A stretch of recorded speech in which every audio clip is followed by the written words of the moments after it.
Good evening. Welcome to the stream. Hey PB unit, how are you doing? You just leveled energy as well? This is exactly what I'm gonna do today. Hello there. I'm still trying to figure out what buffs are needed. Like, it's not like I don't know this, but I keep forgetting. So this one seems fine. What about Dragon? Dragonese meal, right? Like, I seem to recall that this also gives a knowledge chance. 5%, 2%. And this is just 5%. 10%, 5%. Okay, well, that's easy. They merged the simple crown meal with another. What server am I playing on? It's an EU server. I don't know which one exactly at the moment.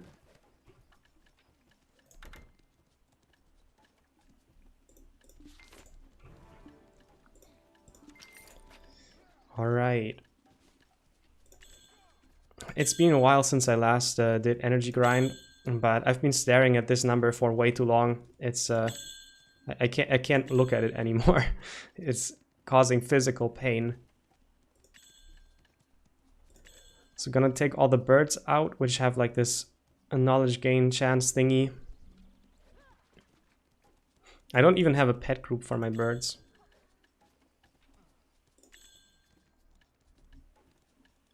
Not sure I'm grinding a lot of monsters. I think I mostly want to do Amity games today.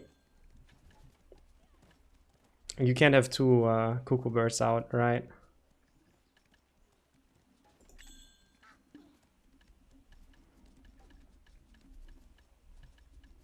Okay, well, that's good enough. Zesty Lime, yeah. Well, you can surpass me in your unicorn count. You already did that, you know? Always this competitive mindset among friends. I didn't do Imperials yet. I'm gonna have to do that later, or like in like half an hour, right? Yeah, true. It's gonna take a lot of waving in Medea. Well, my main is full energy. I don't gather today, so I can just use that.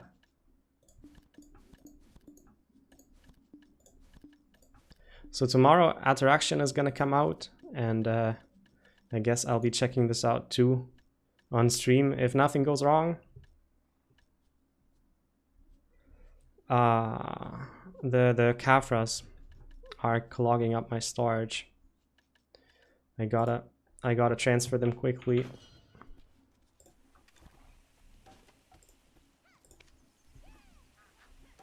Cooking in Heidel? Yeah, I am.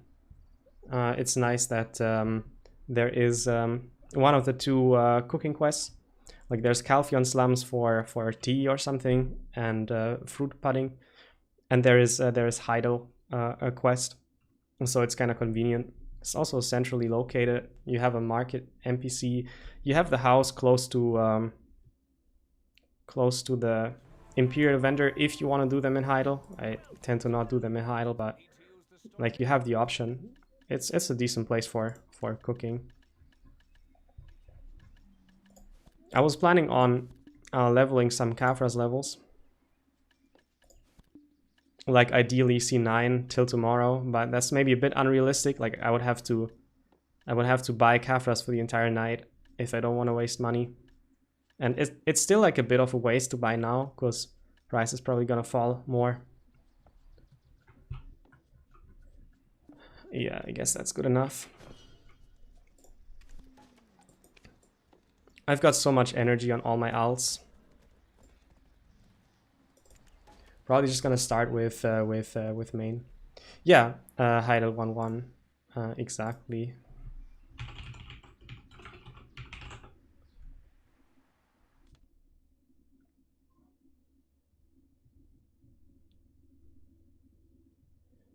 Just opening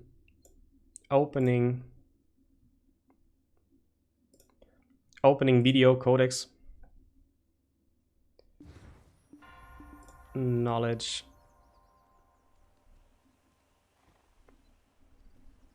I'm gonna use this to like figure out which knowledge I'm missing, and a lot of it is gonna be Amity games.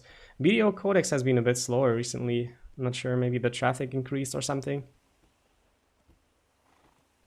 Yeah, all right. But I guess you all know this tool, right? Like if you don't, I have an energy guide that's also linked in the video description. If you want to do energy grind, you can do it with this. Keep track of what you have, find out what you need. It's pretty nice. All right. How to increase the energy? Well, you talk to people, you discover nodes, you defeat monsters, you do Amity games. These are all things that should get you more max energy. Like I have an entire guide about it. It's linked in the description. So I guess you can watch now and watch the guide later or something like that. Or just ask whatever question you have. How many tamers do I have? I have 3. It's just like I planned on making tamer alts for the bosses when I was a new player. I didn't want to learn new classes, but I ended up never using the tamer alts. But I never really deleted them either. So I have like, I don't have a Valkyrie and a Berserker, for example, and that's why I don't need the stuff. Okay, I need yeah, I need the potions. I need some elixirs. Higher grade, a knowledge gain chance, those, yeah. Amity is also good. Yeah, that should do it.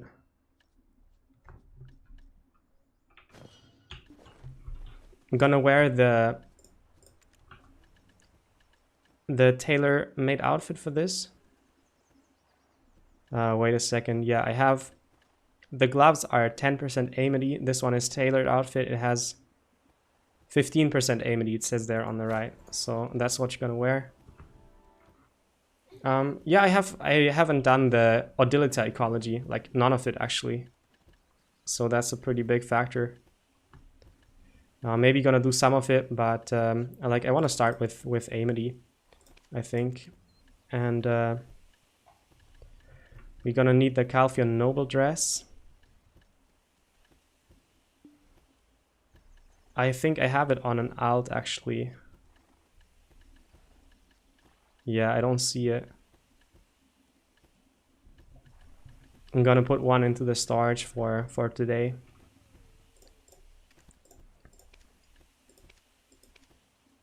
And there it is. On the Mystic, yeah.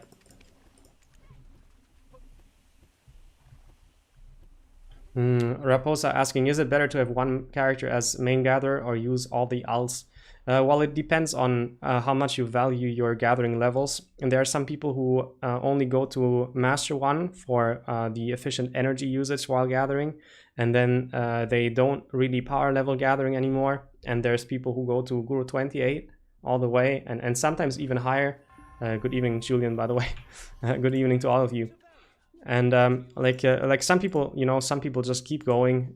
Some even like go past the point where they no longer need the pen tool, but can downgrade the tools to TED. Pretty crazy, but you can go that high. Like it's completely up to you. And if you want to go to like 2K mastery and you're not planning on getting pen manus accessories or you can't afford a lot of them, that would be a situation where you want to like gather on your main and power level your main, and otherwise you would just have like alts. I don't recommend gathering on alts personally because the energy of your alts doesn't refill as fast as your mains, and what's the point in having like a gathering character that doesn't refill energy? But some people, you know, just don't invest into gathering mastery from levels at all. And that's why they are kind of indifferent about how like what character they gather on. Some people even have like a Musa out for some spots. So like there's really a lot of options. But like for me, I wouldn't gather on alts personally.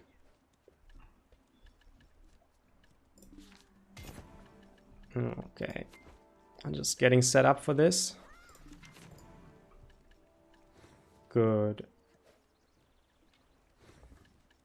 What else am I missing? I need to feed the pets maybe. I'm not sure if the if the knowledge percentage chance thingy works if the pets aren't fed, but I don't want to risk it. If anybody knows, this would be interesting actually. Like, do the multipliers apply even if your pets aren't fed?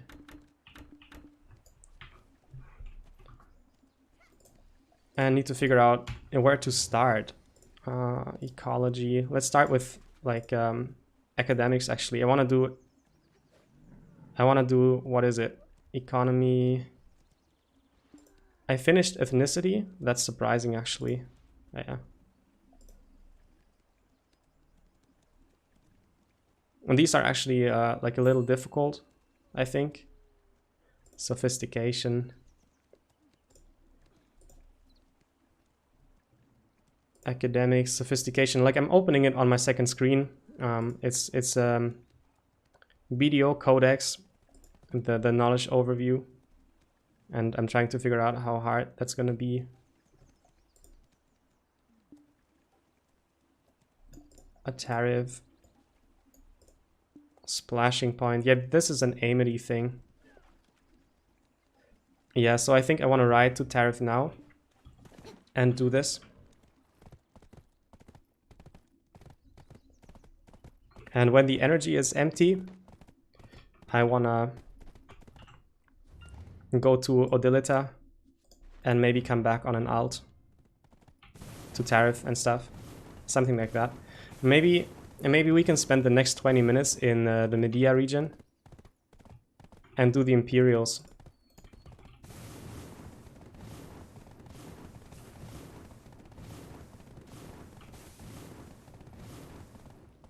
I'm glad you love the content. Thank you. I'm gonna keep it up. What do you like better, streams or videos?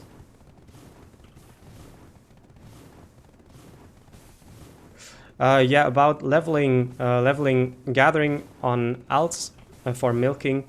Milking is kind of like it depends on how fast you're leveling your cooking. Like at some point when you have high cooking mastery, not only from levels but also from like the Manos accessories, Tet Manos accessories, it's pretty multitasking too much. Imam at tariff.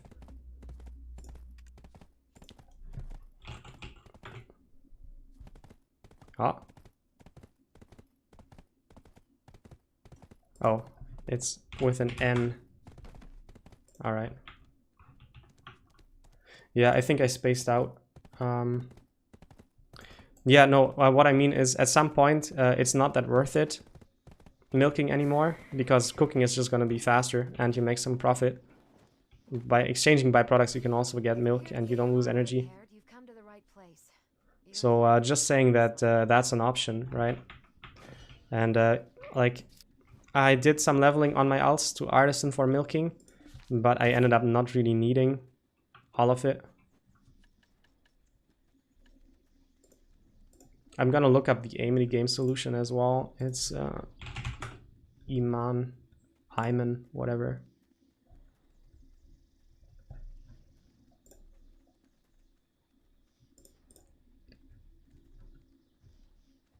Weird. Okay, Amity game is ridiculous, just wave. That's solid advice. Okay, gonna do that. Why don't I stream on Twitch? I don't have enough Twitch followers, I think. It's just gonna be like pretty painful if I do that. But you can follow me on Twitch, and at some point I might switch. The link is in the description as well. Am I missing anything else? I don't know. Like, let's check it. Let's wave and see. I also have interest. Yeah, 5 Amity. This is perfect. Is 2K mastery worth it? Well, like, it kind of depends on whether you just want money or also like the gathering metal and stuff. Like, it also depends on how much you gather in total, plan on gathering. It also depends on like your number of life buffs. Like, for example, if you're never using Book of Life and Old Moon Scroll and stuff like that, I really wouldn't recommend a power leveling gathering. I would like only if you're kind of limited on these buffs. No, only wait. Yeah, like if you're running buffs, you can gather herbs. If you're not running buffs, don't run herbs. Like, this is all I'm trying to say. And I think there's some intrinsic value to having 2k mastery. Like, it's cool, it gives you the medal, this kind of stuff. So like I would get it again, but I'm not sure like if I would recommend anyone to get it, and especially now. Like, there's a lot of uncertainty when it comes to gathering, because they just increased the Kafra's drop rates for grind spots, and they haven't increased the Kafra's drop rate for gathering. So it's pretty tough right now, making the call whether like investing super hard into gathering is the right choice. Like, a lot of people are currently moving from gathering to grinding, and like not saying that's the best idea either, because if they're selling their tools and they buy them back later and they sell them low and buy them high and they have to pay the tax, like, this is all a pretty bad idea. So it's best not to overreact to the changes, but I'm not sure what I should recommend you, right? Like, it's something you gotta like kind of decide yourself, because like, is 2k gathering mastery gonna make you happy? What else would you be doing if you're not going for 2k gathering mastery? Those kind of questions. If you're here to get your armor repaired, you've come to the right place. Those kind of questions matter, and you gotta answer them yourself. Like, from a pure money perspective, it's probably not worth it. If you just want money, it's better to just gather meat and let the other stuff gather slowly, I think, like, for most people, unless you're going really hard on like the buffs and stuff. This all looks the same to me. Like, it's pretty hard to distinguish which one is easy, which one is hard, and so on. Just gonna go for all, right? So where is Sui? Isn't she in Altinova?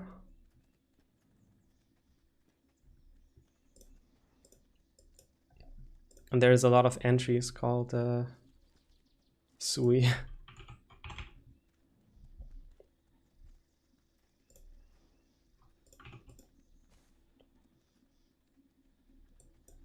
Yeah, just gonna share it so you can see what I'm doing.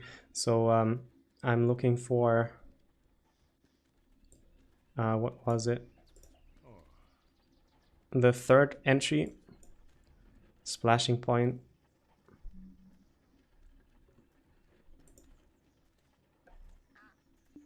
A general goods vendor in splashing point. And there doesn't seem to be any solution to the A minigame on here. So what I'm gonna do is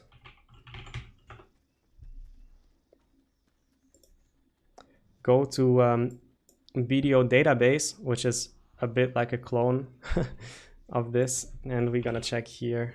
Yeah, same problem here, I guess. But this has a knowledge thing as well. Yeah, it does. So we are in academics, sophistication 2. No, 3 it was, right? Yeah.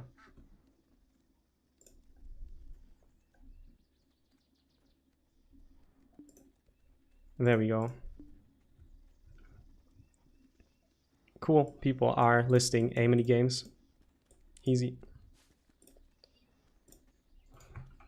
So just gonna plug in whatever they say, but I guess we can talk more about the A mini game itself when we are there. 600 A mini is a lot though.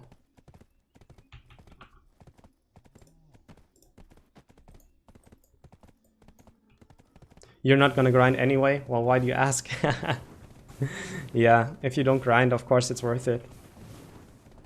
And like, it's gonna feel like an achievement, right? Like, if you're really into gathering and life skilling in general, then go for it for sure. Robert, in period video, wondering why you use Roroju over Manos. Well, that's because like on TED, the Roroju repays its cost faster than the Manos. Like, it's not as good, but it repays its cost faster.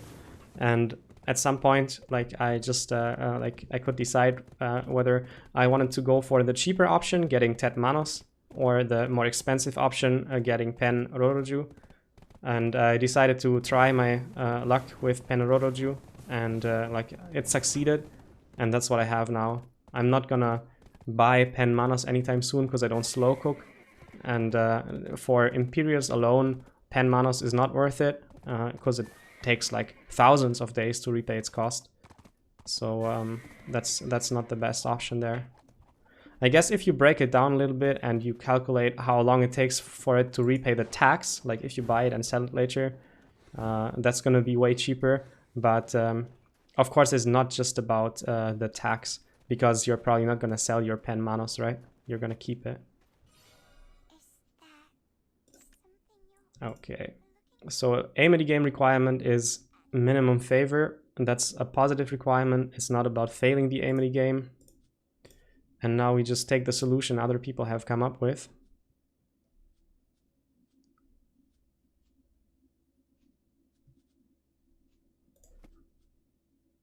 And let it run. Like, I prepared some nice original content, like Amity game guide, which I'm gonna finish sometime soon, I guess. Like, it's a difficult video to make, but I hope it's gonna turn out well.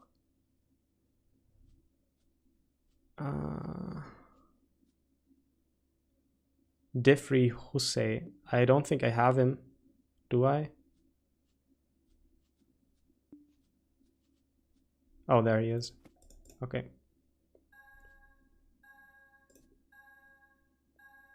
Okay, interesting. Yeah, like there's on LiveSkill Discord, you find a lot of information about that. The BDO LiveSkill Discord has a lot of information about these things, like which clothes to go for, how long they take to repay their cost, and so on. And generally, like Pen Rotoju is pretty hard to enhance, but you can always get lucky, you know. And if that's what you want to do, then you have this option.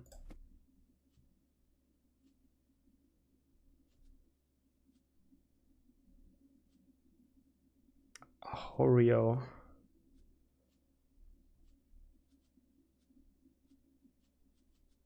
It always takes so long, like figuring out the pattern. After a few runs, it's better. Okay. So first, like position 1, position 0, position 1 again, I guess. Yeah, and okay. Don't have to scroll too much, actually. I'm getting the hang of it. Don't you fail. So still positive Amity game conditions.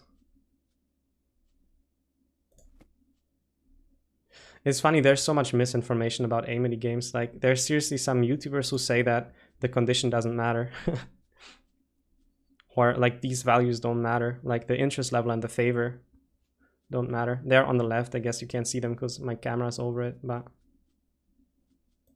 42 and 25 this time.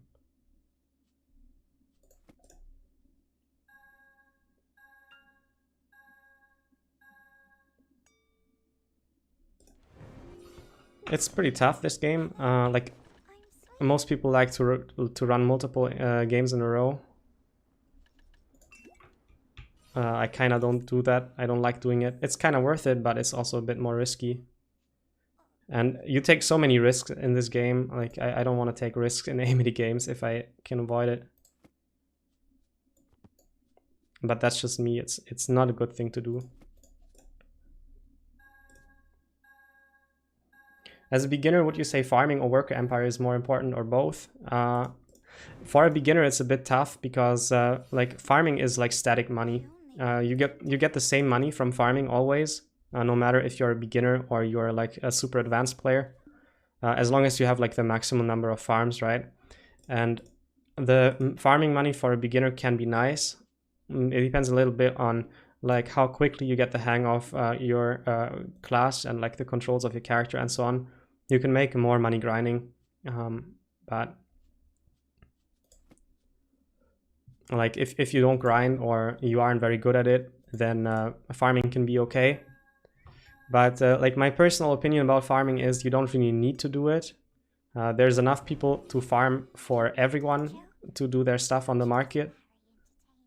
it's not necessary that you do your own farming if you want to use the stuff for cooking. So personally, I'd pick Worker Empire over farming, which I'm doing right now as well. But like if you have like a special reason to farm, let's say you want the mole or something, then that could be okay. Like they added this mole pet that you can get from like farming RNG drops or something.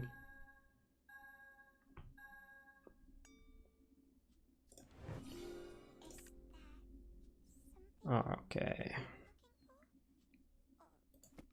Him and him and him and those two.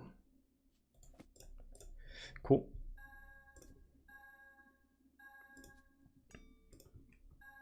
Yeah, if you have other questions, like all of you, let me know. I'm happy to answer them.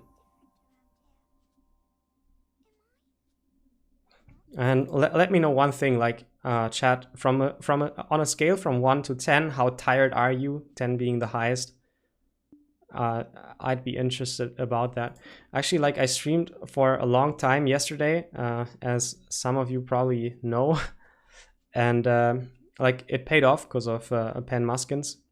But interestingly, like I wasn't tired at all during the day today, and like I had a like some sort of presentation in the morning, and that went really well actually. Like the audience was super happy about it, and like I'm kind of relieved it turned out so well.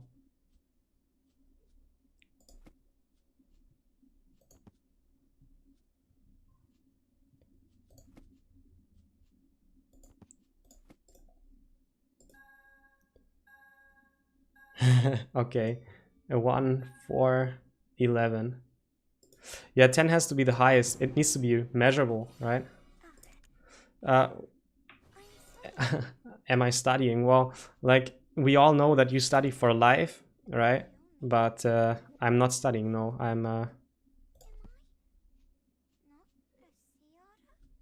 I can't seem to remember this.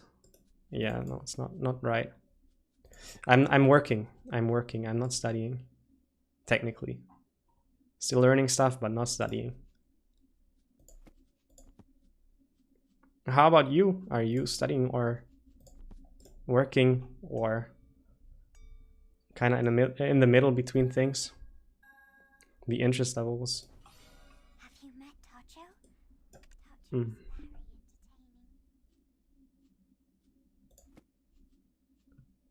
Things you do for 1 energy, it's a lot you have to invest into it. But I feel like if you do a bit of energy grind, like let's say you set yourself a goal to get like whatever 2 energy every week or something, it gets a really nice, like it just grows and you don't notice. When you stare at your energy and it hasn't moved from there and you can't remember the last time you got more energy, this is the latest when you need to do energy grind for sure. Not you. Okay. 7 out of 10 tired. You're going to university. Okay. Like if you're comfortable sharing it, you can let us know what you're studying and how you like it. But like, don't feel pressured. Like, don't tell anything you don't want to share.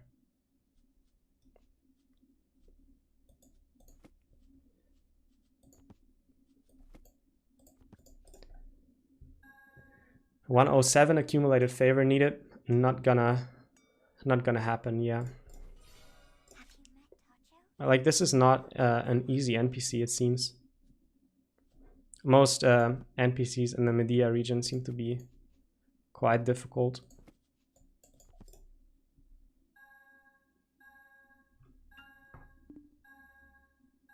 That was a good run. Failed to spark 5 times. Yeah, no thanks. Failed to spark 2 times. I don't want to play fail. Like it's just not worth it. And this is why I don't like to chain Amity games, because you get fail condition and you just end up wasting time.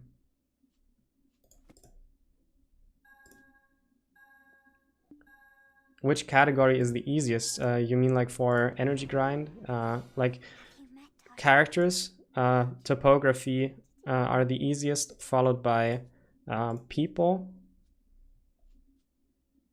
No, wait, followed by like ecology. Sorry, and then you would like use selected like adventure journal or like what is it called? Academics topics. Like there are some library topics, for example, in academics that are either just all in one place, you just have to interact with books, or it's like, let's say, most in one place, and then there is one thing like in a different place. Getting bad rolls here. One in a bit in a different place, but it like rewards super much. Like for example, the Calpheon library that has like a farm quest and like a book quest as well, like with a book outside the library. And the library stuff is like a no-brainer, but if you want the full, I think 7 energy, you have to also do some questing. And that's maybe not that easy for people who've never done it. Like I can remember when I did it, it was a bit counterintuitive because the quest giver NPCs kept changing, and there was this one thing in the church where I got stuck because like it transferred like the quest NPC transferred from one priest to the other, and I didn't see the new quest on the next priest popping up, and I had to look for the solution like forever, and that annoyed me a little bit when I was a new player. But yeah, like try to prioritize characters and topography, followed by ecology, and the rest is a bit like I wouldn't say it's super worth looking into what to do next. It's better to just do everything kind of, because the time you spend looking into what's the easiest, you could use just doing it, you know.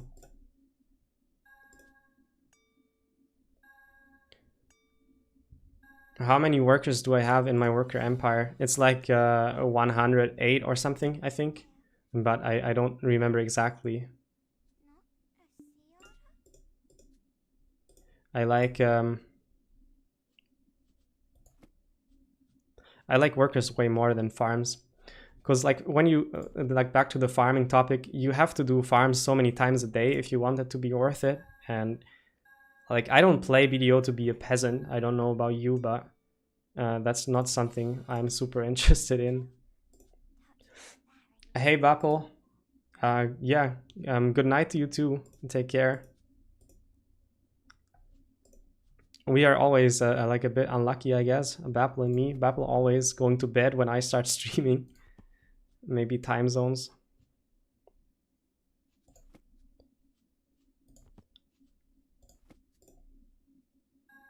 This is a grindy NPC, like it's going so slowly.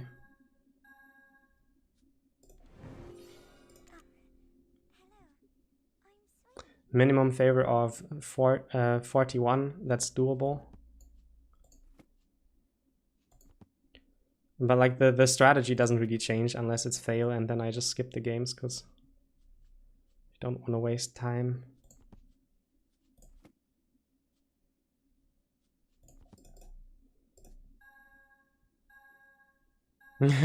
Glad you can be here for a second. Well, I'm always glad to meet you on stream as well. And on Discord. Oh, gotta do the Imperials quickly. Like, should have kind of kept track. Why doesn't it teleport? Oh, annoying. Come on, teleport to me. Yeah, great. Ah. Meh. Can't mount the horse without getting wet. It's typical.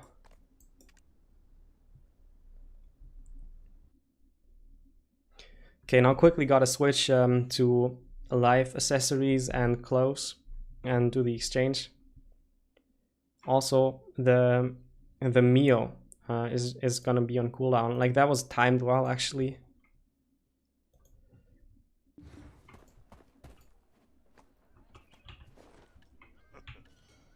No.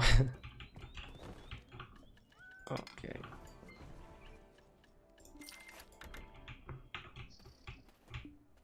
There we go.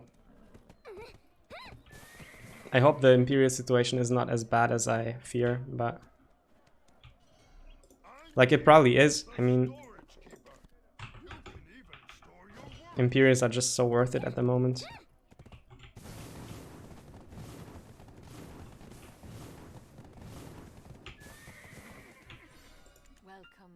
Ah, cool. There's one more person probably doing him. No, okay. Well, that's nice. Got lucky maybe. Ah, the game doesn't like mapping at all while I'm streaming. It's lagging so much. Like, it's just because of stream, it never lags usually.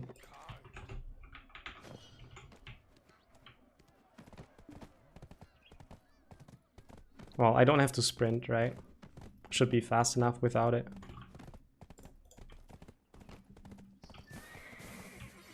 Did you have time to meet with the villagers yet? Will I ever make a video about which nodes I have?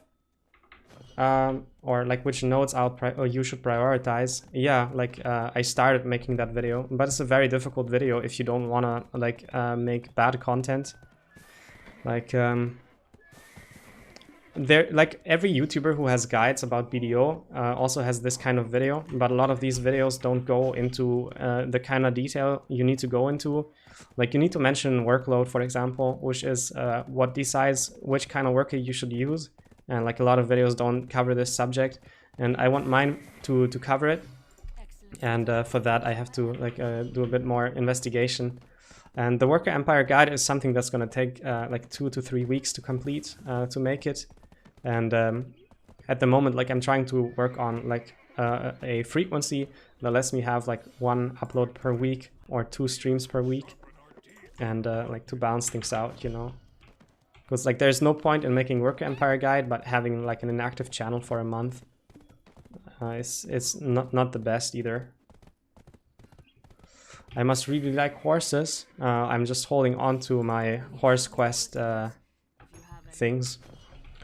Like the ferns, I don't want the tier 10 Pegasus. I don't think it's as important as like Unicorn or Doom. So when they release Unicorn and the item you need to get it is something I can easily get, then I'll spend my ferns on that. And about the flowers, there was this event that made the flowers, like if you sold horses to an Imperial vendor, it gave you more flowers. So I just camped the marketplace and bought horses to get the flowers, because I know I never AFK train, and in order for me to even have those flowers ever, I just would have to buy horses. So like I bought it. I bought it when it was worth it.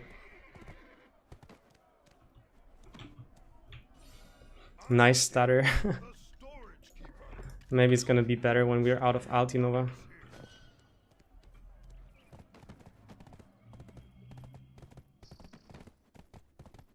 Velia 3 Hido.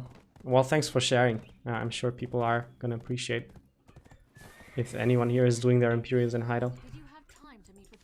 But got a bit lucky, like I was almost not enough quantity, and there were other people, but they ended up not doing... I'm not doing Imperials. Alright. So back to this other setup.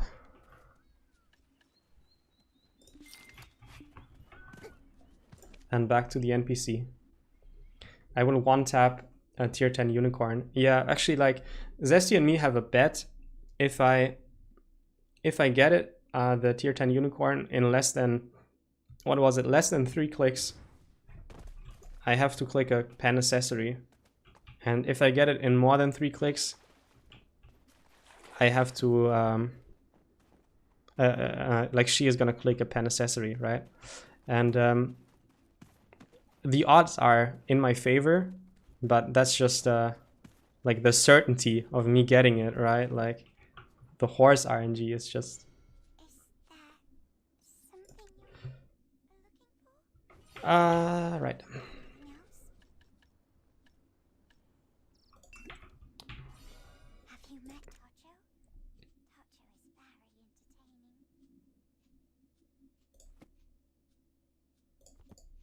I remember it now. The combination.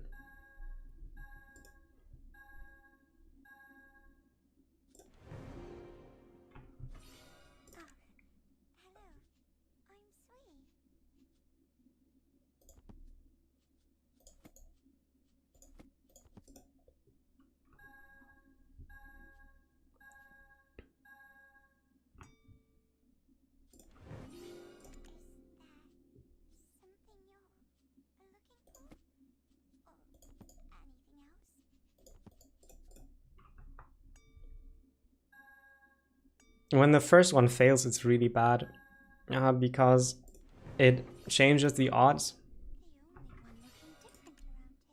against you.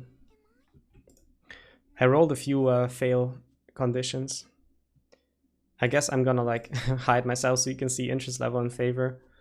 Interest level and favor in Amity games are difficulty metrics.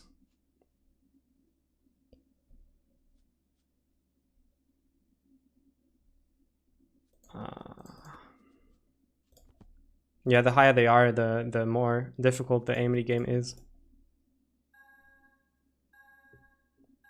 Going to bed? Oh, good night. Sleep well. Thanks for stopping by. 4 consecutive times. Just wave, my life will be better. I'm not giving up just yet, no. I think this one is doable.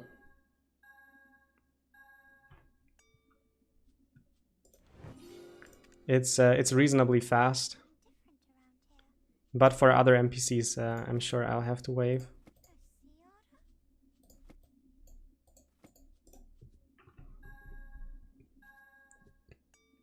What is your energy, chat? Give me some numbers.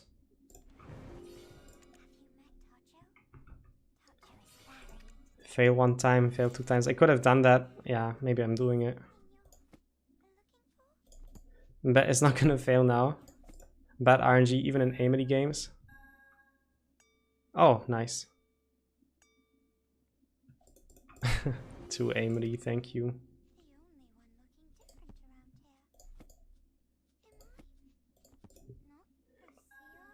480, not bad. Since when are you playing BDO?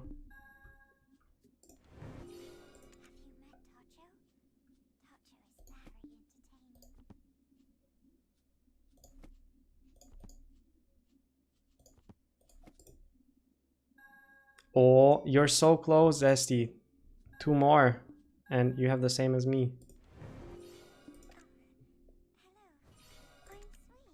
You've kind of been tryharding energy, I guess, right? That was wrong. Go again.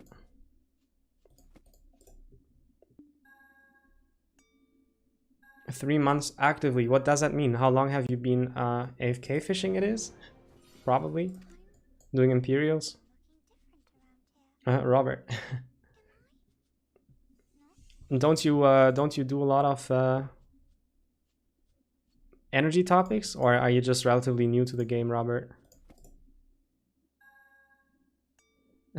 Manny, the Pen Muskins went. Yeah, I got them. The stream video on demand is still online. You can check it out later if you want. Ended up getting it towards the end. It was pretty late at night, but super worth it. And I guess it wasn't that unlucky, actually. Like, a bit on the unlucky side, but still sort of average.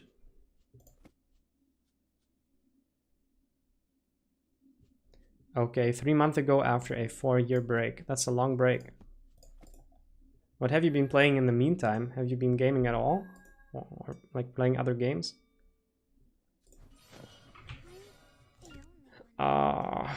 Fail 5 times. Buff is still running, okay.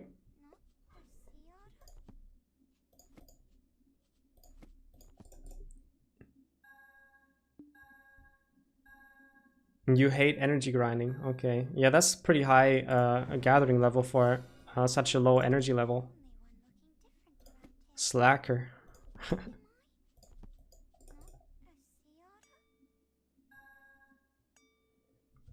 And because of this, you're gonna grind energy after maintenance. Is there maintenance in your region right now?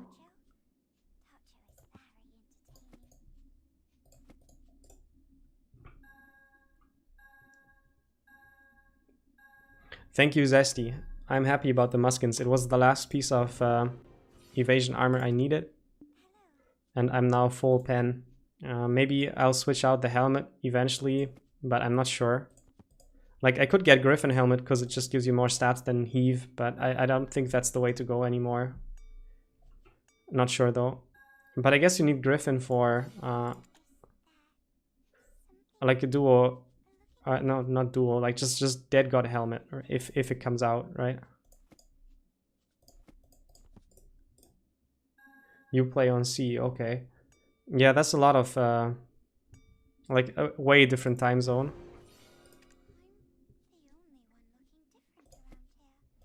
And a lot of distance between us.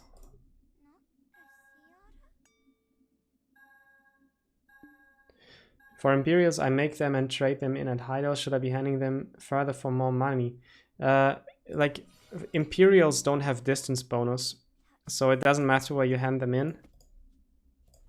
But wherever you hand them in, of course, should be a place where you can either have short distance to the like between the storage and the NPC, or it's supposed to be like a really secluded place, so that you can do your hand-ins where nobody else does them. Like in Duvenkroon, for example, or Valencia, there aren't many people doing Imperials. Some people even make a Guru 50 cooking alt that they put into Valencia, and then they put Imperials they cook in the main region into storage, into the Central Marketplace storage, and the alt packs them in Valencia. Like, that used to be a thing, which is crazy, like having an extra Guru 50 cooking alt. But like, it just shows you how like some people value long-term comfort over immediate gains. I guess some people are like very obsessed about passive income, so obsessed that they don't actually run the numbers. Just the intrinsic value of passive income is so high to them that they're gonna choose 1 silver passive over like 500 billion active, even if it takes the same time to get.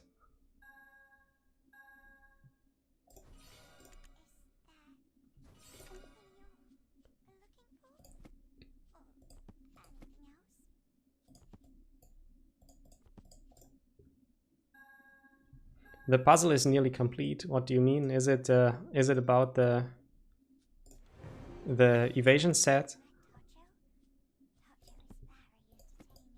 Or is it like a joke I missed maybe? Yeah, so who's motivated to do energy topics? Anyone? Or just me today?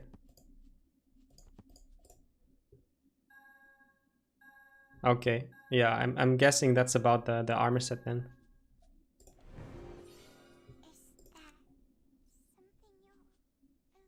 I haven't checked how much energy my character has left to do these games. Well, it's nice to see all spark interest success. 116 energy. That's not a lot. Not a lot left.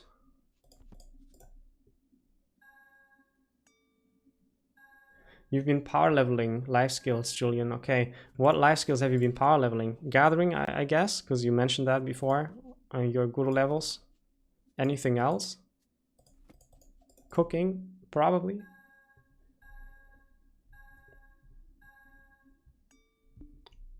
Right, Zesty Lime.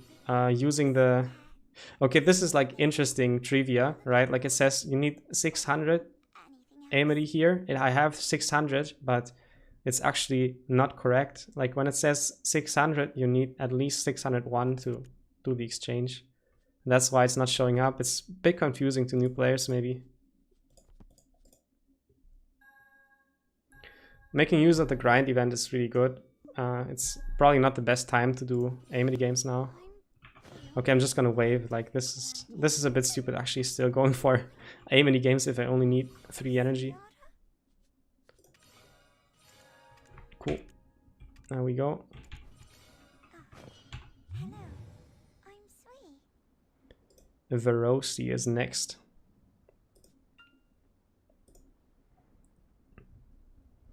Verosi.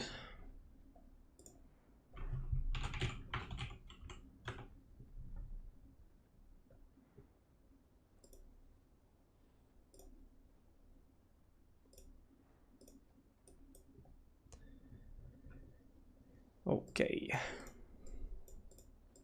Yeah, that looks good. Safer Amity.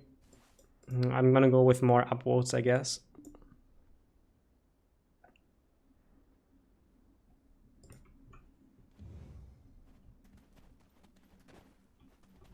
Is Bavio like an NPC with... Oh yeah, okay, maybe do him first. I don't know where Verosi is. I didn't look it up.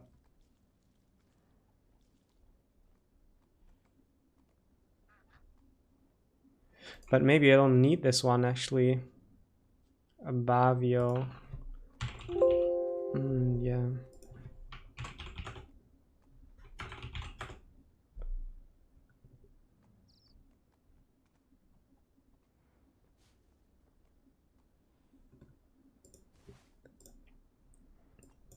It's not telling me what for, like The village is now getting piece of Al. Don't cause any trouble.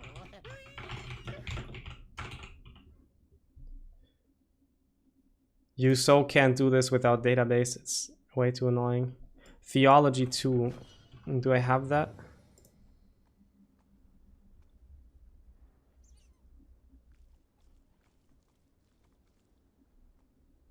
Wait. Is it not even in my list because I don't have any of it, or am I just not seeing it? Theology 2.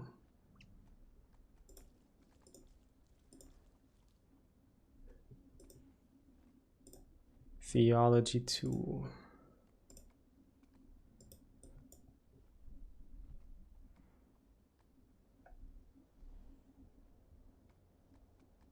Yeah, that might be it. Like, it's directly below Sophistication 3. Yeah, don't have a single entry. That's why it's not showing in my menu. Crazy. That must be it, right?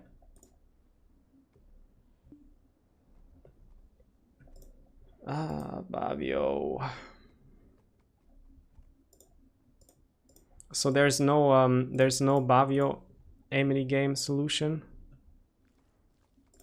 But maybe here. Yeah.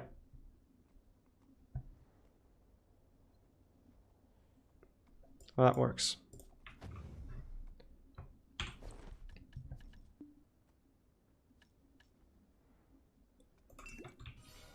Don't disturb the peace here. Not enough knowledge? Wow. Okay. Yeah. Never mind then. Let's go to the next NPC. First check the ones in town.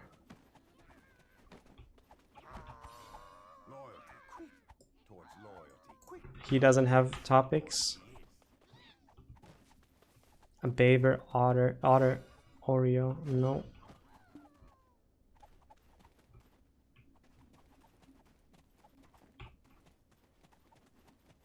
There aren't terribly many NPCs in Splashing Point actually. Maybe this was the only. I have never heard that they smell fishy. This one doesn't have a name.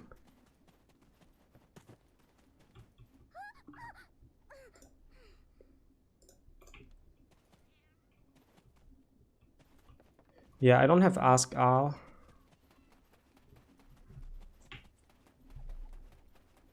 Or ale. It's probably not ale. It's not beer, right?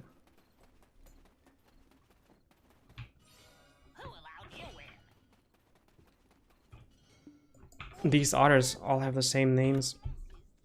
Okay, but I think we done in this place. Let's go to Verosi.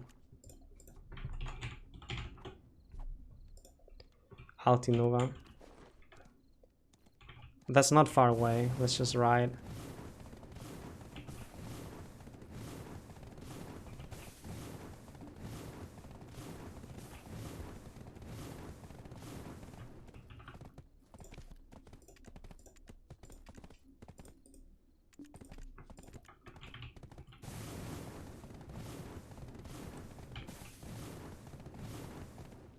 And gathering on a touchpad. Yeah, no thanks.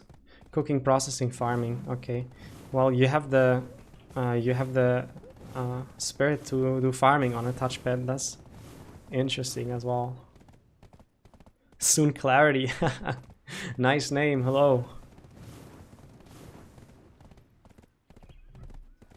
Getting a sympathy points for getting voted into the guild. But we don't vote, you know that, right? You working on guild requirements?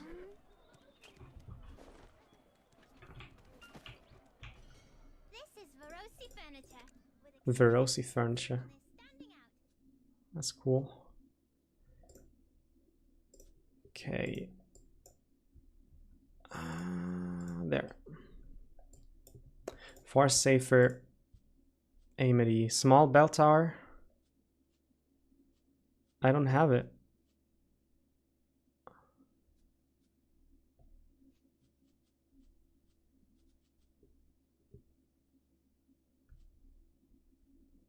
Okay, there's others. Everyone involves the bell tower. No, one doesn't. Origin of sorcery. Tariff decoration.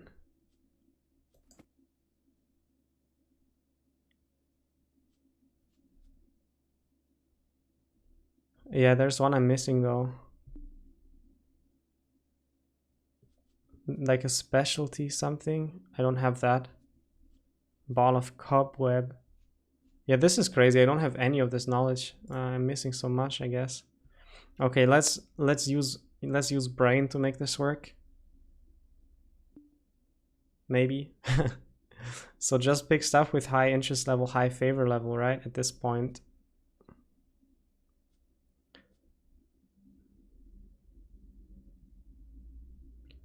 What was it? The interest was success chance, favor. Okay, yeah, this seems good.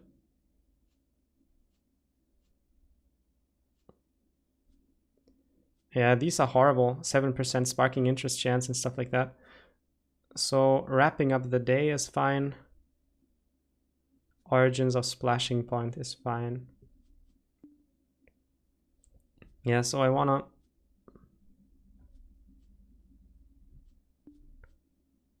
Yeah, this one is better. Because the percentage is almost the same, sparking interest, but the favor is higher. So we're gonna do origins of splashing point and wrapping up the day. This is a bit low chance, but it's gonna be a chain, so it's gonna be fine.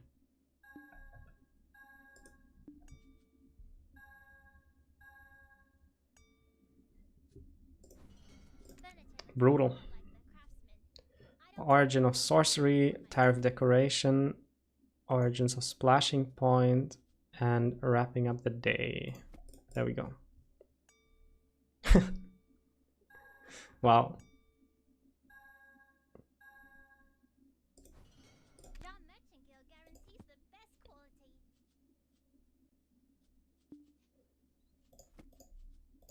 There we go. I'm just gonna try to spam that. Just escape and try again. Yeah. I also carry specialties from Kusha. Take a look before you go. Alchemy missing. Okay. Like, what are your life skills looking like, Soon Clarity? Are you like very focused, or are you very like spread thin with your life skills, having a bit of everything? Like for me, it was bartering that I had to level. Because I didn't do any bartering. And the rest was kinda okay. And because I had like 3 high guru levels or something. Very focused. Okay, let me guess. Gathering, cooking, bartering. Okay, no, tell me. I can't guess it.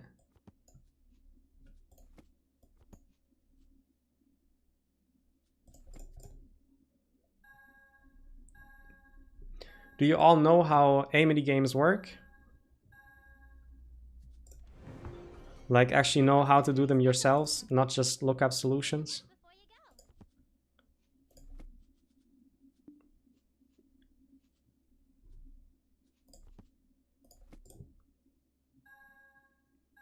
Oh, I guessed correctly, really.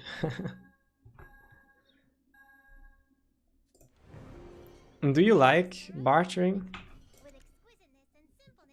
Do you do it passively or actively, or like semi-AFK or actively?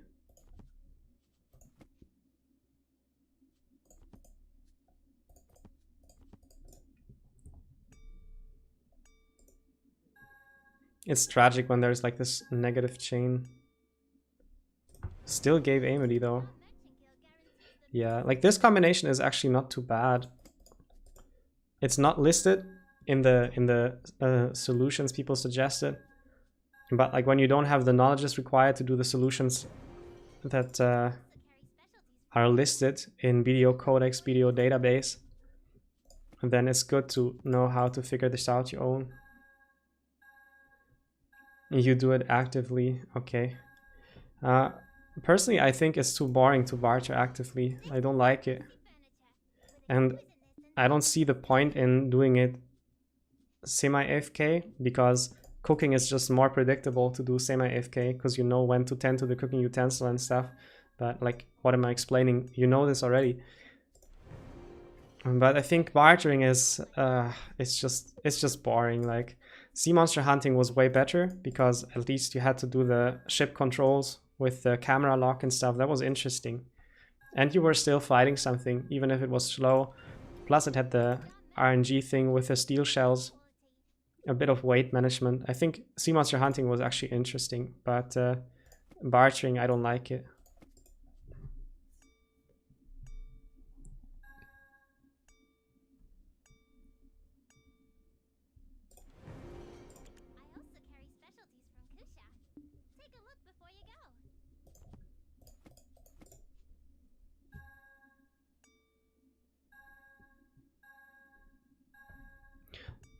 Chat, does anybody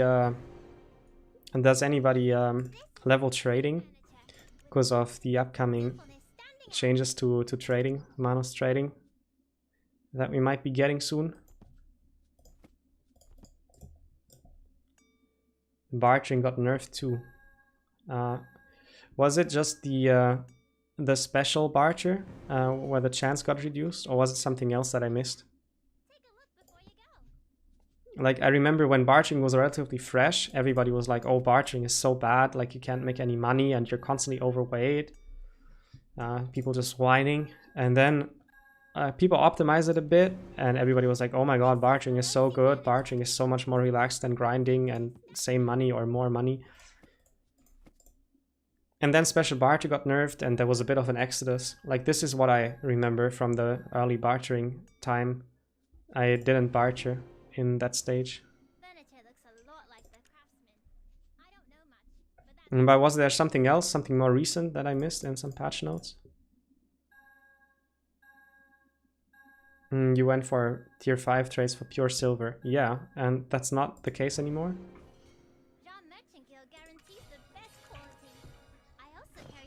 Ancient character decoration. I didn't get any energy yet. Amity or quest.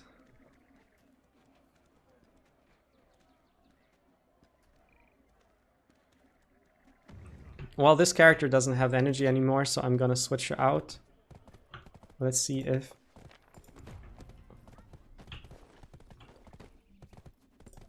Let's see if I have any other character in Altinova.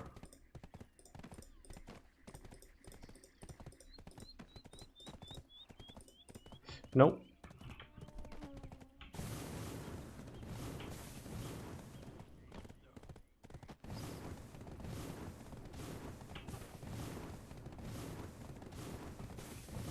Yeah, but how did bartering get changed actually?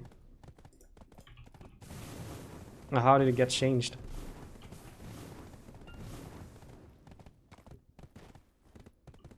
Okay. You need to do the material barters. But getting the carrack itself is not that difficult, is it? It's just about doing dailies.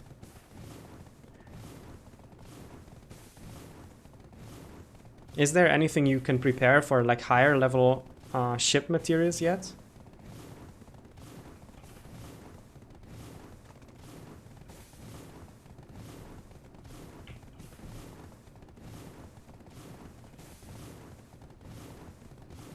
I have all these characters in Velia that are full energy for AMD topics.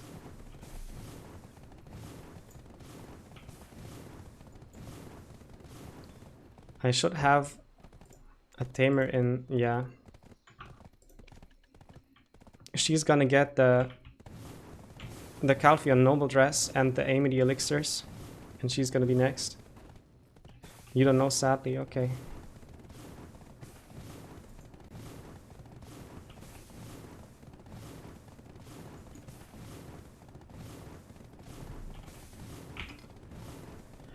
A bit later, I want to go to Odilita and do some topics there with the monsters. Those are faster. But let's get like at least 1 or 2 energy from Medea topics.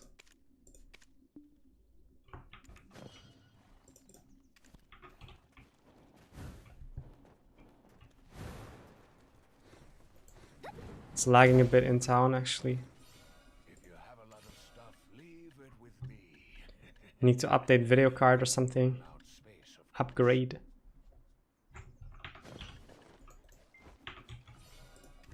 Ah, the riding crop. Yeah, that as well.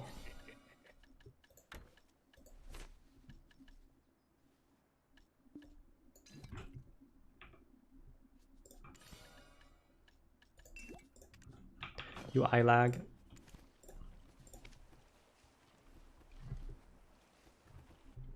Nerfing C-coin barters. Well, C-coin barters is like hack of an island with 1 C-coin. That stuff. Yeah, they renamed them to crow coins, right?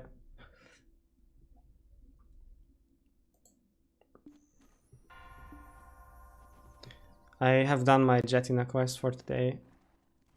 I did that earlier. But I have not collected my daily scrolls. So reminder to do all your daily stuff.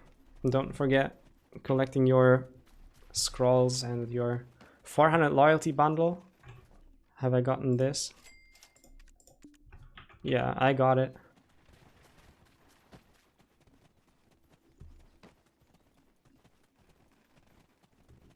My main has like glasses too, or like an eye patch. I'm not sure if the Sage's one is so much better. Like, does it have like special stats or something?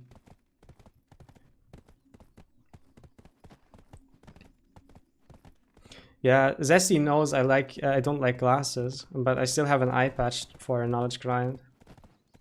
I got that really early on because I got traumatized doing Red Orc grind. There was the cauldrons at Red Orc. They traumatized me so much when I was super new.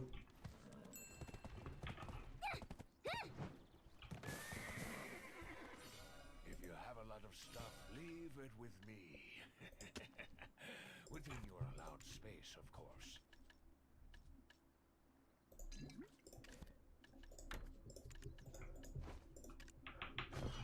Okay, let's go. For you it was firewood orcs, okay. Well, we all suffer at Red Orcs. There's just so many different mobs at Red Orcs. You can't really not suffer. This is my div character, who's got all the weird stuff.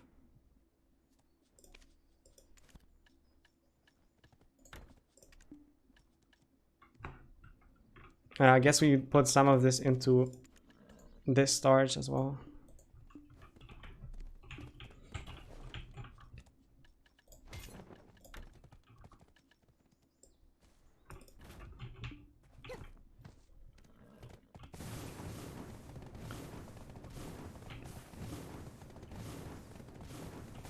In Leiska group, somebody's asking, is Afuaru bugged that one Kafras, one dust nowadays? It's not really a bug, it's just the Kamasilvia version of Afuaru, right?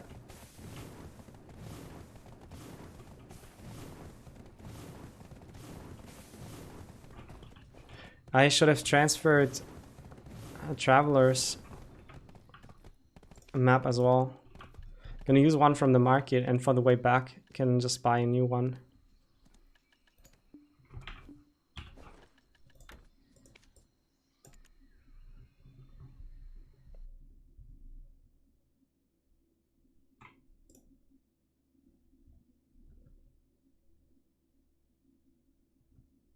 Oh wait, that was a bit too fast, I think, because maybe there's no more Amity topic in Altinova, but I'd be really surprised. Let's see, we're gonna find one. Ecology, no. Academics.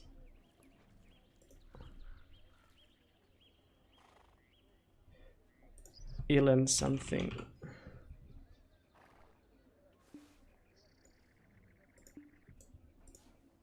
Is that the material vendor? Oh, that's in Kusha. Okay.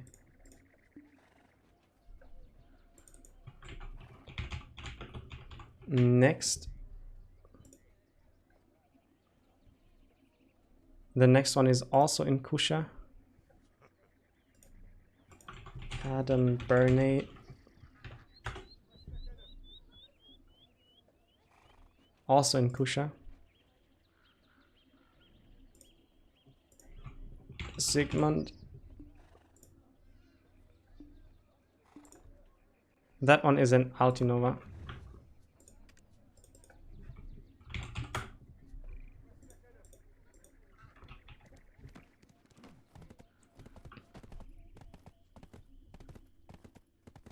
Amity is ridiculous, just wave. Yeah. Will do. Will do.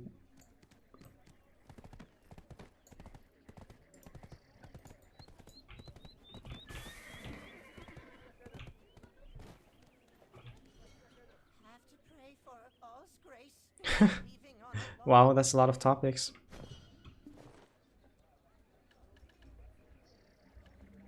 Gotta do like a tiny bit of thinking. So it's like base rate of Amity plus 15. Yeah, need to pop this for 4 Amity waves.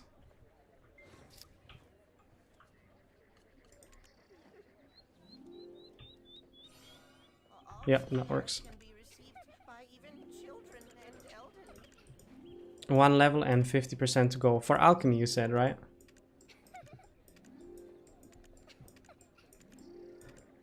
Since I hotbar, maybe I can... No, that didn't work. Yeah, I have to quit. I have to click it. I can't keyboard it. That's okay though. So this NPC alone is gonna take more than 1 alt for the Amity topic. Crazy.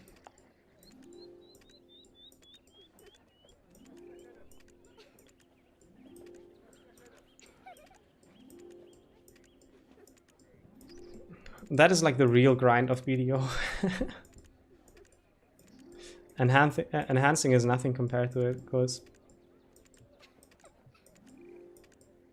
that's not as repetitive.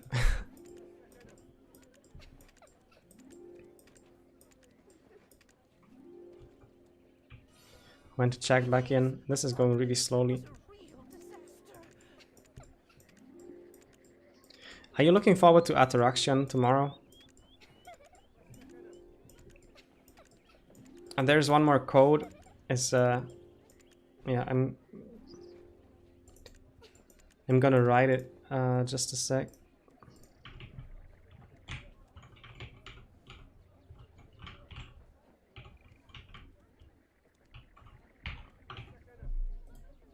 Yeah, on the right. That code is from today. If you haven't redeemed it yet, do it.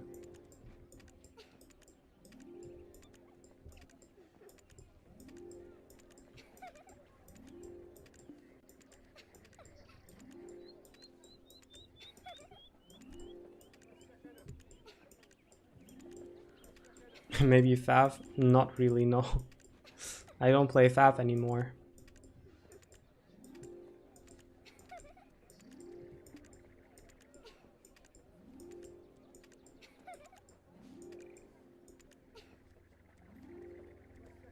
Oh, I popped the wrong elixir, but I'm still getting... That's weird. Yeah, I'm still getting 4. Okay, that's enough then. Ah, too bad, but it doesn't matter. Another code. Well, thank you. I'm gonna use that quickly. No, I don't have it yet, actually. Let's see what it is. Is that another season thing? Yeah, okay, well. And they gave so many season materials this time. I have like 2k time-filled Blackstones or something, and I haven't even played on my Corsair yet. It's a bit over the top, but I guess they want everybody to be able to check out Ataraxion when it comes out. It's high stakes, because the community has asked for dungeons forever. And this is not just a dungeon, this is like co-op as well. Or like, I guess those two are linked. It's kind of mandatory that dungeons are co-op, but still. You learn from my videos. Well, yeah, I'm glad. I personally don't play FAF anymore. I don't think it's worth it in 2021. But if you're having fun, then of course enjoy.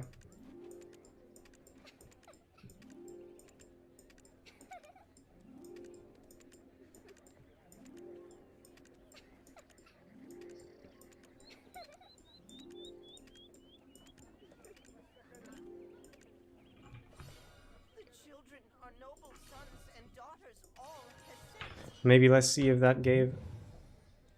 No. Sad.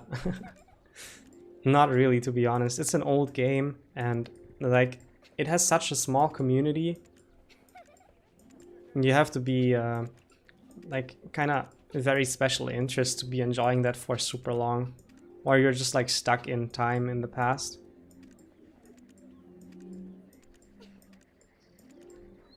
I think strategy games in general are kind of difficult right now, because it's just so hard to watch strategy games. Nobody knows what's going on unless they're playing the game, and it's not relatable. You're not even like controlling a character. MOBA kind of replaced it, so I don't think there is a future for RTS. How did I paste the coupon code? Well, I copied it from Soon Clarity, and I just clicked into the coupon field in-game in the menu, and I just Control-V'd it via hotkey.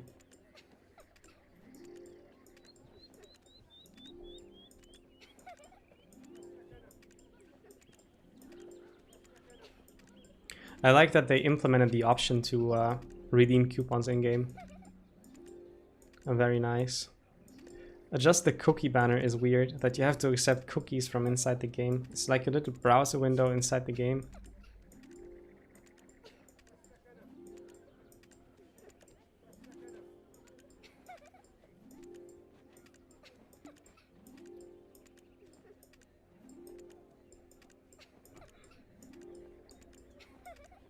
This NPC is so cruel, like 700 amity.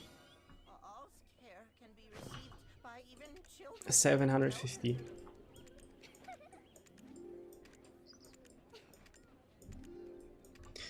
Got any more codes from where that came from?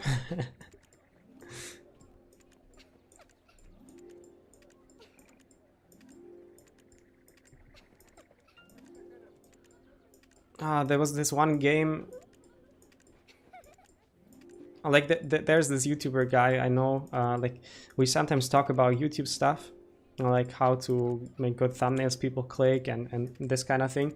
And he's playing some mobile game where they have coupons, but the coupons don't get like communicated in public. They're sort of like a secret thing-ish. And some of his videos are legit just him posting coupons, and people watch it. They come for the coupon, and they leave immediately again, and it gets like 100,000 views or something. It's so weird. How is that even a system where there's secret coupons that YouTubers spread? It's weird. Do you play mobile games, chat? Any of you? Do you play Black Desert Mobile?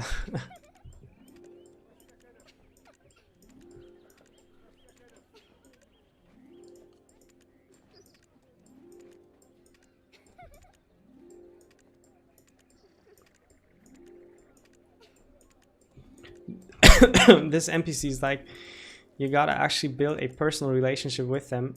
It's not just a character, it's Black Desert Online Mobile. Okay. AFK all day. You can AFK in Black Desert Mobile? You would have a mobile game and AFK? That's weird. Personally, I never played mobile games. Like maybe when it was like super old Nokia phones and it had like this like Tetris kind of level game. Like that is something I could see being fun for like an hour, and then it has auto grind. No way. Like not training dummies, but actually auto grind.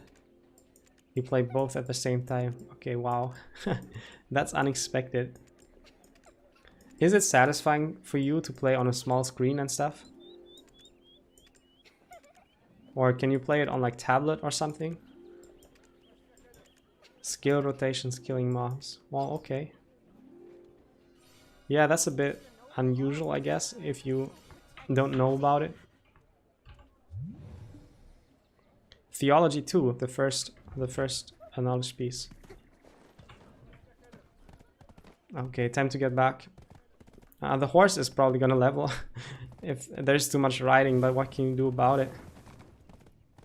I just really hope that they're gonna do something so that we can still gather alliance with Dream Horse. Tablet works as well? Okay.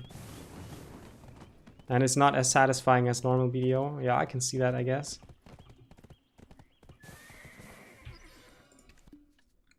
The idea of playing mobile games is a bit scary to me, because like you can already like sink a lot of time just playing PC games, and like a mobile game you just take it wherever you go.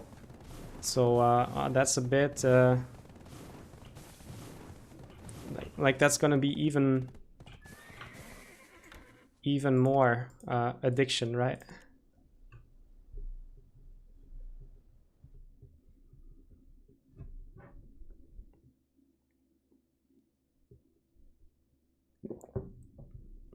So I want to clear sophistication 2, or was it 3? I don't remember.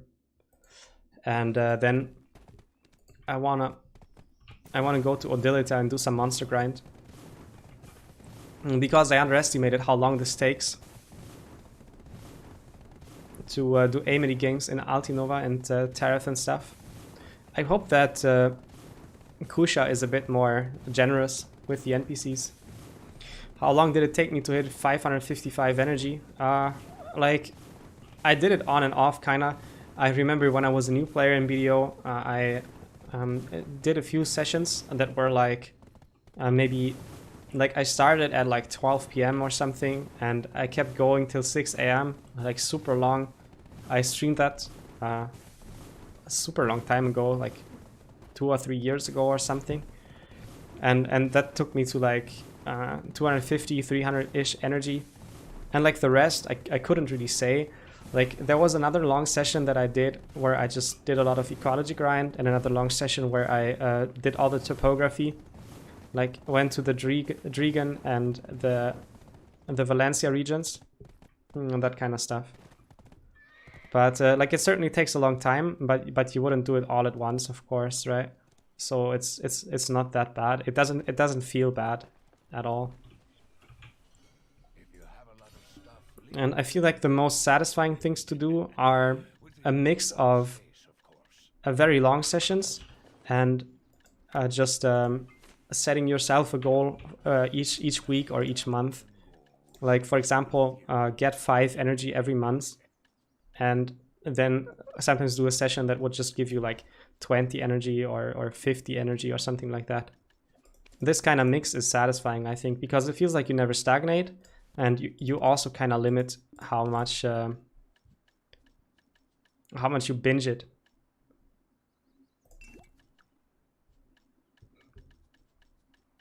Do I have anything else? Yeah, the crop. The crop should be good now. Hope I didn't forget anything. Need to put the horse back into stable. I don't have any more characters in Heidel, I think. Maybe this one is in Heidel? Yeah. He's got his own horse. So this goes into Velia.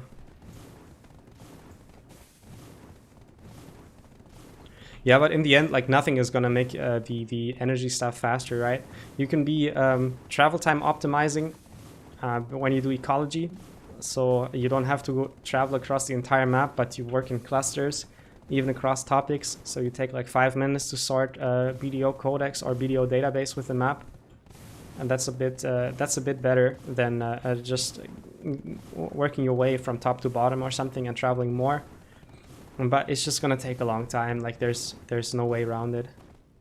But it's also super worth it because like you can gather for so long, and especially if you break the 600 limit and you can do three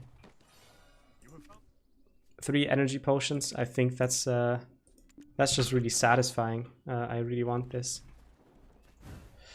Now this character. I should have another horse here.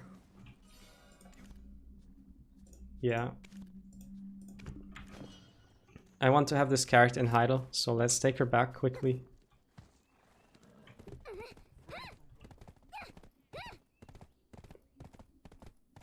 I just need her for storage management there, because Heidel is my cooking storage, and when I sell stuff like red sauce, it takes a really long time to sell. Or like vinegar especially, like if you don't min list it, it takes a long time to sell.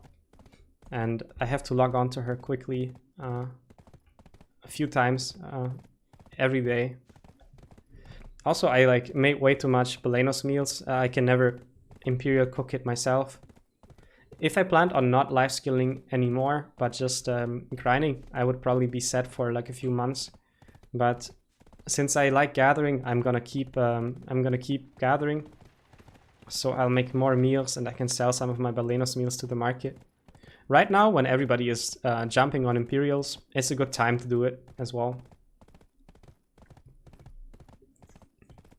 I wonder if gathering is going to get changed, because grinding drops more Kafras. Gathering doesn't drop more Kafras at the moment. It stayed at the same level. So some people are min listing the lumbering axes and stuff. Like if you want the lumbering axe, wait a bit longer and then buy it. This is already like a good price. Maybe it goes even lower. But like maybe there is gonna be like I would be really surprised if they left the Kafras returns from gathering the way they are, because gathering is kind of losing its unique Kafras machine mechanic sort of. And I don't think they're gonna leave it like that. Like that would be just making life skilling very unattractive. And you can't reduce the entire game to orcs, right? Like You don't do anyone a favor with that.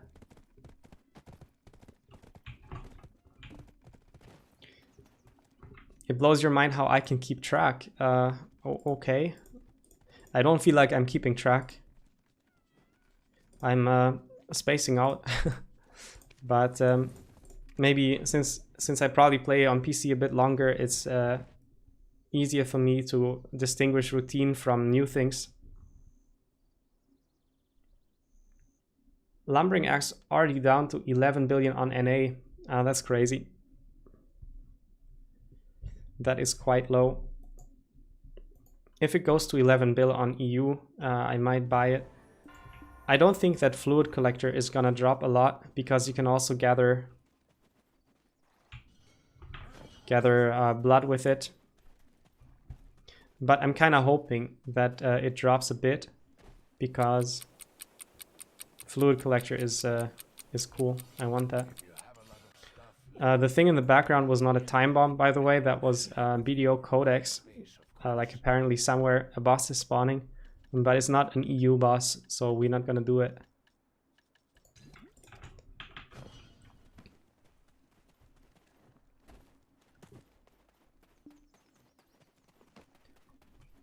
Are you gonna buy a Lumbering Axe, anyone? I feel like lumbering is not that cool. Like the only advantage of lumbering compared to sapping is that you can do guild missions while lumbering, but not while sapping. But like the saps can be used for alchemy or for bartering, and the wood doesn't really have any use, to be honest. Like putting it into crates is not very good. Maybe this is gonna change with the Manos trading, but like there is no indication that it will change. Like we have no idea, to be honest.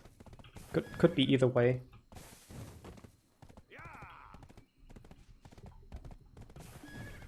My tier 8 horse, this was the first tier 8 horse that I bought when I was a new player. It doesn't have the double sprint.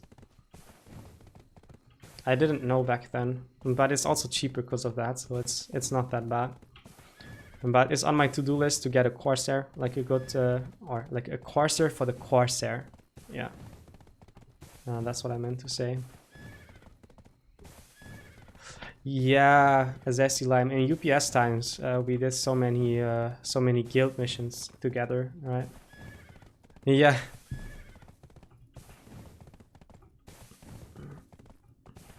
A bit different. UPS and Clarity. In UPS, it was first come, first serve with guild missions, and everybody was officer. And a lot of people were not even interested in doing guild missions because people just Ackman and History guild missions didn't exist then, and that's where people grinded all day.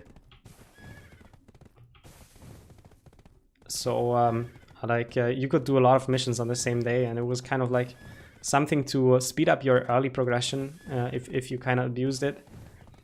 And Clarity is way different in the sense that it's one mission per person per day at most. And officers try to be fair about, like, if the same person is gonna get the first mission every day and other people can't finish theirs, and then they're gonna make them stop and stuff.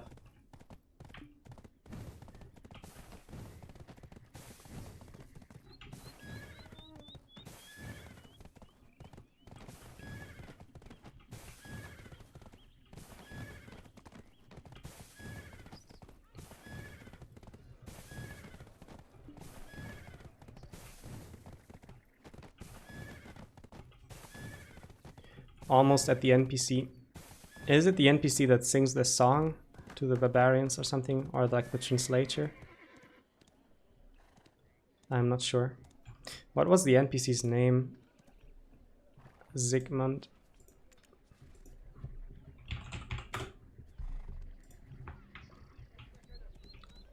Oh, really? Oh, wait, that's wrong. That can't be.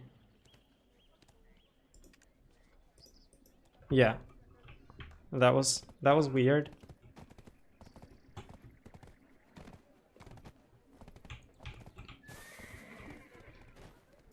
And there he is.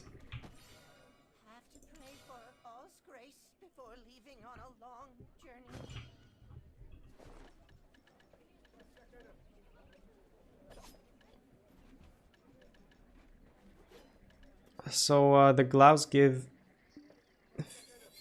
10% AMD. This is 30. Okay, this is enough for like a 4 AMD wave.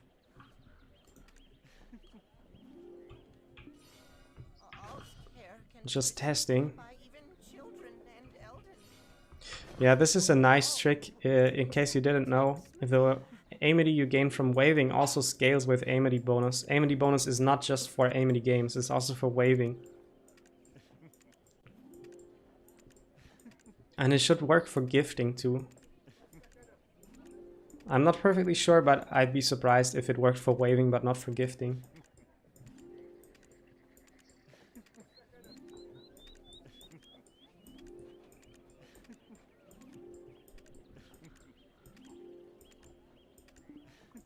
I wonder how many of the knowledge entries for this topic you have to finish to get the extra energy.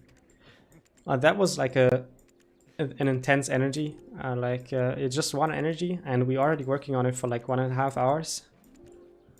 Towards the end, when you have a lot, it gets really slow. I think 627 is still realistic to get. After that, it gets to stuff like dropping every Marnie stone and so on. And I'm not sure, there's one more energy that I think is hard, but I don't remember why.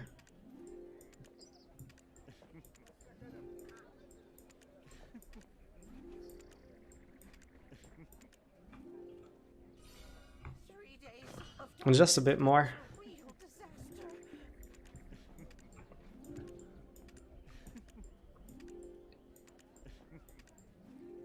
A waving stream.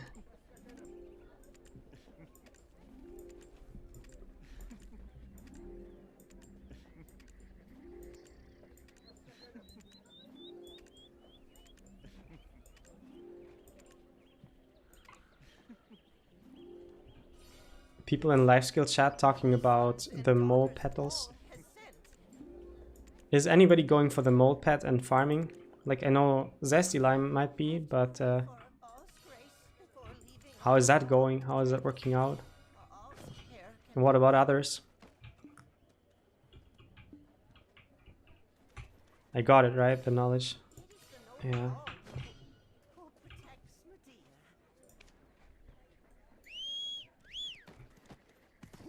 Actually, I can leave the character in Altinova.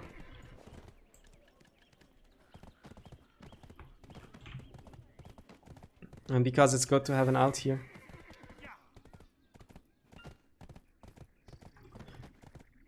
Yeah, somebody in life skill chat has gotten 1 petal.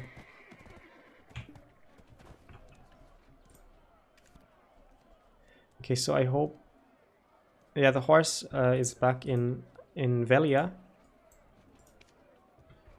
But I need to put the elixirs and the Manos riding crop here. I'm T, the storage keeper. You can even store your worries here. Wait, we're gonna go to Kusha next. So not actually there.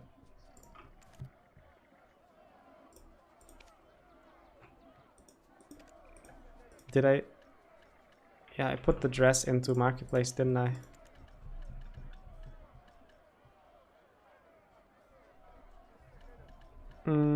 Actually, it might be in hideout storage. Yeah, so the other tamer is going to be next. Almost full energy. I got a pretty full schedule, so I'm just wondering what would be the best path for someone who plays around 2 hours a day but has a lot of AFK time.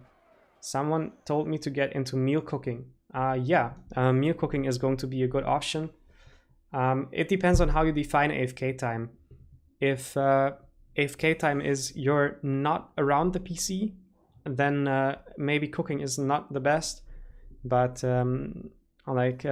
if you can be around the PC and check it every 20 minutes or so, that's good. Like that would work.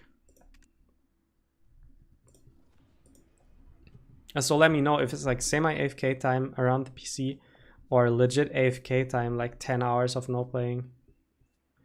Around but doing work, yeah. So your options there are cooking, alchemy, and bartering. Alchemy is probably not that good because you have low active time. And if you need to choose between bartering and cooking, I would say that cooking is better if you run a value pack. And for like most players, it's going to be better. And bartering is going to be better if you are a free-to-play player, don't run value pack all the time, and you don't mind that the times where you have to check your PC are going to be different every time. And like at first, it's probably going to be a bit inefficient. Like you are going to go from island to island, and you're not perfectly sure how long your ship is going to take to arrive.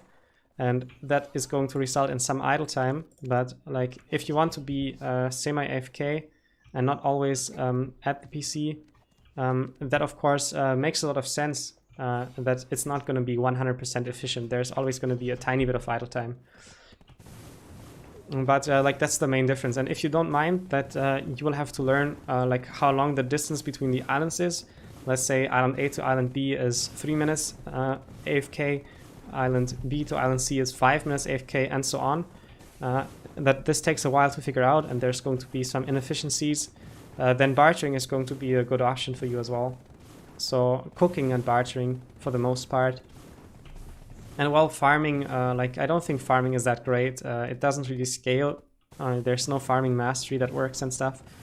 But like if you have time to tend to your farms 4 times a day and you don't have a lot of income, you're kind of beginner level, and then farming can be okay as well. And there's like a bit of a synergy with cooking, of course, if you do your own farming. But like farming, like it used to be better when the game was relatively new, and it is now pretty overrated, I think. Like I can see how many people are searching for farming in Google and stuff like that, and like the search interest is way too big. Like there's too many people interested in it compared to how bad it actually is, or like not bad, but like maybe not that great. And that's why I think it's overrated.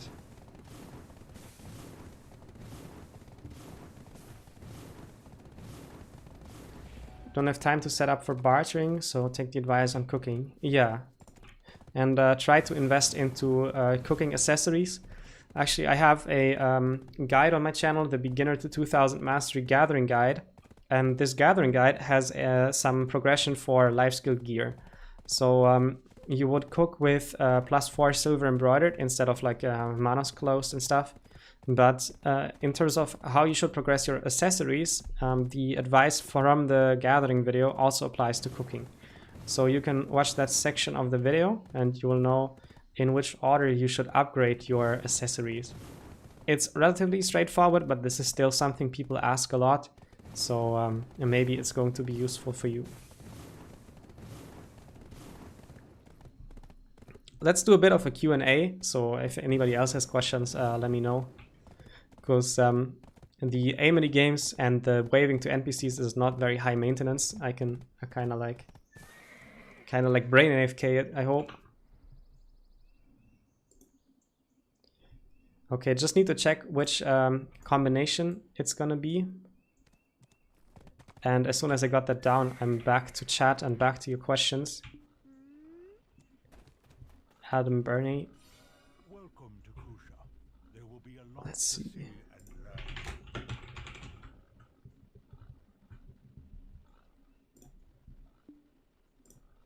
Okay, I'm gonna hide the camera again so you can see what I'm doing. And you can see the Amity game conditions and stuff. Okay, so there's a solution that a lot of people upvoted. Let's just go with this. From BDO Codex it is. Valencian Mission. Media Merchants Union. A leader of Altinova. Fallen Monarch. Exile of Beredes. And the third. Followers of Zarka. Shattered Faith Shroud. Yeah, that's gonna be a bit difficult to remember because it's so many cards. But I'll still try to kind of multitask it. I'm glad you like my gathering guide. Thank you. Oh, actually, I forgot to pop the buffs. Place where one gains profit with honesty rather than flattery. That's it, right? I didn't bring meals, so I guess that's going to be it. Do meals have amity? I don't think they do, but I can use the turning gates buff from the tent. I forgot about that one. However, it's like I don't want to do it. I'm glad I finally found you online. Want to say I pretty much enjoyed your guides. They are informative, detailed, and entertaining. Keep up the good work. I also enjoyed the long enhancing videos. Well, the long enhancing videos were actually streams, but the archives, right? I'm glad you liked them. It's a bit daunting watching these long streams when they're not live. I can see that, but like it's cool that you like them. I appreciate you watching them. Shen Merchants Guild, Medea. No, Valencian Mission, Merchants Union, leader of Altinova, Fallen Monarch. Where is it? Here. Exile of Beredes, Followers of Zarka, and no, that was wrong. And Shattered Faith. Let's go.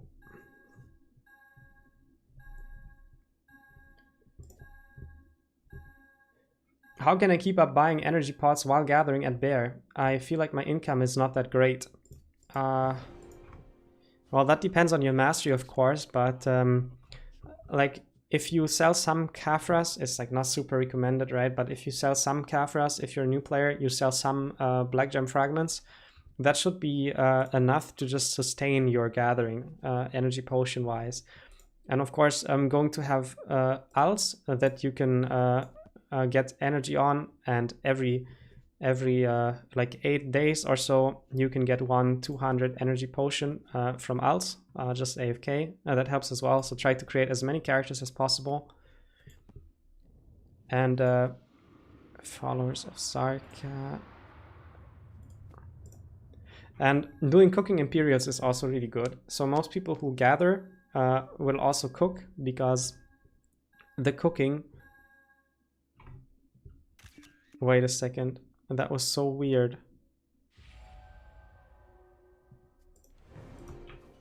The order at which... Okay, I need to look into this. This is super interesting. I need to look into this later, because the order of the giants thing just changed.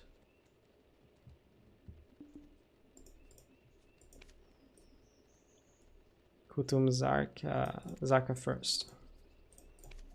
Yeah, that's kind of bad, I guess, for me, because I prepared a video where I show the order at which the amity games progress. And if the order is different every time, well, that's pretty bad. I need to look into that a bit more.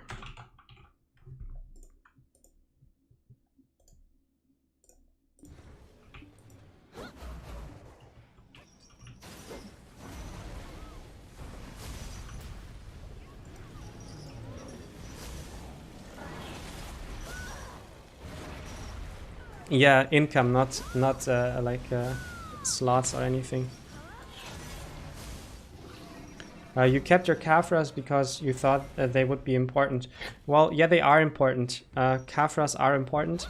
You would use them, like, you don't sell them to vendor, obviously, right? Like, you sell them to marketplace if you sell them. And the general advice is, if you are a beginner and you have lower than 10th level boss gear, then you can still sell Kafras. But after that, you should probably hold on to Kafras. But it depends on you as well. Like, if you mostly want a life skill and don't want to grind as much, then it's not like you're not gonna need Kafras later to still get some combat gear. Like, you're gonna want it, but you don't have to rush it. And selling some Kafras may be okay.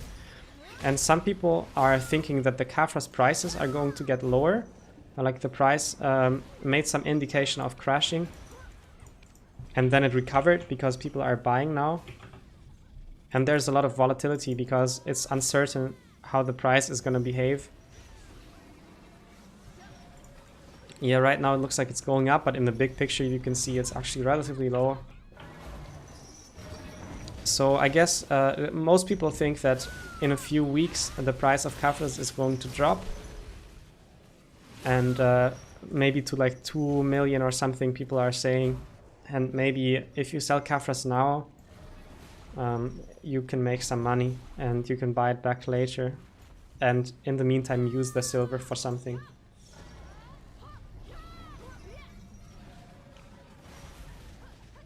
How did the enhancing end yesterday? Well, I got the muskins. Spoiler. You can watch the end of the stream archive and you'll see it. Stayed up pretty late for it, but it was worth it. It worked out. So now the evasion armor set is complete.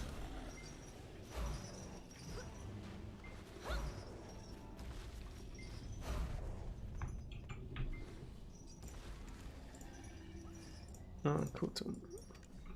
Is it okay if I decide to do Alchemy Imperial since there's too many people turning in cooking ones? Well, it depends on your cooking level.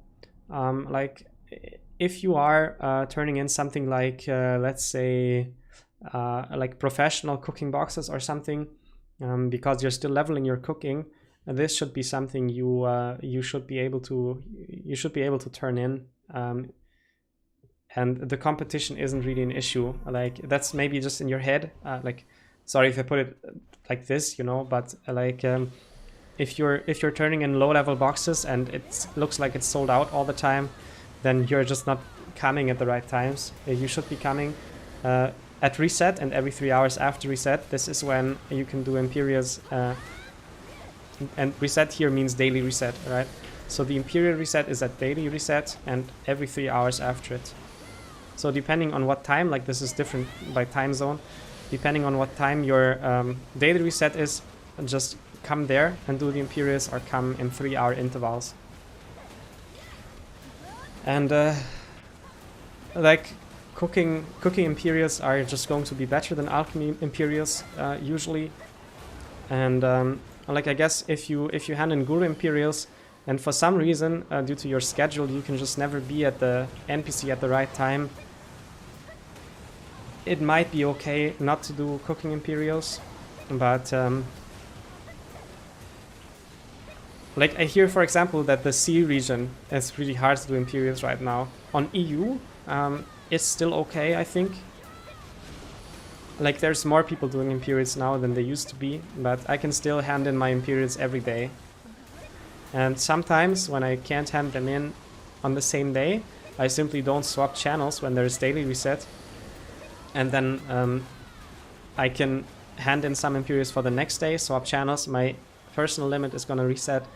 And like let's say I can hand in 234 Imperials, that will let me hand in twice as much if I time it correctly and get a bit lucky.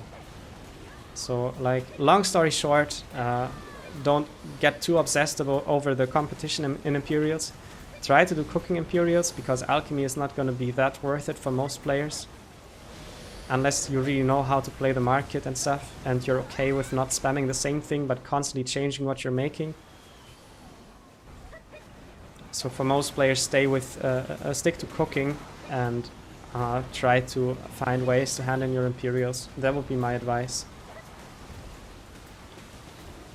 Thank you for congratulating me for the muskins. It was not impossible muskins, but it was a bit on the difficult side, and it feels good to have completed the muskins now. I'm buying Kafra stones, and hopefully I will have C9 set soon. Buying Kafra stones now is not the best, I'm aware. The price is spiking again for some reason. This is maybe just a small... I'm not sure why this is.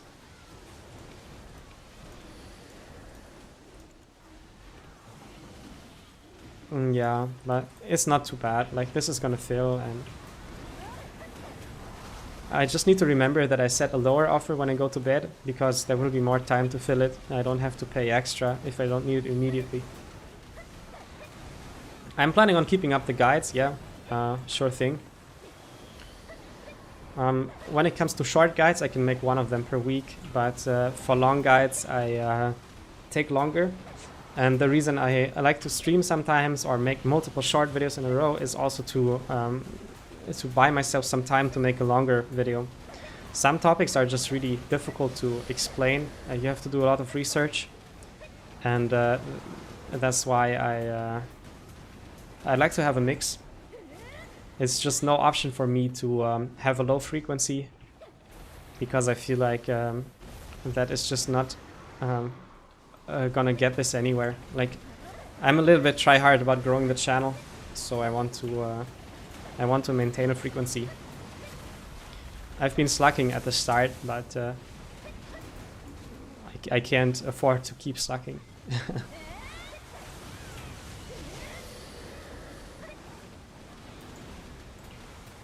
Is there anything else you would like to know? Any more questions and answers? I'm happy to answer them. After the boss, we're gonna go back to the Kusha NPC, and it's not gonna be a big mental challenge to put in the knowledge cards and do the Amity game. So I'm happy to have a little distraction, and maybe you guys can get some good info if there is an interesting question.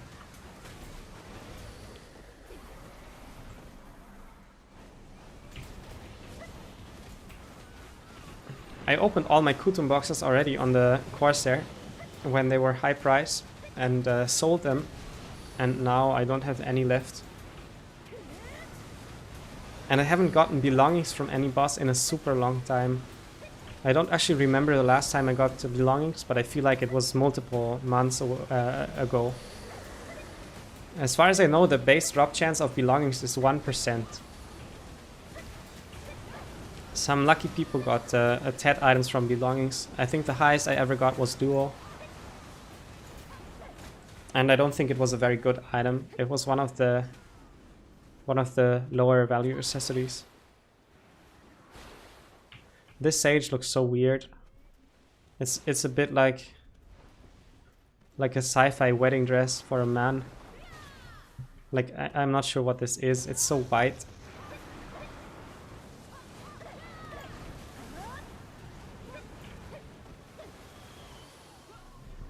Penlogia or Duo Manos for gathering?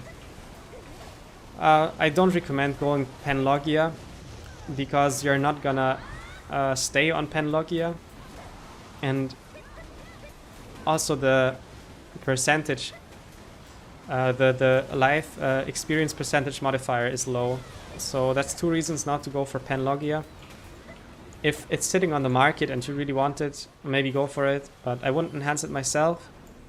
And I guess it's more interesting to go for Pen Blue, but don't go for like Tri and Tet Blue. Just go for Pen Blue directly, buy it. And alternatively, in the long run, you can go for a Tet Manos.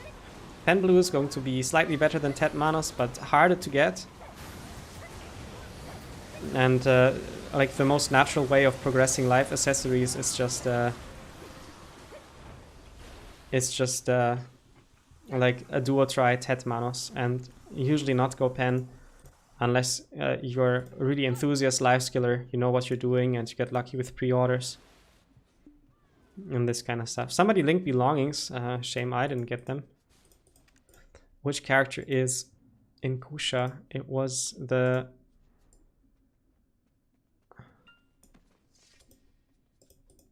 her, yeah. Is there a good way to power level cooking? Oh, no, wait. A good way to power level cooking is making beer vinegars. Yeah. Generally when it comes to cooking, like I wouldn't think too hard about how much experience you get from the things you're making. Like, if you really want experience, you can go for Chira Ruins, gather snake and scorpion meat. I have a video about it with the snake and scorpion rotation. It's a really good rotation, and you can go there and gather, and it's gonna be good money, the gathering as well as the cooking with it, and it's also going to be really high cooking experience as a bonus. I'm gonna hide the camera again for those interested in seeing the interest level and favor level. Yeah, so that would be an option, but like if you just want to cook and you're not too interested in gathering like difficult stuff to get high experience, high money recipes, then don't worry too much about cooking high experience recipes. Just try to cook a lot and make sure you have 1 second cooking time, obviously. And cooking a lot should be something you can maintain. And a lot of people are going for vinegar and pickled vegetables because you can make pickled vegetables out of the vinegar. So these two recipes synergize. And the pickled vegetables you can pack into imperial boxes and sell them to a vendor and repay part of their cost. And depending on the market and your mastery, the pickled vegetables may be profitable, but I think for most players and most markets, they're going to be a loss. And if you don't want to go this low maintenance route, it's low maintenance because you only need fruit and grains to keep it up. And you can buy fruit in the Calphion fruit vendor. You can get grains from nodes or from the market fairly easily at the moment. They are no longer sold out, at least on EU. That's why the vinegar is low maintenance. And the pickled vegetables are fine because the Calphion fruit vendor also sells paprika. And that is what you would use to make the pickled vegetables.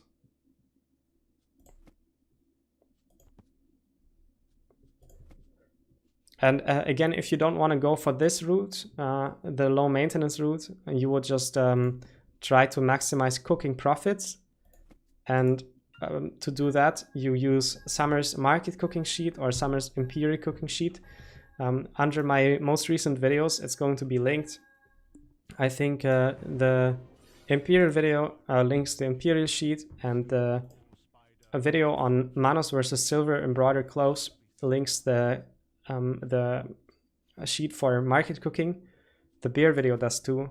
And you would just take a look at how much silver per hour you make if you cook for the market and how much money you make from imperials, like profit per box. And you would prioritize it by profit, just do the highest profit first and the lowest profit last. And you would sort of eliminate everything that you cannot reasonably maintain, for example, because you don't gather enough to cook certain recipes, or certain recipes require other rare ingredients that are always sold out. Then you would just skip these and look for some compromise between high profit and something you can maintain. But there is no like one recipe you would always spam for cooking experience. Something like this does not really exist. You get a cooking experience and byproducts from all sorts of cooking. And I wouldn't personally try to optimize it too much. It's better to just maximize your cooking time and cooking profit. This way you can cook as long as you want. And it's not like the cooking is ever gonna stop. Like when you have 401 CP, you're still gonna keep cooking, except you're gonna change your byproducts for milk instead of more CP. Or you hold on to them to wait until they increase the cap again, and then you can go even higher. Like for those of you interested in going for 501 CP, 501 CP is not really worth it. It's just something you would do as a personal goal. I think I made a mistake here, so I have to go again.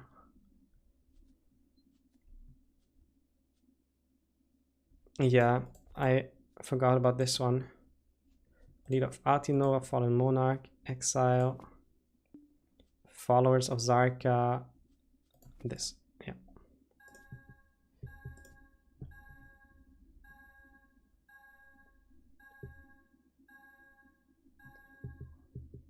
Is it a good idea to hit Guru 1 before I start making money from gathering? Yes, it's a good idea. And it's not like gathering herbs or hunting and getting gathering experience from picking up the meat you get from hunting doesn't make you any silver, right? Like you also get some silver, so get at least Master 1. Did you ask Guru 1? Oh, you asked Guru 1. Okay. Well, it's standard to go for Master 1. And another a level people go for is Master 28. Guru 1 is a bit like a personal goal, but it's not necessarily like a point where like a breaking point, you know.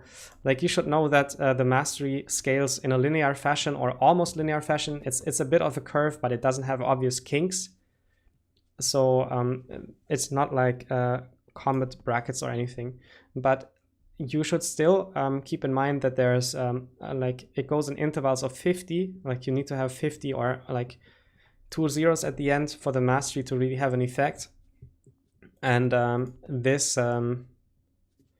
Exile of Bereeds, this is why Guru 1 is just an odd mastery, because at Guru 1 you don't really have 50 or like 100 mastery at the end, and that's why Guru 1 is not really a standard goal to go for from a gameplay point of view. It's just from a personal goals point of view why you would go for it.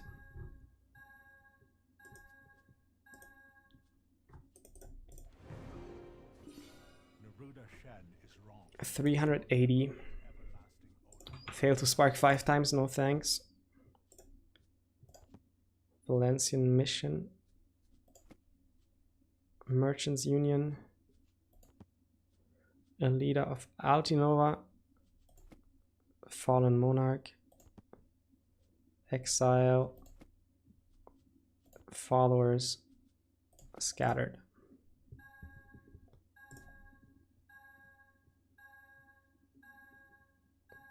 Okay, give me some more Q&A. Give me some more. We still got at least 2 NPCs in Kusha to go for. So there's going to be a bit more brain AFK gameplay until we get into the monster grinding.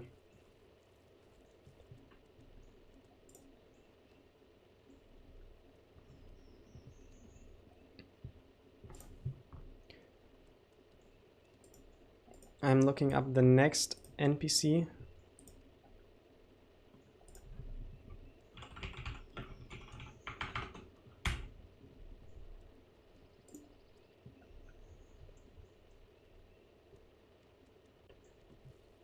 Okay, several locations.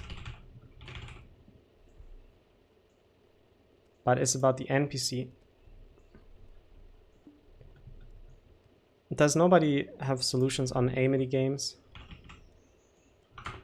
Wait, maybe the knowledge itself.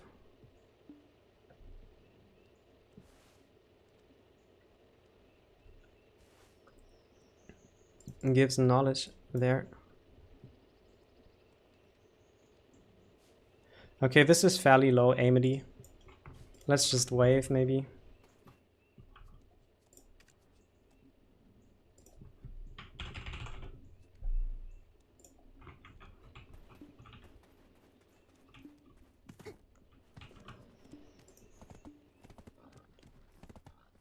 I'm gathering while watching. Okay.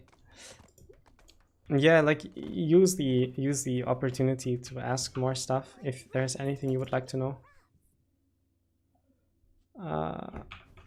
Gonna pop the thing.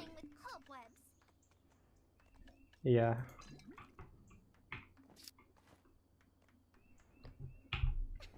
And this time I don't have anything in my F5 quick slot, so I can actually comfortably press F5.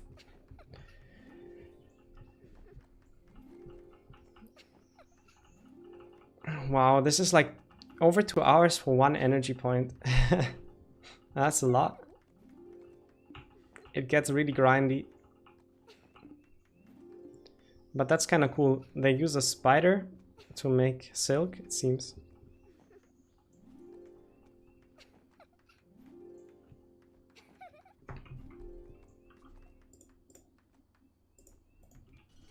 There were loads of exciting things in Turin.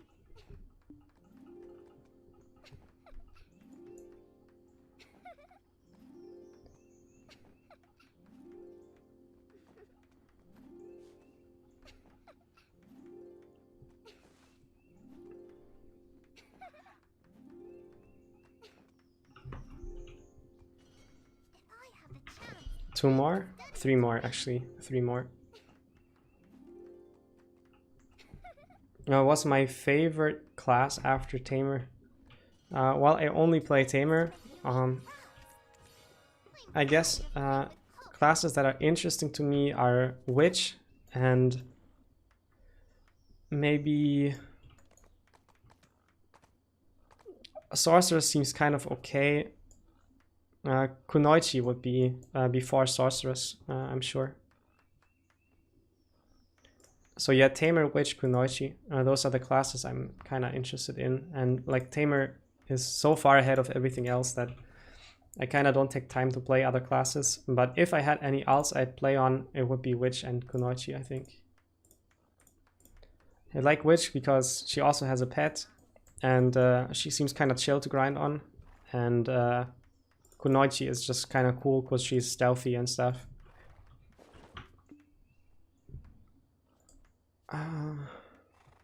Alright, we look for the next. Lashir and this guy. Oops. There.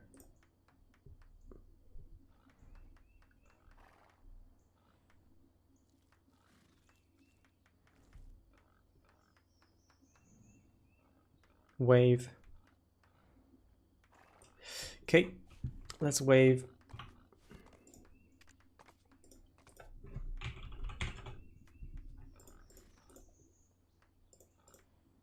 The cook.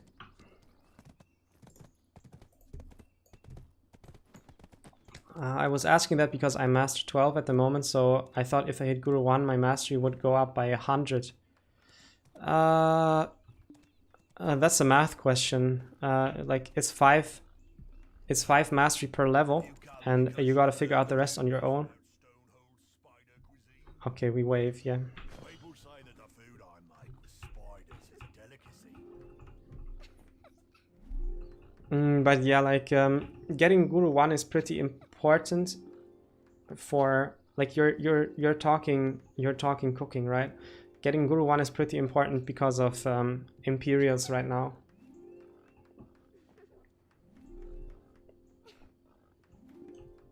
So if you're not Guru 1, try to cook as much as possible.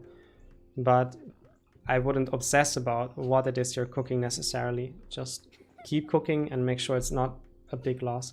Oh wait, gathering. Okay, my bad. Yeah.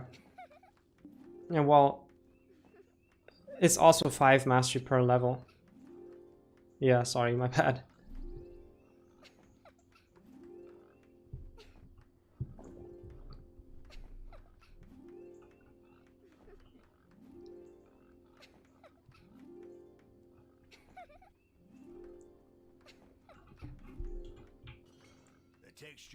Cool. And that was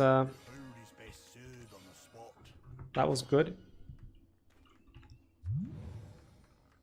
Just one more. Lashir.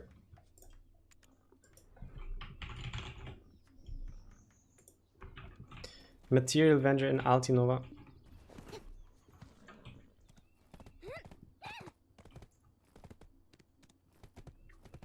I'm gonna buy a traveler's map.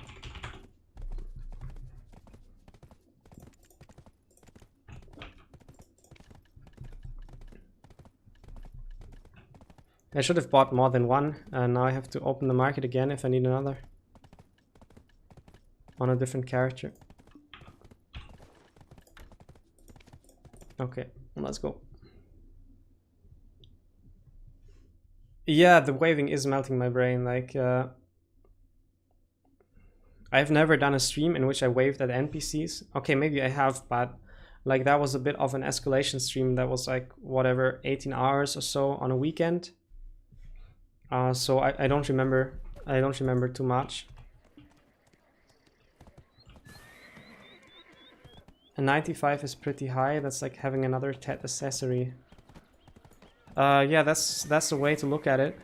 Sure. Like especially from Master to Guru, it's not that hard to level. It's not that hard. Okay, let's see. what the Amity game of Tashir is looking like. Lashir.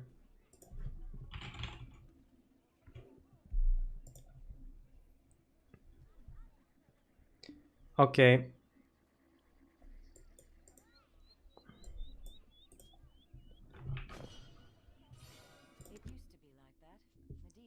Practice partner. Origin of sorcery, Tower of decoration, small bell tower. Kusha and stone rhinos. Specialty. Mating habits, that's always an interesting topic.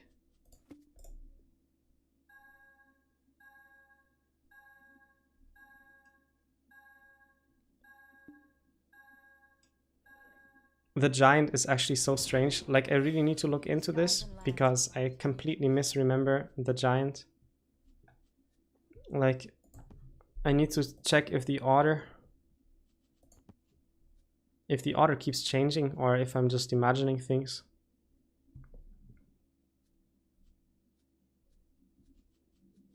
Does anybody know if the order at which the Amity game goes is different for each NPC or it changes over time or something like that? Mating habits, wrapping up.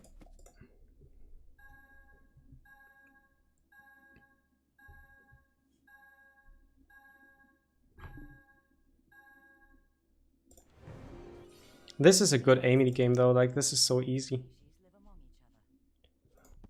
People here are saying like on BDO Codex that it's like really hard to beat the game on this NPC if you get a fail condition, and this is like an extra reason not to chain your Amity games but exit out after a single one.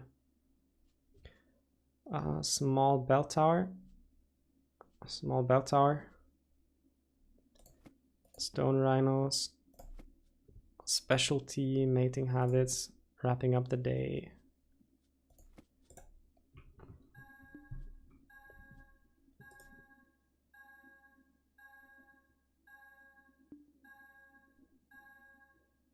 It's a pretty nice game, but quite a lot of gathering as well. Yeah, like it takes time, but I wish to see Medea turn green. like it's not that bad really. It's not that bad. Like, go for it. Also, having Guru life skills is just cool. Lots of reasons to go for it. Small bell tower. Kusha, Waikid, mating habits, and wrapping up the day.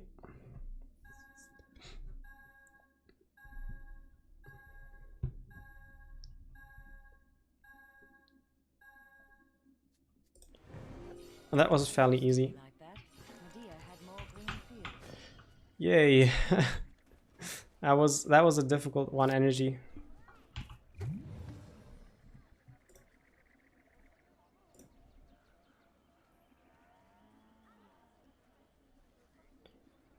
Yeah, I don't think so. And these are really like scattered. Some of them are in Kama Sylvia. Yeah, that's enough of Amity games for this stream. I'm gonna do some knowledge topics in Odilita. Before that, I want to do the quest that lets you into Ataraxion tomorrow. I think that's gonna be interesting. The stakes are so high, like I think Ataraxion is something that shouldn't flop. Like, it would be pretty bad for BDO. Because people have been asking for like group dungeons for so long, and like it's completely different from BDO's usual grind model, so it's gonna be challenging for the developers to implement something like this. And like, it's possible that it's not gonna be really good when it releases, because like we don't have any experience with this sort of stuff, right? Like, we don't know how we are going to react, they don't know how we are going to react. So stakes are high, but like this really shouldn't be dead on arrival. Like, at the least it should be something that can be like made really interesting with a few like hot fixes, patches, something like that.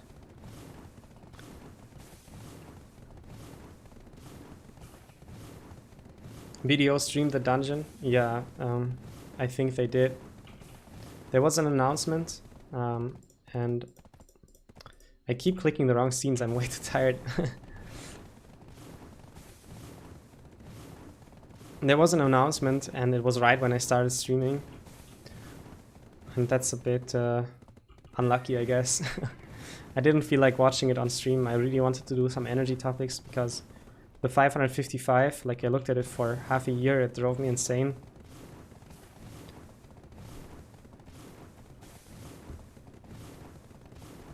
But gonna check out the recording later.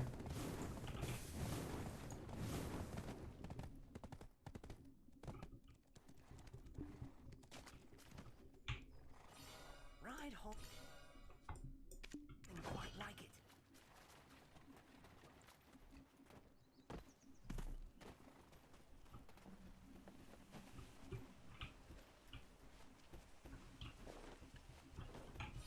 If you have a lot of stuff, leave it with me. I have enough space for the dress and storage. I'm gonna put it back in. Also this. You want to extend your storage space. If you buy a house to use for storage, I'll give you some more.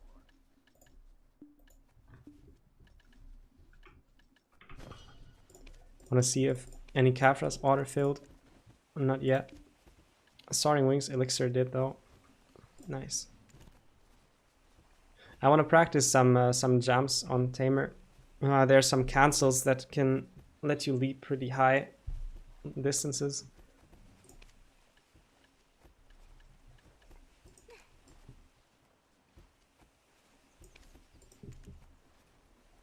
When is it maintenance for NA and EU? It's gonna be in 9 hours and 10 minutes. So that's gonna take quite a while.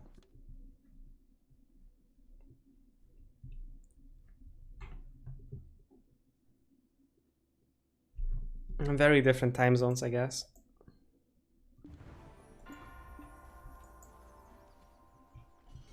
I have a container. If you have this, you can use the storage in your house.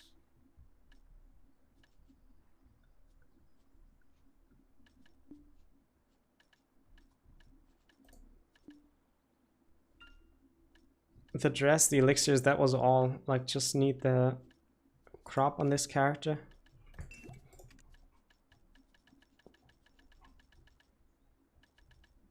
And this should be fine. I have Hooms in my Urogons. I think I'm gonna use the Urogons for the Odilita monster grinding.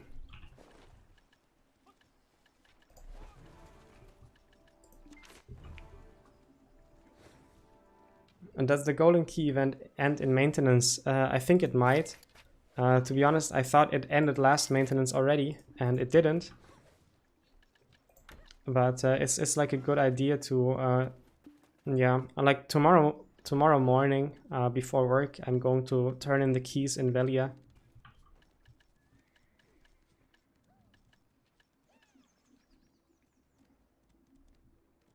Yeah, I think I'm gonna run Urugans and Libers because they have the Jin Vipers and these don't. Just for this session. And I'm gonna Kafras everything later.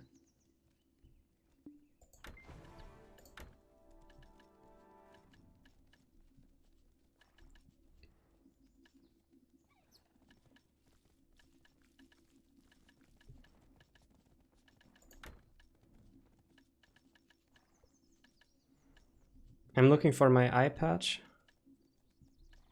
There.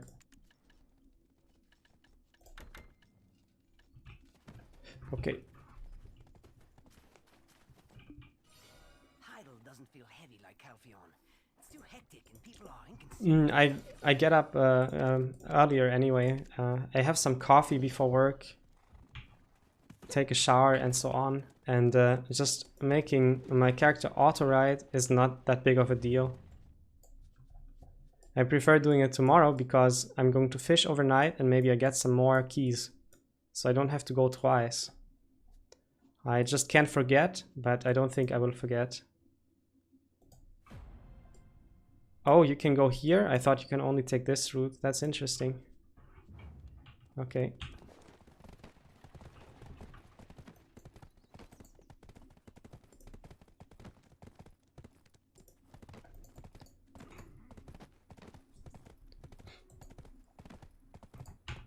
So let's see what ecology topics we can prioritize. And I should bring chocolate. But I think my chocolate is on an out.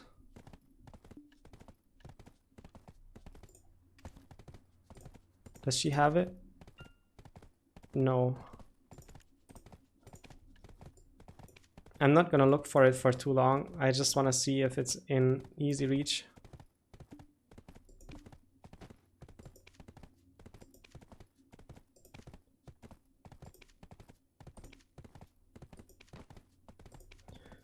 It's weird how chocolate in this game makes you gain more knowledge. I've tried eating chocolate in real life and it never made me smarter.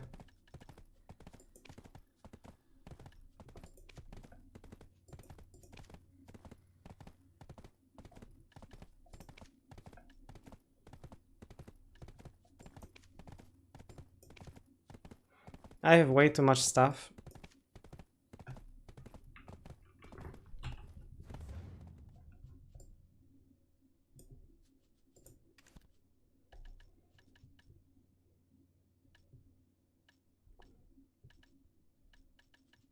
Yeah, no. I can't see the chocolate at the moment.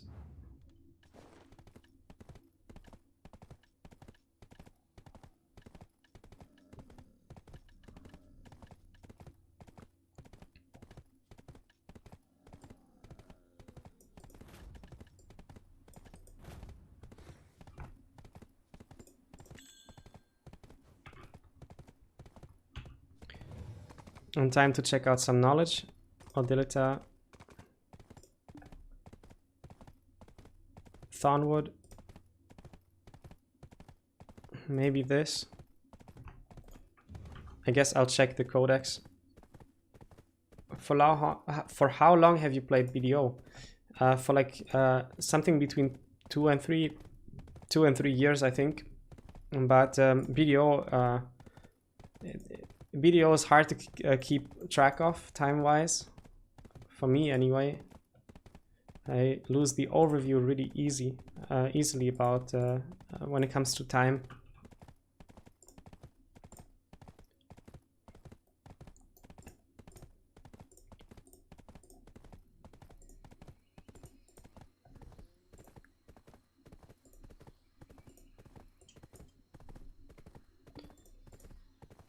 Ecology, Odilita.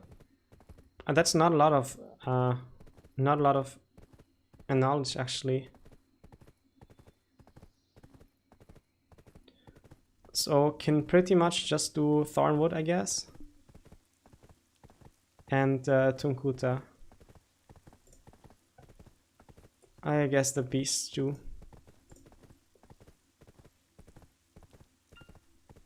There's attraction knowledge already. Interesting.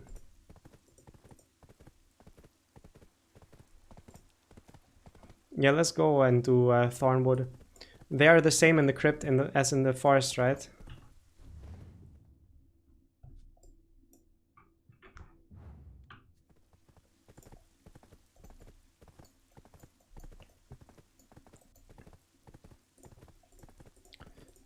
I should really stop misclicking, like I have to rearrange my scenes a little bit. Okay, there we go. Noob streamer. Made too many YouTube videos, didn't stream enough.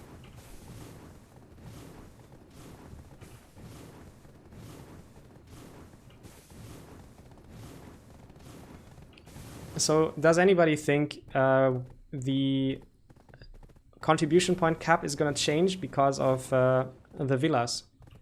Because the villa is gonna cost 50 CP, it's not gonna do a lot, it seems, apart from like roleplay and endgame goals.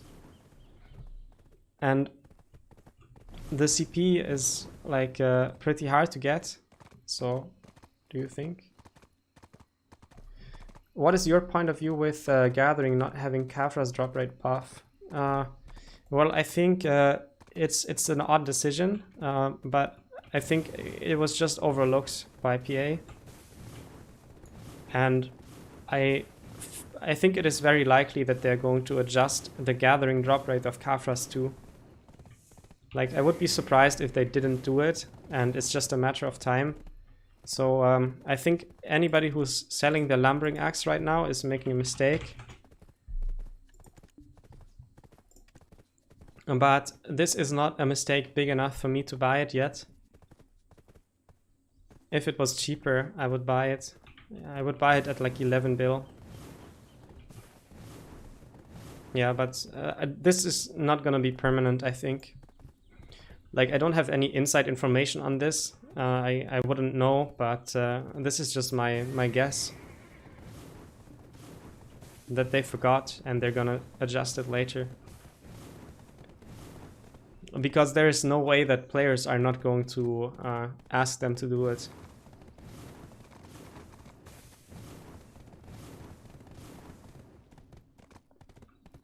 And they're actually quite good at listening to player feedback. I think there are some things that they kind of tend to overlook long term.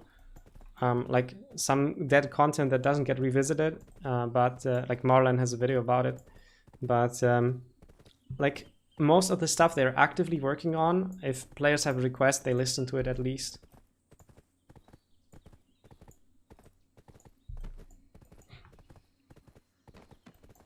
I'll be right back. I just need a quick break. See you in a bit.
Hey there.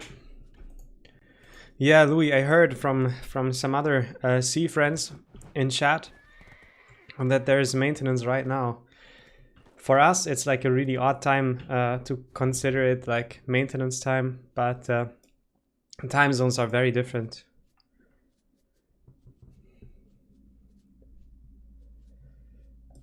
Where's this forest?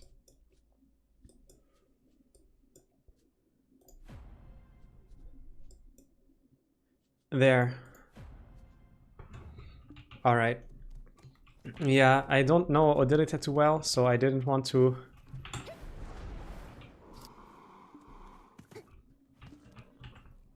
I didn't want to run... Wait a second.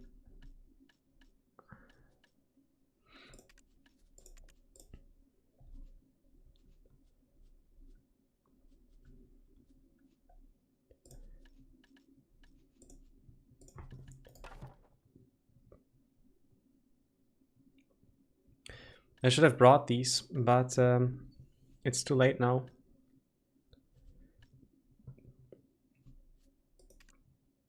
And next time I'm in Odilita. It doesn't say anything about the transport time, but I'm sure it's going to be high. 1 hour, yeah. That's a lot.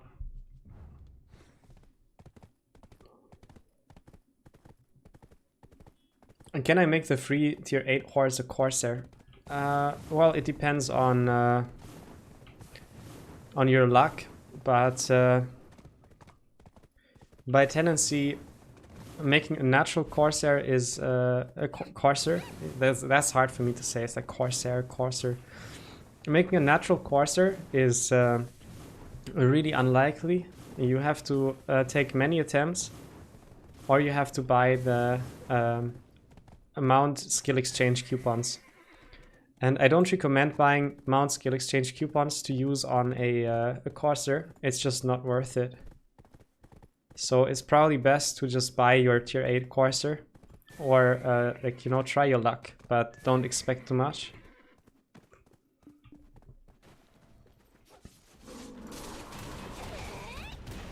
And they're kind of tanky, I didn't expect this. They also CC, that's annoying. Yeah, I never really grinded here.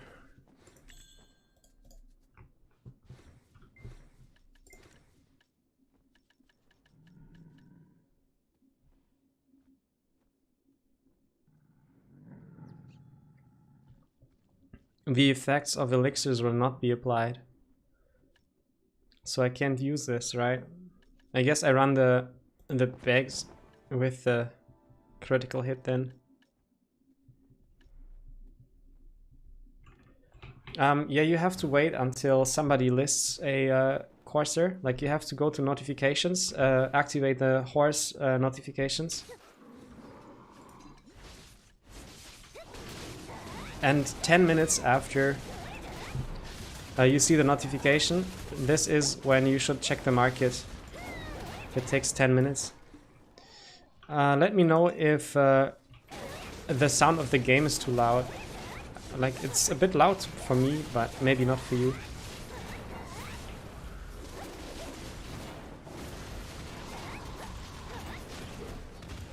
I'm not sure how I should grind here, like what combos to use and stuff. Because I don't have a feel for how strong the mobs are yet.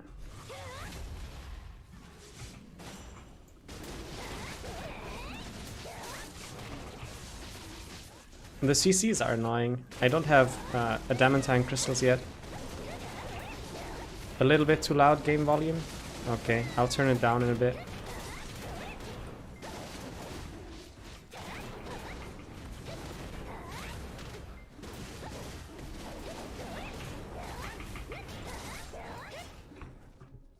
Yeah, they CC but aren't strong, that's my impression too.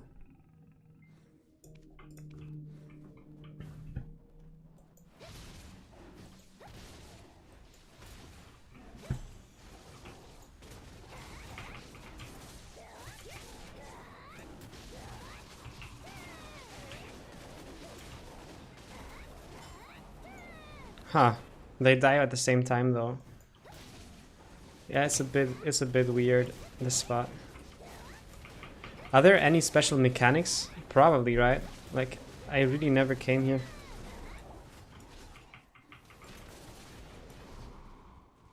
Most spots have these new RNG events. And since Odilita came out after they introduced the RNG events, there is no way this doesn't have any. Let me know what it is, please, if you know. Actually, I can die here if I try hard enough. Like, you could see my health dropping. I even have the potions, so yeah, if I stand inside the mobs and they hit me from all sides, I can die. I thought this was like a trash spot, like Manshams or something. But the mobs here are stronger.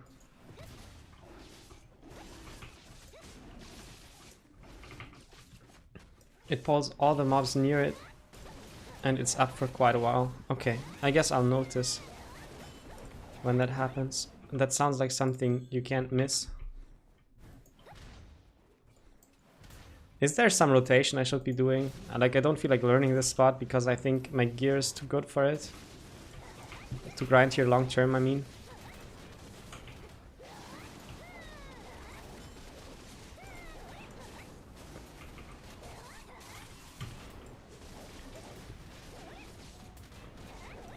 I can't miss it, okay.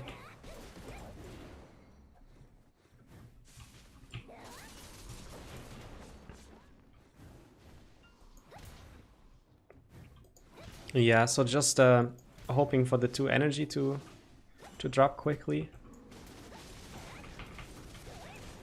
And then we go to the 2 rows and only kill the 2 mobs that haven't dropped knowledge yet. I remember when we grinded Turos Zesty Lime, and it was fun, but I recorded without sound, and now the hard drive is gone anyway. It would have been fun to upload some of it, but unfortunately that's lost. I should put loot scroll on. I don't know. I like my loot scrolls. I have a lot of them, but like the way the game is the way the game is developing at the moment, grinding is going to become really good, or it already is really good. Life skill is not as good. I'll probably plow through my loot scrolls really quickly. Yeah, it was a strange experience, but so much fun.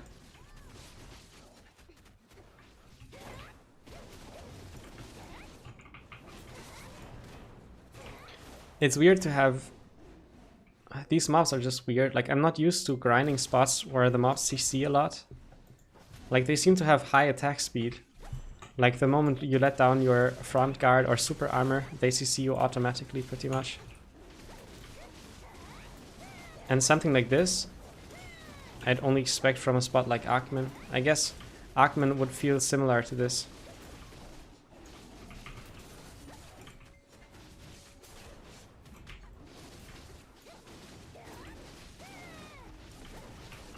What happened?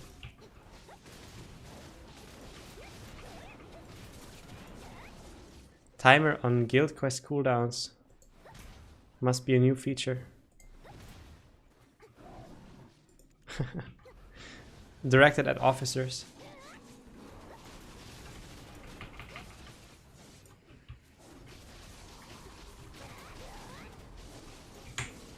Yeah, the CC is really bad. And like you can see my health dropping, right? Like, if I try really hard, I can die here.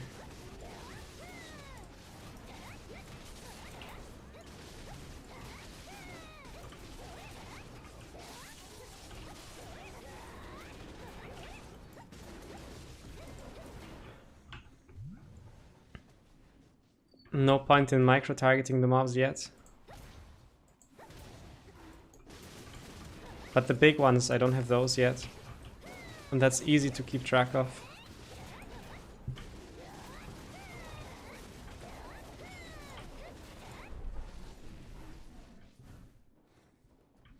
And I guess the statues and stuff. Yeah, I don't have the statues yet.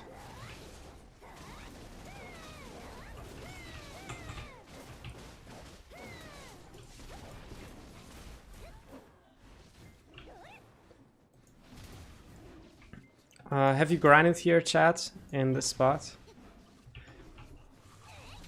I talked to somebody in the comment section under one of my videos, and they grinded this spot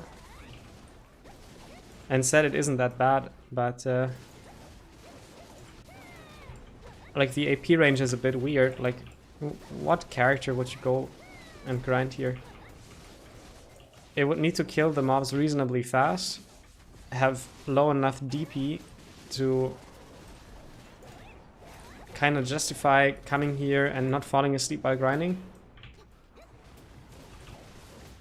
But it would have to be something that has a lot of protection, or at least doesn't die from CCs.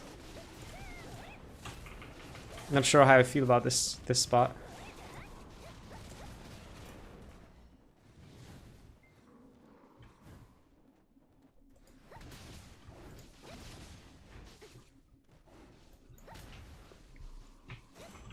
So I need the calcs and the other big ones.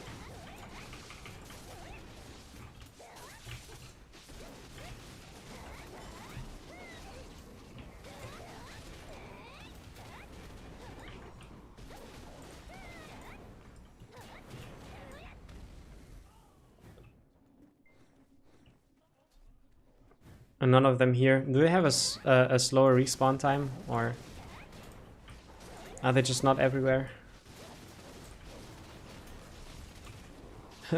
Drop duo ominous. And click it to pen, right? Like just one tap it to pen.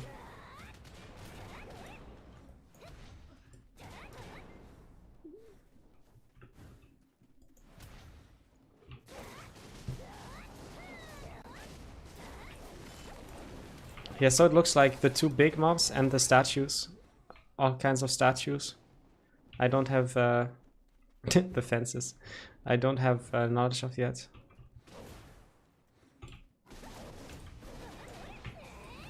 So just gonna target the statues and the big mobs for now. Hope the mobs don't chase for too long. But I guess I'm already leaving the grind spot.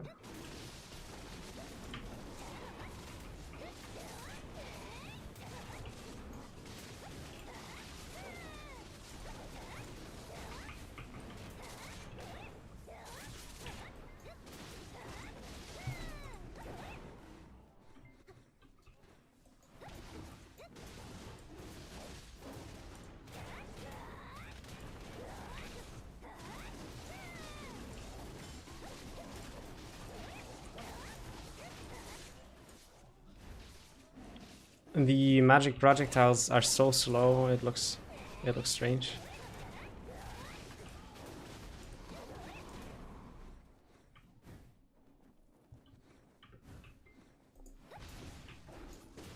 Yeah, why even like pull the other mobs? Just go for these. Stunned again.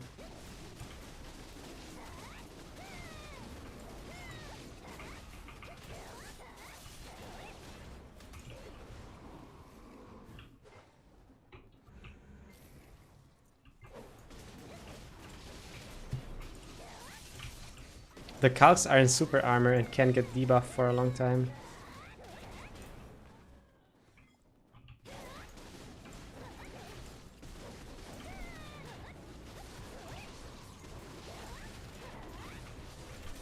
And maybe I should have brought the chocolate after all.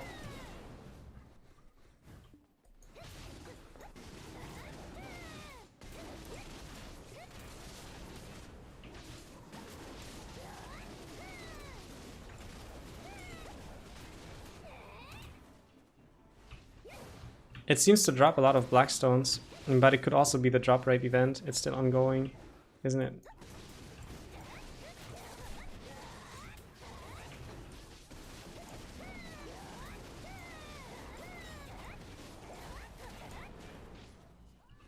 And that was one of the small mobs.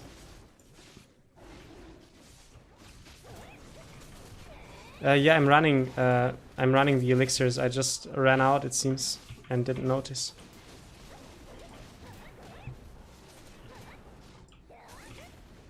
But thank you, of course, for reminding me.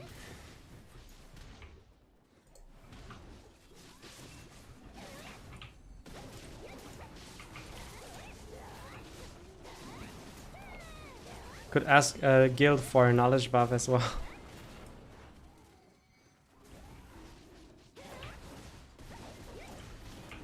Bear maiden. Nice. Okay, this is something else.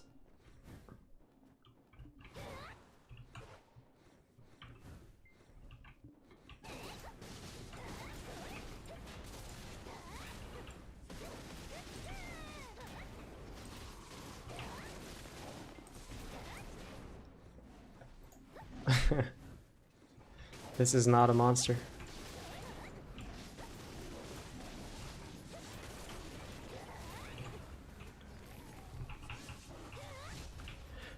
The accuracy necklace is so expensive. Like, no way it's that valuable. Is everybody running it?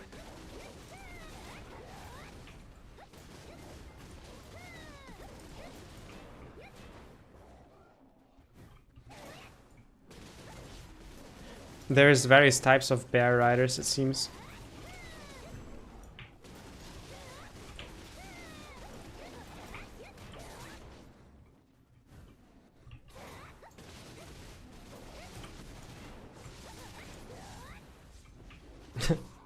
CC'd again. I have enough maneuver scales to make crystal slots in my dandelion. And then I can run a Damantine. But I don't think I'll do it, actually, because I'd rather make a pen Black Star Awakening weapon and use it on that. The rotation around the node manager. Yeah, let's check that out. Maybe it can't be worse than what I have.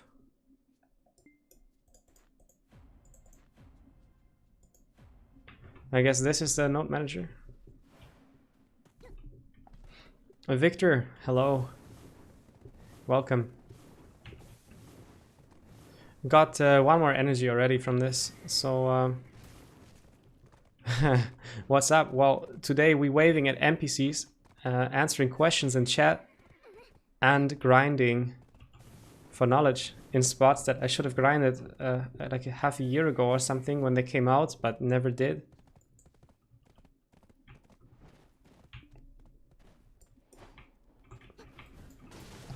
The first piece of energy it took 2 hours to get. It was Amity games in Altinova. Was a bit tiring, actually. And didn't expect it to take so long. Why do you envy me? What's up? Oh, okay, yeah, that's very low.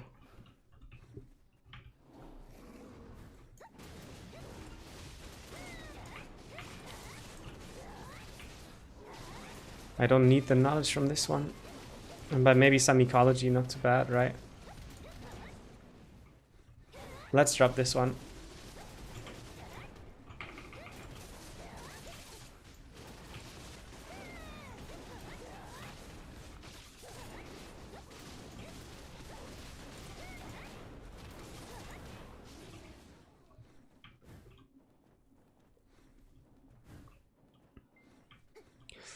I think I left the horse in a bad spot.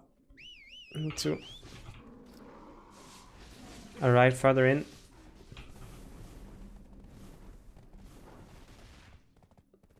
Too lazy to get out of Calphion. Is it like super hefty life scaler syndrome? Unable to move and all?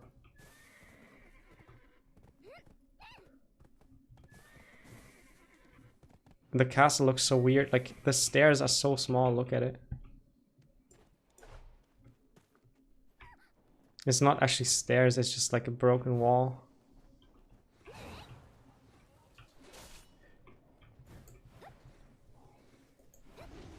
I'm attracted to the big guys like some fly, but I don't need knowledge of both, and just this one. Yeah, I think the horse is safe where I left it.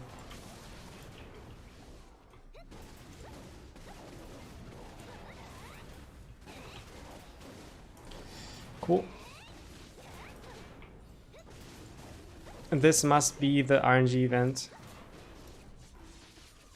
Yeah, looks like.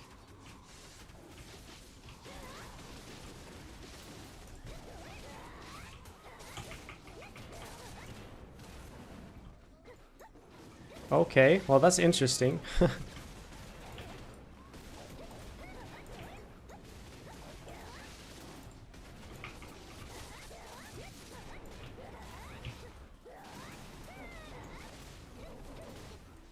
And it's stationary, so like I can't go elsewhere and this follows me.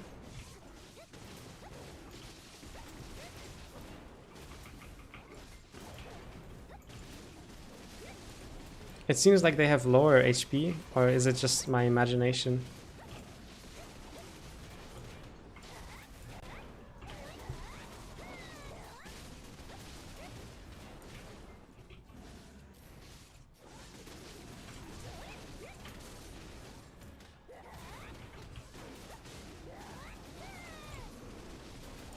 Well, I'll take any S rank I get.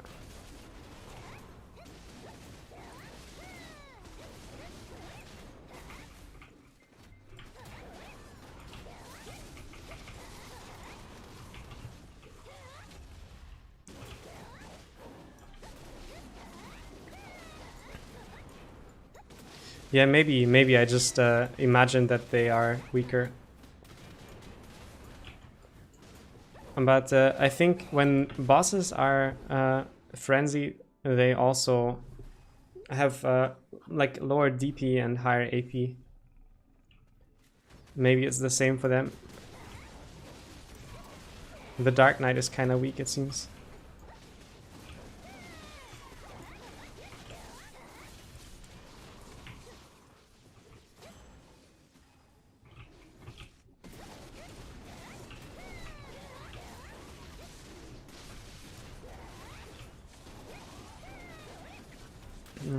Easy. 3 Kafras. No dual ring.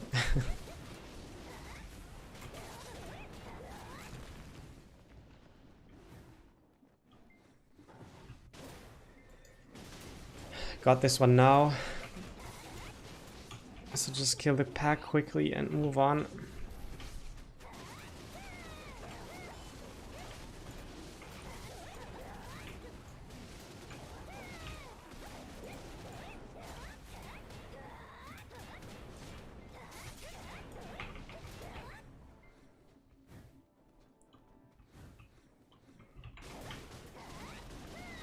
I think it's just the statues missing now.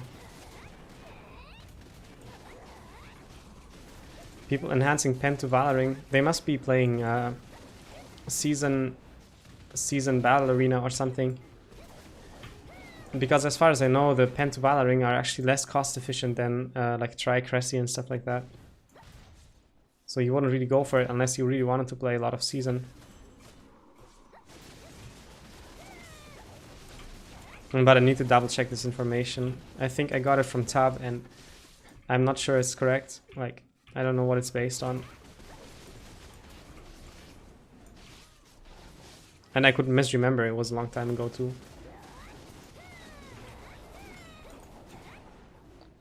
But as far as I know, a lot of people don't enhance like pen accessory for season. Some enhance the necklace. And the rest is just like a completionist thing or trying to do something with the season character before season ends.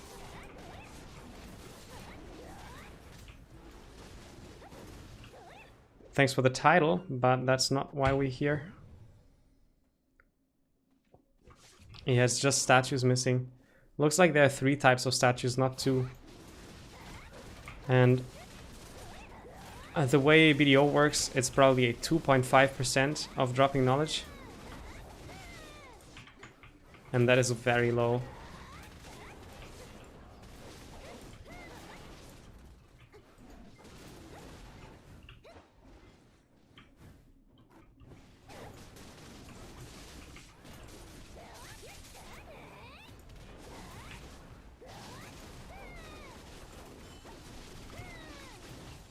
Are there more pickaxes getting listed because of Kafra's changes too? I'm not keeping track of pickaxes, just the lumbering axes.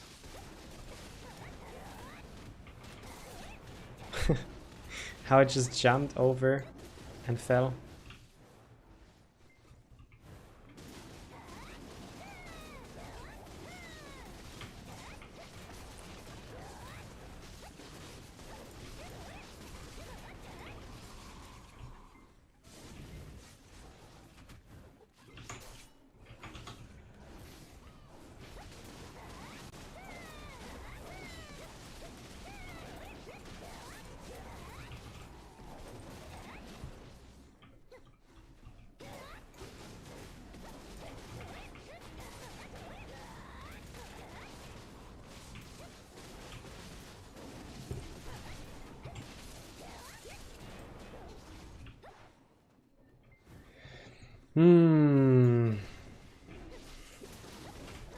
Please give knowledge.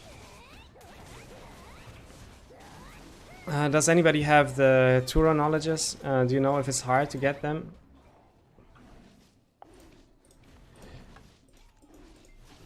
You probably also need the knowledge of the big guy, right?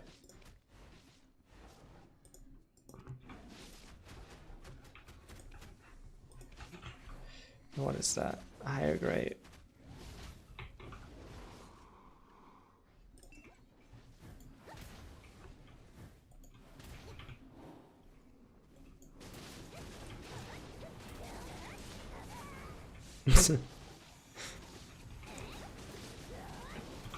It looks like that was a front guard skill.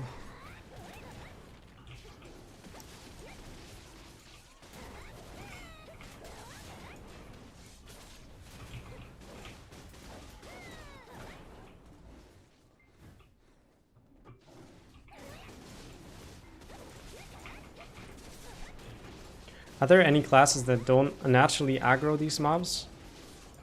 Like, can you go stealth, kunoichi, or ninja or something and only pick the targets you want to kill? Probably doesn't work, right? Like, they also have a trail of mobs chasing them. Never really played those classes. Only AFK leveled them in Miramok. Considering I don't have loot scroll, the drop rate of these fangs isn't too bad, I guess. How many per hour do you get? Is it like a scroll written in ancient language? I think people form really small parties with them,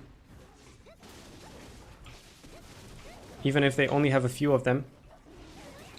So I guess it must be more valuable. It drops Kafras, doesn't it?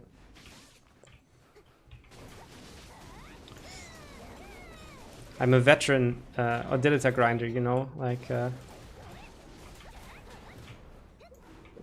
expert at every Odilita spot that ever came out.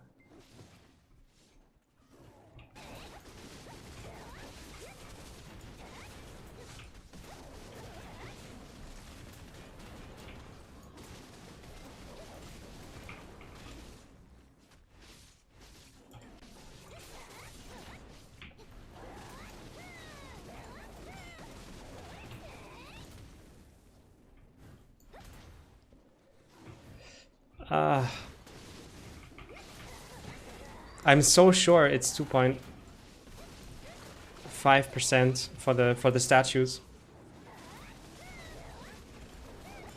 Well, you're not representative. Your scroll drop rate is always really bad.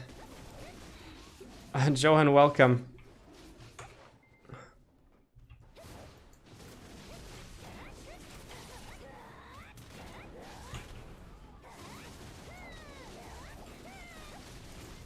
When do you guys have to get up tomorrow?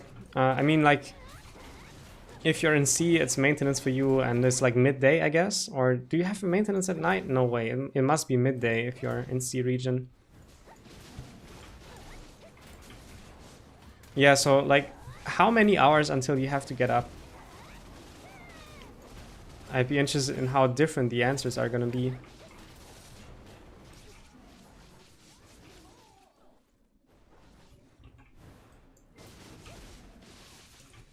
isn't there a patch today in 20 minutes? Well, I don't know what region you're from, Victor. Are you NA maybe? Like, I'm fairly sure our maintenance is in 7 hours and 24 minutes. No, wait, 8 hours and 24 minutes. But this is EU.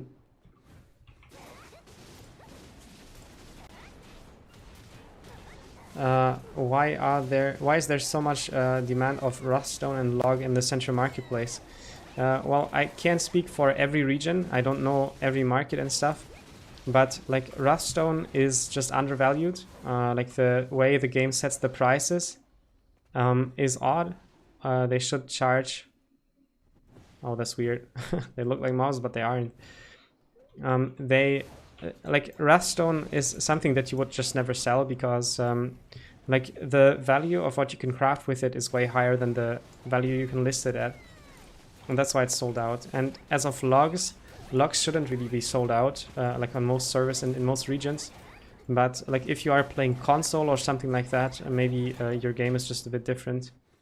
Like I remember logs being sold out when like before we had the central marketplace. But after we got the central marketplace, logs were kind of sitting on the market because people were gathering logs for money, and there was an excess supply of logs because most people just wanted to go for Kafra stones and not the logs themselves. So like I don't know, maybe that helps, but like I guess if you tell me what region and platform you're from, I can help you a little better. Or I can at least tell you I can't help you.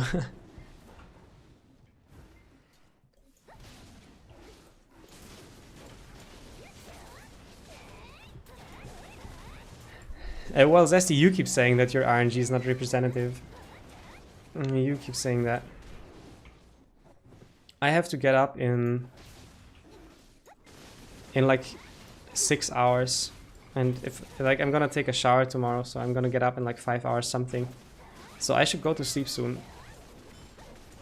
But I'd rather like at least finish the bit here in Thornwood Forest.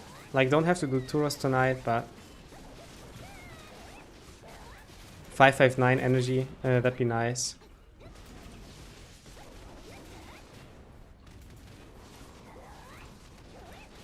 $7:38 in the morning. Okay, that's very specific. You must have a very optimized routine. I just hit my 10 ruins today and last piece of my Tri-Manos accessory. Well, congratulations. How long have you been working for it? And is it your first TED accessory or did you have others before? Like there's different philosophies. Some people go for the cheapest upgrade, others go for the cheapest per AP upgrade, others go for the most expensive upgrade that's also the most notable. Your Achman is normal. Okay, well. Yeah, you are in a strange love with Achman, I guess. Second TED accuracy. What's the other TED accessory?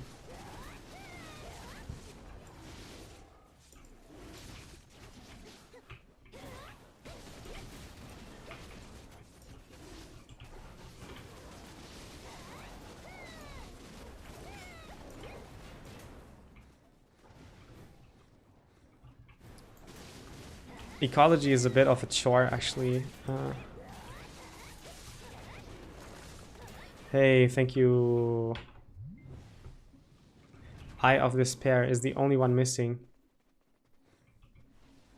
Really the only one? Yeah. Oh, we can use the tracking function.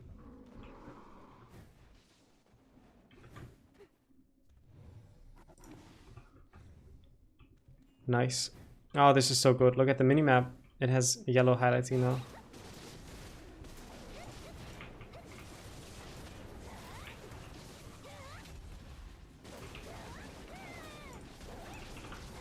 It's gonna be really easy now, I feel it.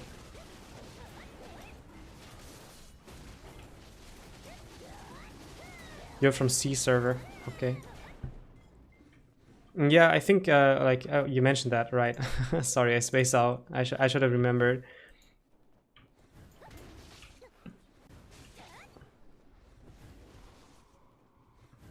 Is there another eye of something? Oh, yeah, there. I should probably ride on the horse to the eyes.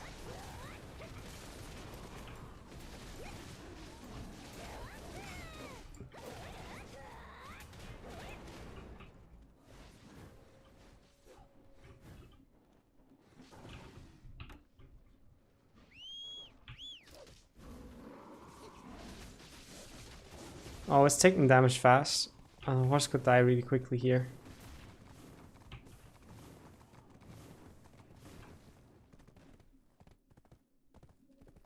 A bit like Star's End. Less damage but more mobs.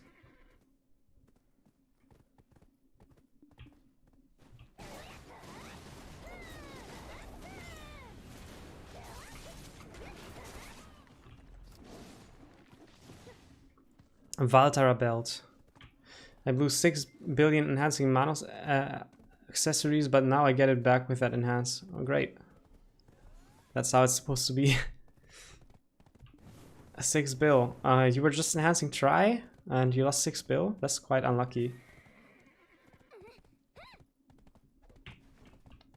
Maybe somebody's grinding here, or this is a bit of like an area where people don't grind because mob density is just low.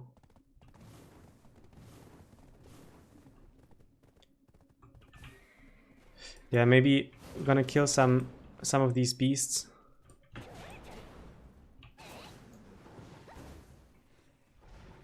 Can you butcher? Yeah, you can, looks like.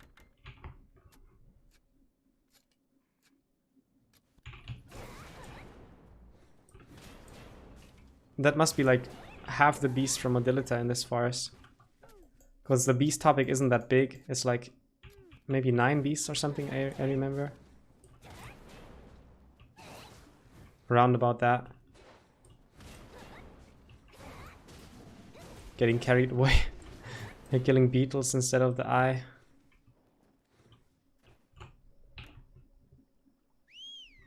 Yeah, just try. Okay. I had a lot of respect for enhancing anything when my Danline was so unlucky, and like I kind of deviated from enhancing the Danline to pen, and instead I clicked some like Manos Gatherer's Close, and that was really unlucky too. And then I clicked. It was base Manos Accessories to Duo, and I got 2 in a row to Duo, and I was so happy. I was like, wow, okay, enhancing doesn't have to suck necessarily. So like having this thought process made me realize that I was kind of like salty about enhancing because I had like an unlucky episode. And now I wouldn't think like this because I just enhanced so much more, and like the main difference is also like I save up more resources before enhancing, and even if there is an unlucky episode, I just don't feel it because like it's kind of the stakes are almost always the same when you're enhancing. You feel like you're enhancing and you kind of feel like you should be getting something, otherwise you wouldn't be enhancing. And you can enhance with little resources and be unhappy, or with more resources and be a bit more neutral about it, and like that changes a lot how you experience BDO, I think. How much you save up before enhancing. You enhance both your Tets, Gatherers, and your Cook's Close. Well, did you enhance it already, or are you still working on it? You probably shouldn't get the Tet Cook's Close too early, though. And that's a bit low priority.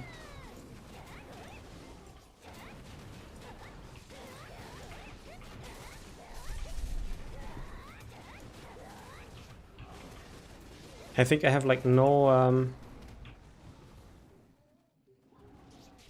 from Pry. Well, still, are you enhancing it or have you done it already? Like, I'm not sure.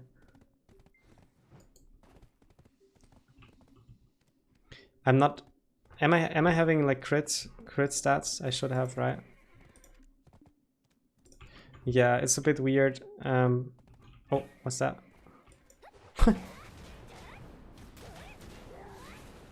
weird.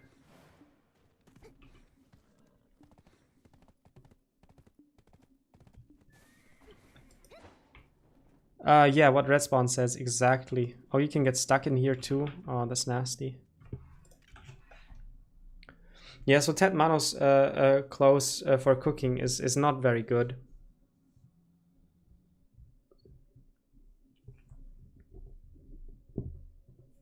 You would get it super late for Imperials, and like if you slow cook red sauce overnight, you can get a pen.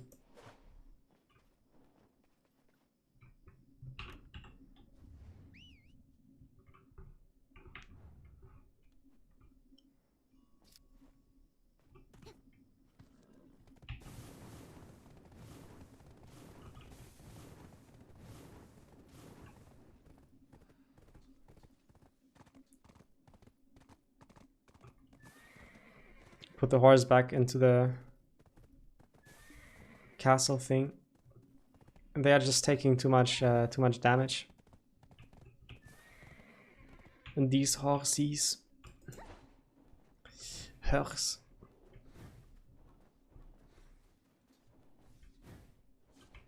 $200 days to recover. Yeah.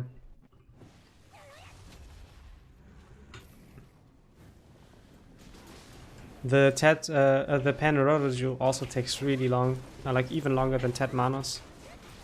I got lucky with mine, but still, like these are not very good items.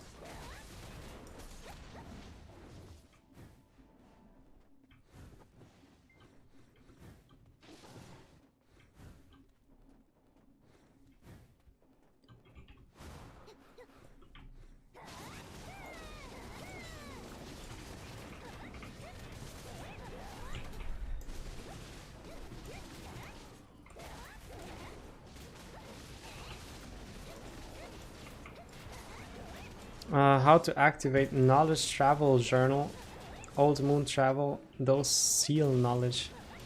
I have no idea what that is. Like maybe try putting it into BDO codex into the search and see what comes up there.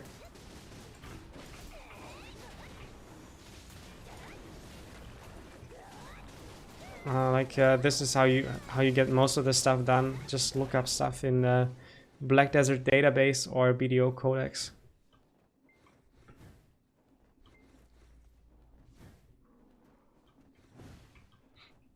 Guess I want to start swapping channels soon. There's one more down here. Yeah, there.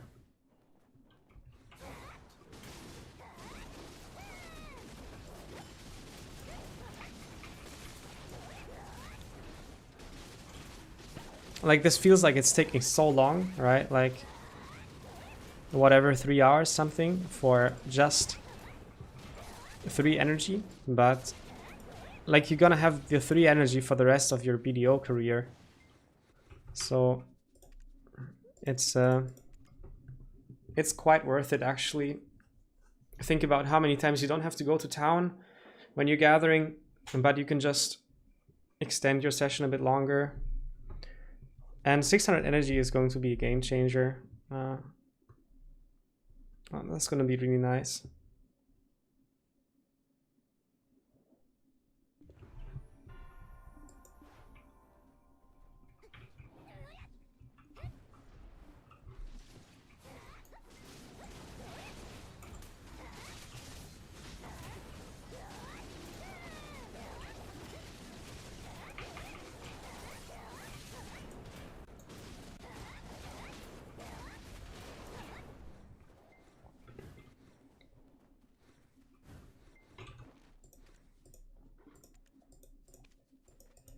This one doesn't expire, but I should collect the... Yeah. It's almost daily reset. So make sure you get your dailies done and stuff.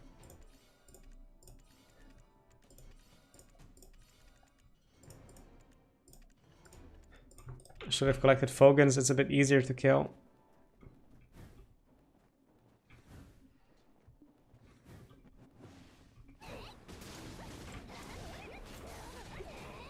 What clothes are you using for processing? Personally, I am using blue It's called Carta, I think. Like just the blue one on Tet. Not the silver embroidered, but the blue mastery one. And about red spawn, of course I don't know, but like you shouldn't go as high as pen or something like that. I don't process very much, and I have Guru 38 processing. So I'll never need like a pen processing stone. And I'll never need a pen processing outfit either.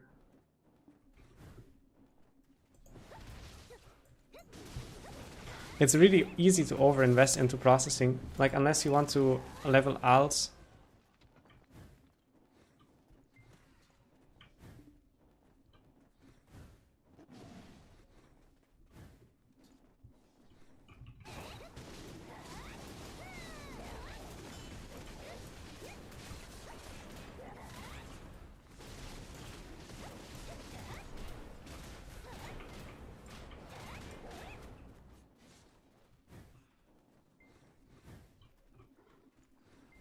There was one more down there, wasn't it?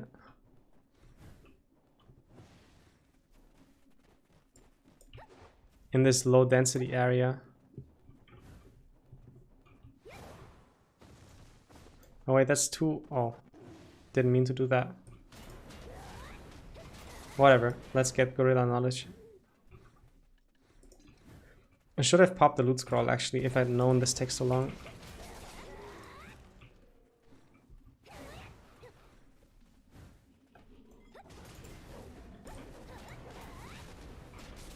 Next time when you try to make me pop a loot scroll, don't say for fun, but say for profit, and I'm going to do it immediately. Higher grade, okay.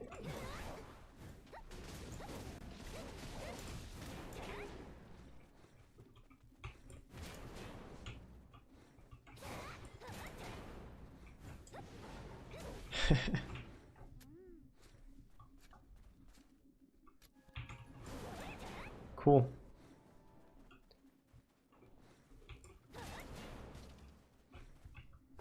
What about the beasts? It's a lot of beasts. It's more than 9. I was wrong.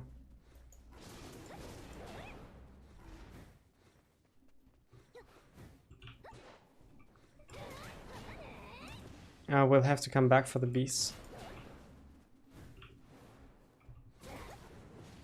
Not tonight, too much for tonight, but this thing respawned.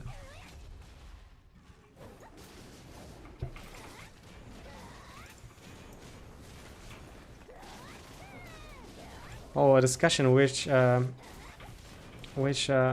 Manos outfits are good.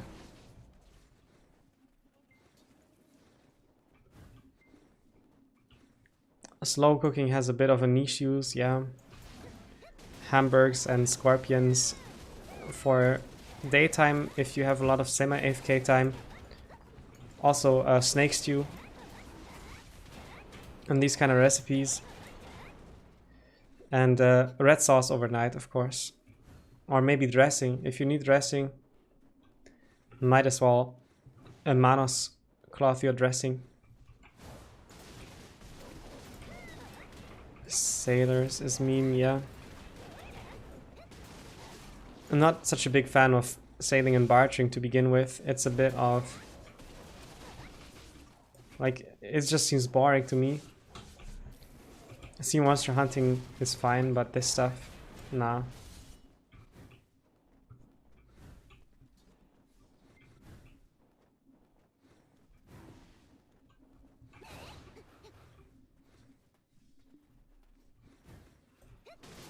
You used to do hamburgers overnight. That works, I guess. Like, not sure how you manage the weight. Like, if you do a red sauce on a supreme cooking utensil, I think that's a pretty standard thing to do. If you expect to sleep like 6 hours or something like that. I don't know exactly how long it takes, but you want to be bottlenecked by the rather you want to have really high weight and cook something really light so you can keep going for a long time overnight. In this way, it's actually better than fishing, and you don't waste too much time either. You use almost the entire night.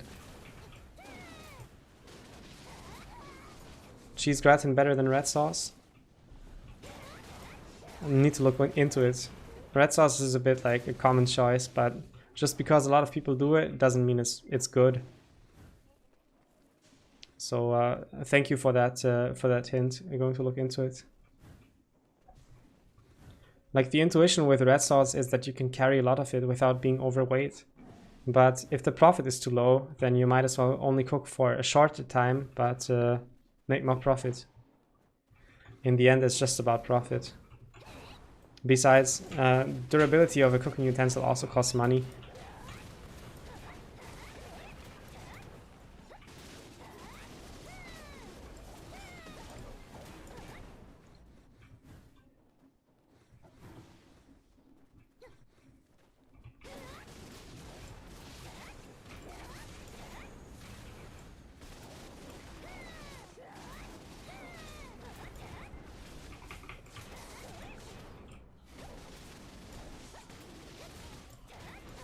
Oh, wait. Like, I can't process cheese in my house if it rains, I think, because the ceiling doesn't stop the rain, according to BDO logic or something like that. But caves work, is that true?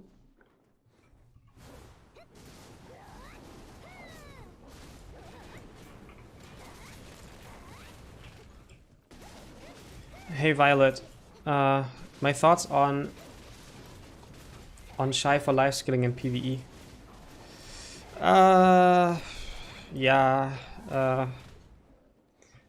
Like, personally, I don't like Shy very much, but like, let's say I feel indifferent about it and I just want to judge it based on how good it is. Like, I'm not sure Shy is such a great life skiller. Like, the main advantage Shy gets is the was it professional or artisan gathering and alchemy? I'm not sure. Like, but the starting bonus doesn't really matter because you can gather for like whatever, like 2 hours or 1 hour and you have it. So it doesn't really help you that much.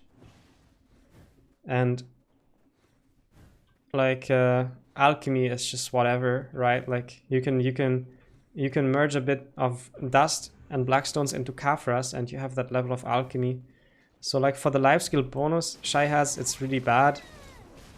The thing where Shy gets skill points from gathering is also kind of whatever. Like, Shy doesn't need many skill points in the first place. So it's a bit of like, it doesn't really matter. I think Shy has something about weight that is a bit beneficial, but like, the movement speed is slow for Shy, so like, I would say Shy is not a very good class for life skilling. People think it is because, ooh, Shy life skilling, like, automatically genius, because like, what else should the class possibly do? But I don't think that's how it works. If you really just want to life skill, you should probably go for Musa.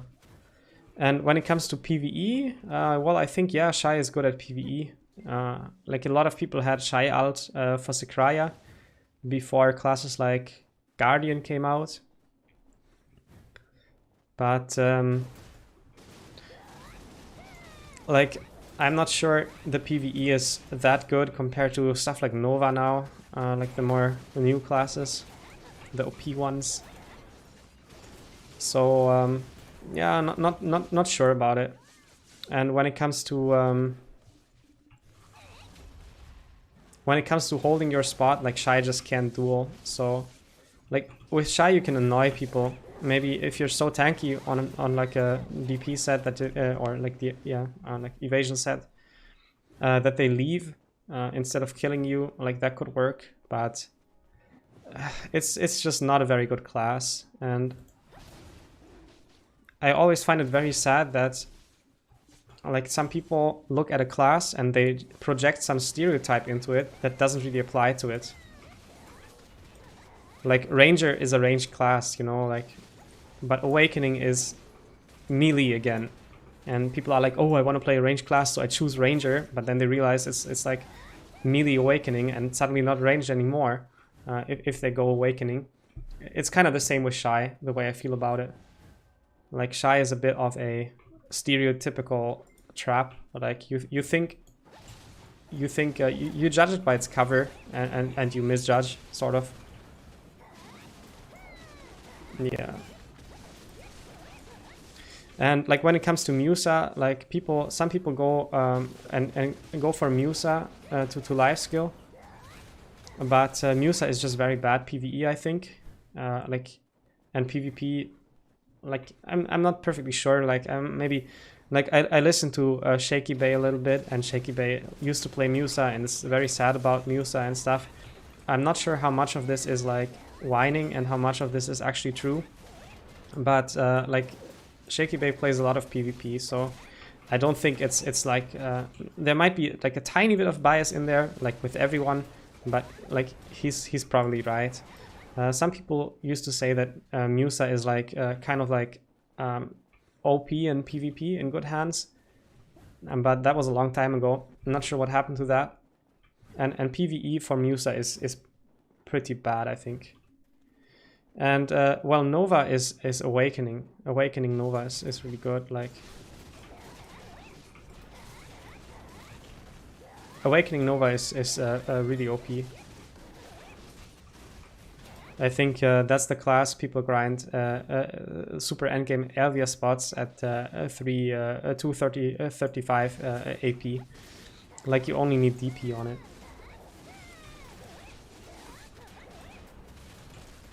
Yeah, high-end PvE Musa is bad. Low end is like, I don't know. Like, I think Musa lacks skills with low with fast attack speed. Like, it's good movement speed, but kind of like bad attack speed, if I'm not mistaken. But I'm like, listen to people in chat as well. Like, I'm not an expert on classes other than Tamer, and I wouldn't call myself a Tamer expert either. I guess I just know why I play it, and if people have a question about that, I can answer it. But yeah, like it's really important not to project stereotypes into classes, making your selection based on that, and then realizing you were wrong. Like, I think there is at least, like, BDO has a lot of players, right? And I think there is at least 50,000 people worldwide who picked Shy because they thought she's a good life skiller, and she isn't. And there's probably like 20,000 people who picked Ranger because they thought it's the only dedicated range class, and then they realized the Awakening is melee and they were confused. Succession LAN is really good for grinding, yeah.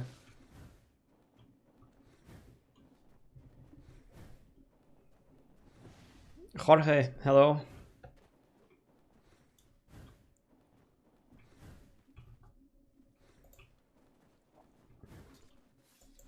Catching up on messages.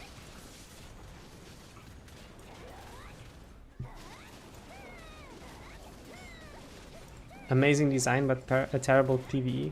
Alright. That's LAN. That's LAN. Okay, Succession LAN is very strong. Okay. But as far as I know, Nova is really strong too. Nova is really strong too, for sure.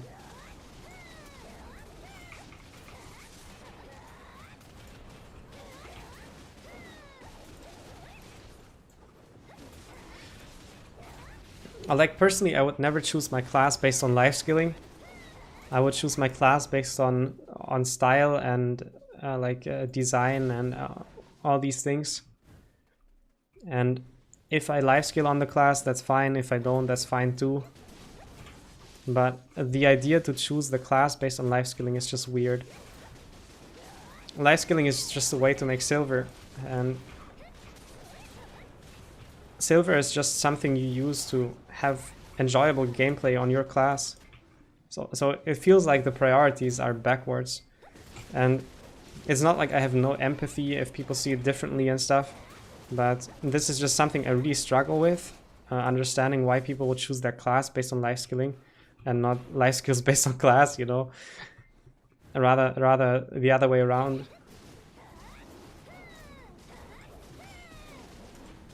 this game is poor at explaining its systems to new players. I'm not sure about that, actually. Like, I find it quite easy to get into. Like, sometimes it's a bit difficult to like really master, but on a basic level, you can pick up any activity in the game, and after 10 minutes you will at least have a solid understanding what it is about, I think.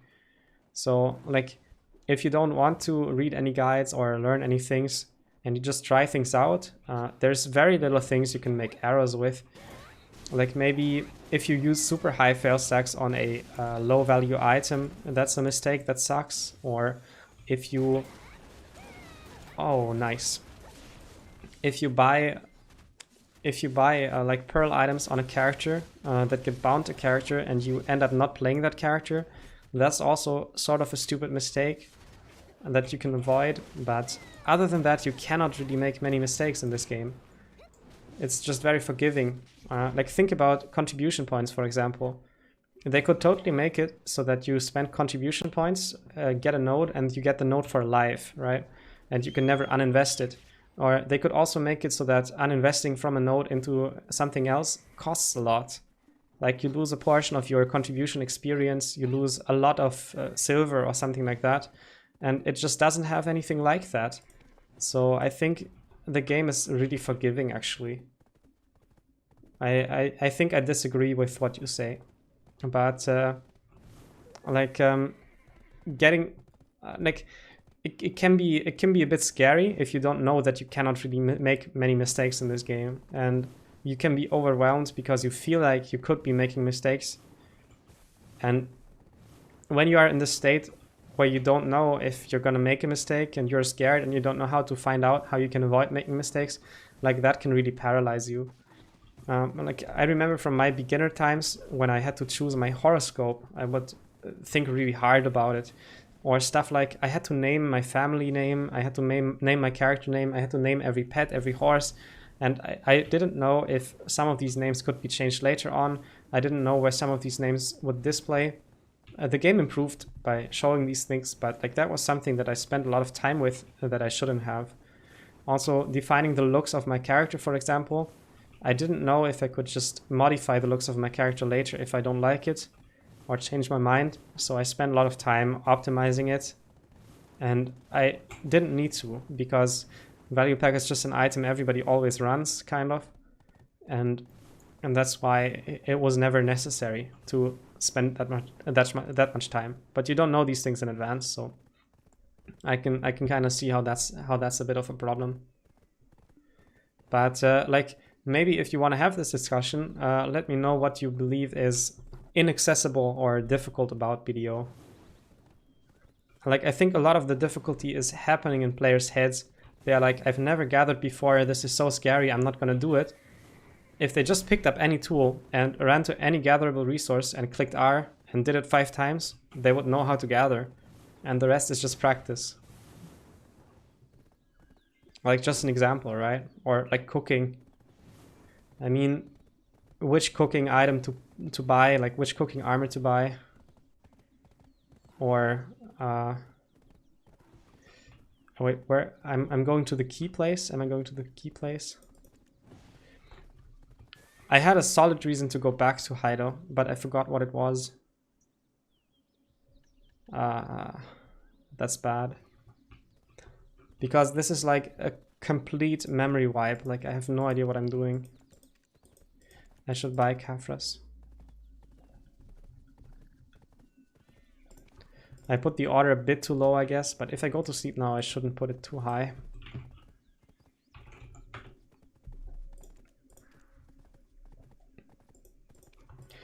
Guess I'll do the random kind of storage run where I just go into storage to put things I don't need to put into storage. And then I regret it later and I'm confused or something. Am I really gonna ride to Heidel and I don't know what I'm doing there? It's past reset. Yeah. What stops me from just going to TFC now?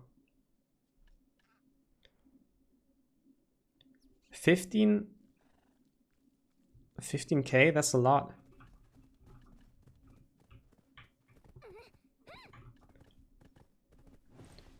just unexplained. Yeah, like they make you explore a lot of things.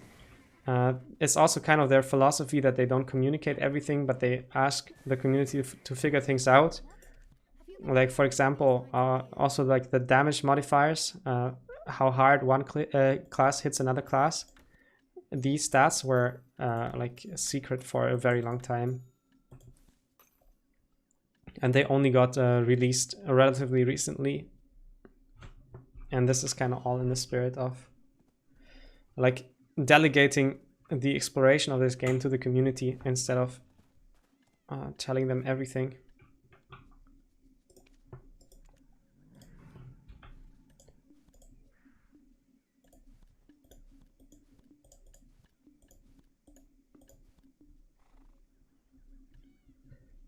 Yeah, I think I'm gonna go towards TFC now. Maybe I'll remember what I wanted to do on the way.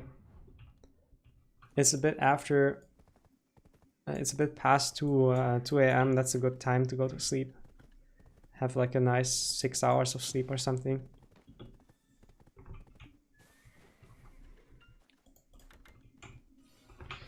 What could I have wanted to do? Oh, yeah, I remember. Okay, never mind. I remember. I'm so gonna do that now, because I don't want to be late tomorrow.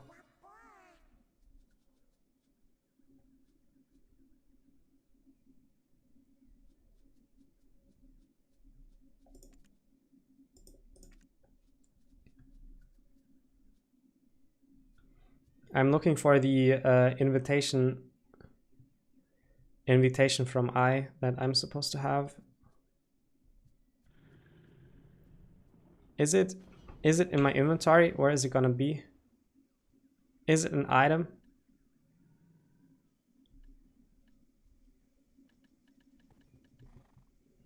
Yeah, the enhancement system is scary. I'm going to make a guide about it on my channel. Yeah, I'm probably gonna take a bit, but like I'm gonna make a guide about it for sure. It's a must-do topic.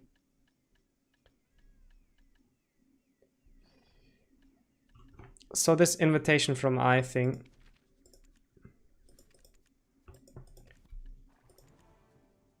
It's a blue scroll, okay. I don't know if I claimed it on my main character or a different character.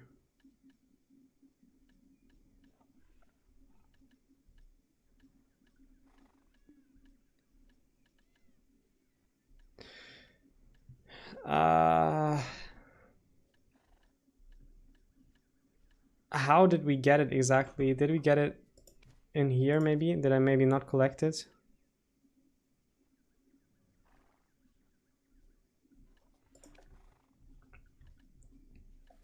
But that's probably unlikely, right? Is it maybe in the safe?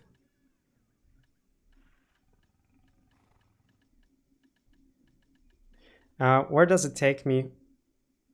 Where do I have to do the quest?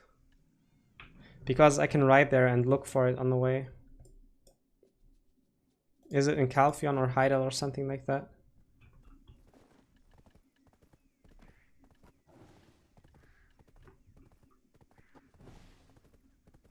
I suppose I need to do a quest from the Black Spirit, but what is it called?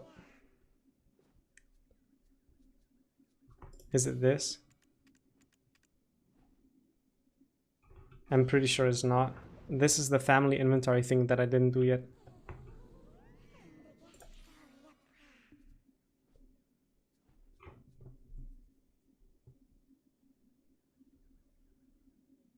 Okay, the letter is the reward. I can accept this. Yeah.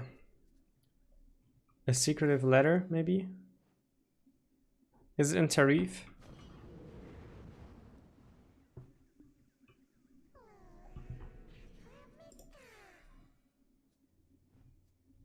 It's probably that, isn't it? Valley of Fish's secret. Nah, that's like a treasure map thing, I think. It's not there? Do you think I activated it already? And that's the wrong one. Check main quests. Okay.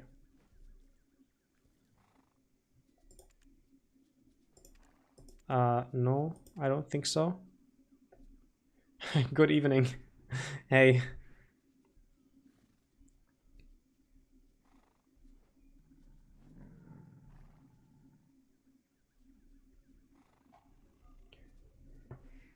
Ha.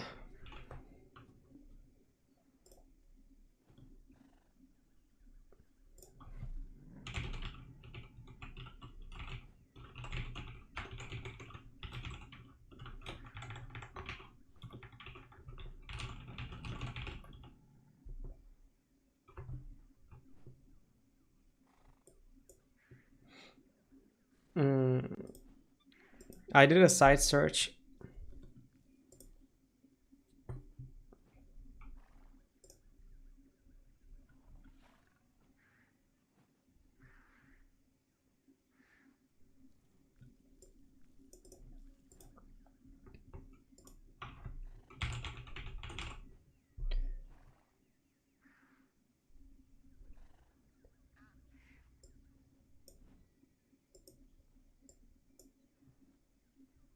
Okay.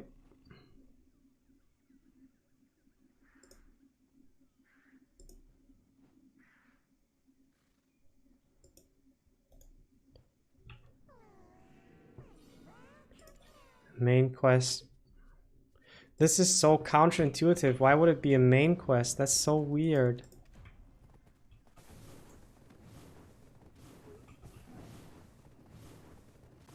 Okay, well, got it. Thank you.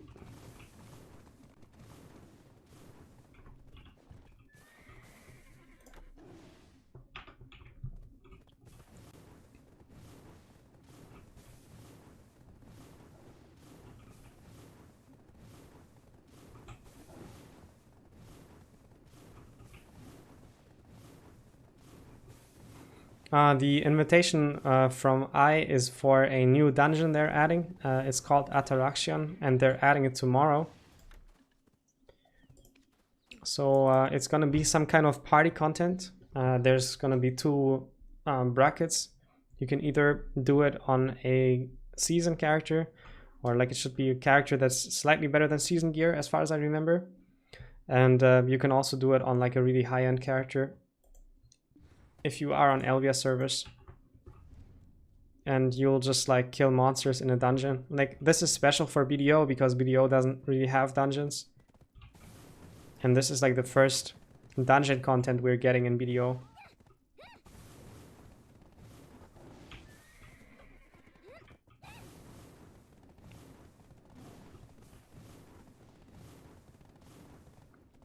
You have to do it once per family. Duo to Vala is enough for it. Wow, that's really low. Also make sure to go to the menu, use coupon. This might be hidden in one of those sub-menus. And take the codes from the bottom right corner here and type them in here. And redeem them. It gives you free stuff. Like, I guess there's like 2 new players here in chat. The 2 of you should do it if you haven't already.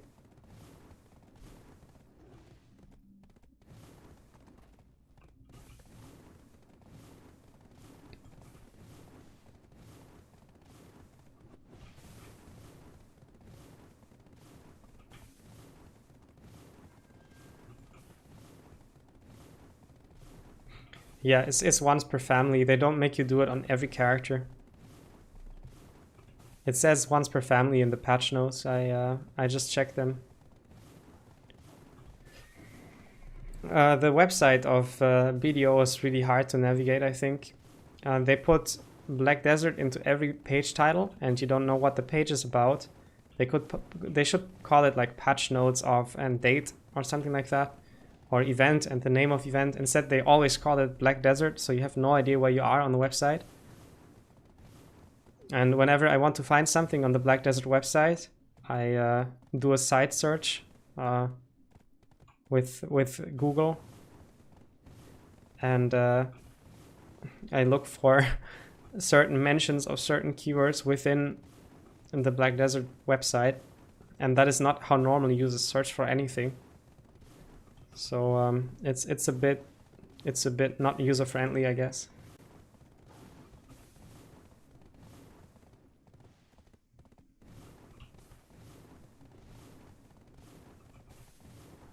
.6 stones. Stones as in 1.6k, you mean, right? Like the time-filled black stones.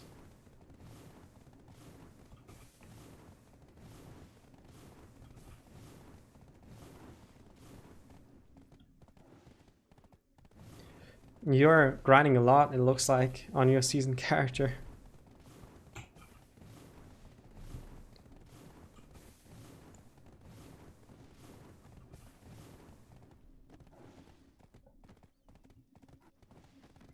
Yeah, 1.6k. Sorry, a bit tired. I'm not that smart around this time. What we need to protect is not only Tarif. The ones who desire the Cartian book have all gone corrupt, unable to beat its power. It was my fault taking in Elezra. Okay, what now? You exit out and the Black Spirit talks to you and it tells you to do something. Talk to people. I can do that.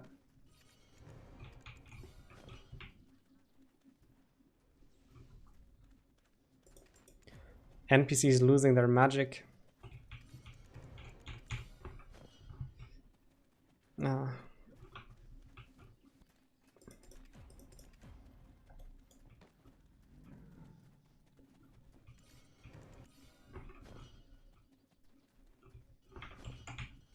What we need to protect is not only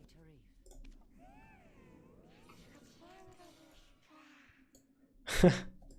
Getting carried on season. And that's interesting. Okay, this is going to be a bit difficult for beginners to figure out. Like, did you see how you had to accept another quest from the main story tab from Black Spirit? Like, people who are not used to this menu won't find it. They think they completed it and they will try to go to Attraction and they can't because there's another quest hidden in there. It should like auto activate or something.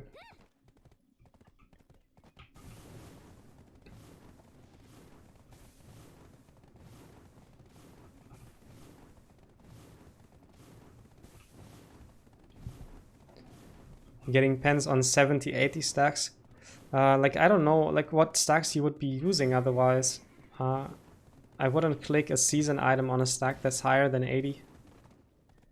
Like, sure, you can fail and the stack goes higher than 80 and you do it again with a lower stack. But like, you certainly wouldn't click like 100 stack or something with the season item, right? I gotta clip this one. I report it to the developers.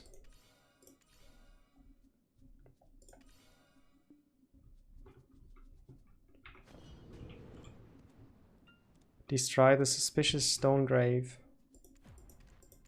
Wait, I have to hit that thing? I have to talk to it, okay.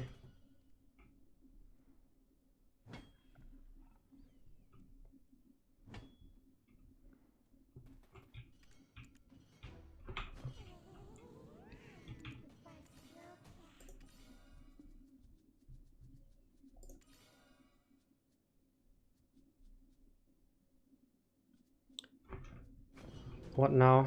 Okay. Go back.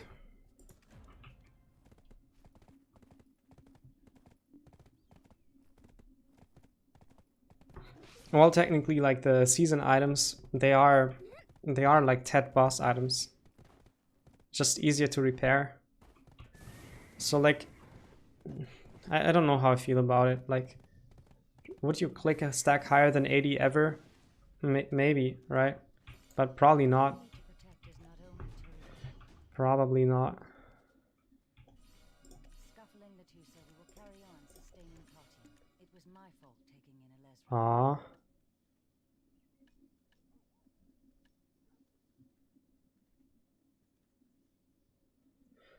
Which one is best?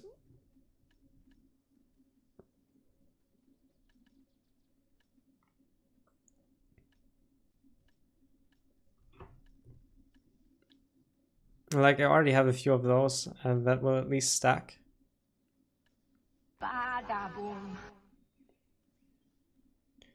Welcome, Mohammed. Welcome. Late night wives, like already trashed.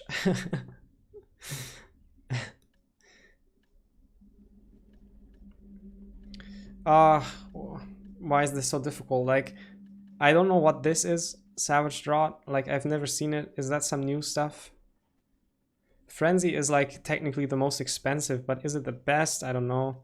I'm gonna go for Frenzy, whatever. Greed is connected in chains. There can never be satisfaction. Like, there's a lot of situations where you wouldn't run Frenzy because it lowers your DP. I learned that the hard way. But if you just go by price, Frenzy is usually the most expensive. Look, I've one of each or something. Whatever. Okay, was that all? No, that was not all. I have to keep going.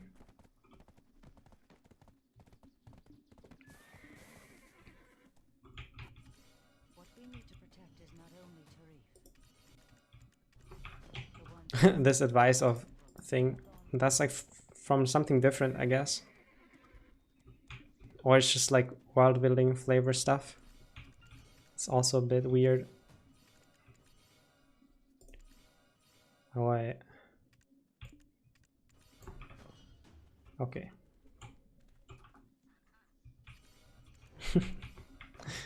Just this man there.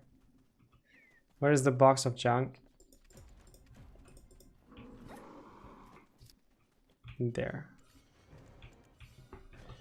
I'm just pressing R, like completely conditioned. I'm not reading anything.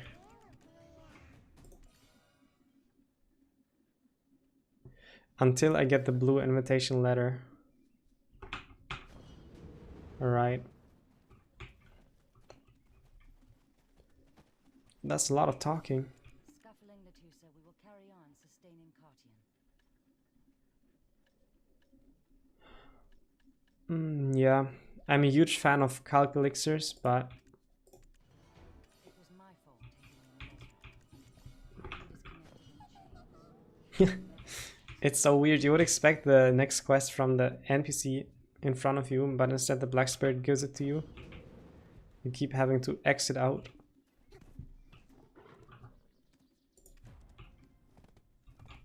Okay, now we talk to the node manager of Ancient Ruins there. Probably kill some Ancient Ruins monsters and that's it, right?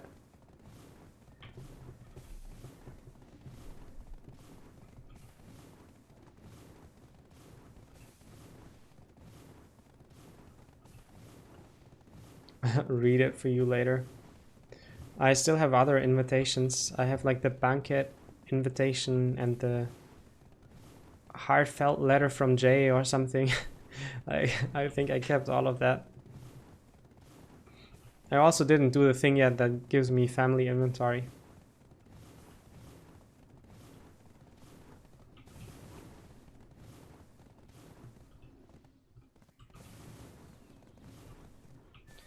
Yeah.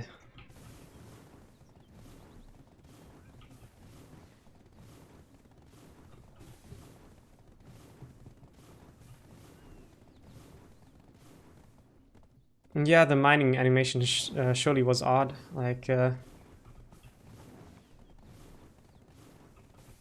don't know how new player targeted this actually is. Like, I can totally see people like trying to physically hit the grave and it doesn't die until they realize they need to talk to it.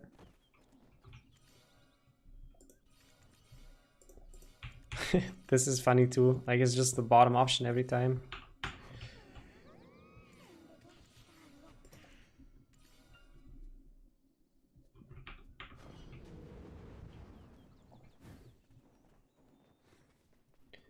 I awakened my dream horse myself. It was 3 or 4 clicks, I think 3. Got really lucky with a Doom. I also got it like relatively soon after Doom was released. Like it happened so fast. I bought the Corsair from the market. The first Corsair I wanted to bid on was the one I got. and like I awaken it in 3 clicks, like the same 10 minutes. Like it was all in one. It was all in 10 minutes. That's what I'm trying to say. Got the courser. Learned how to use the interface to awaken the horse and awakened it. And this is where all my RNG went. Welcome back. Well, the energy grind is going really slowly, as you can see. Only gained 3 energy, and it was like 3 or 4 hours. It was difficult energy. Oh, that's different. Did I get the letter now? I probably have to talk to Black Spirit again. Yeah, okay, guys, seriously, like...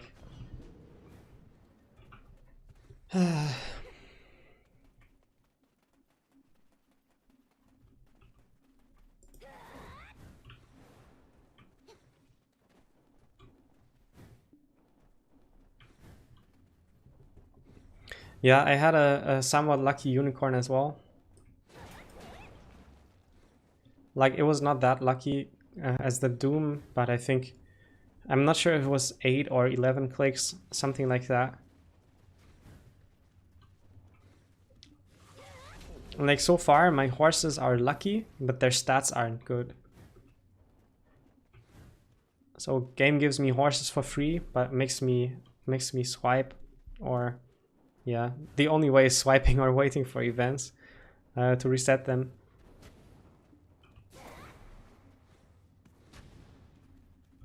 Rock look deep.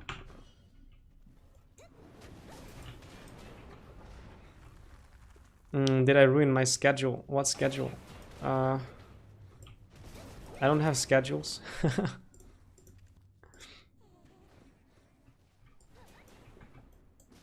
Like, it got relatively late last night, but like I got up early and I had a really good day at work, so that was all fine. Now it's a bit like I'm a bit delayed because I'm doing this invitation from I thing for tomorrow.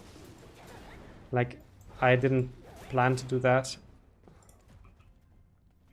Or rather, I thought I would do it earlier and maybe not do as much knowledge grind. But like, I forgot. So I went back to do it.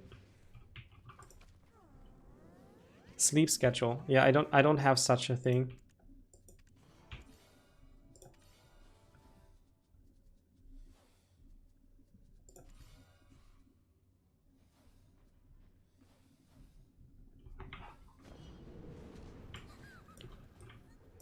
Is that it? Yeah, okay.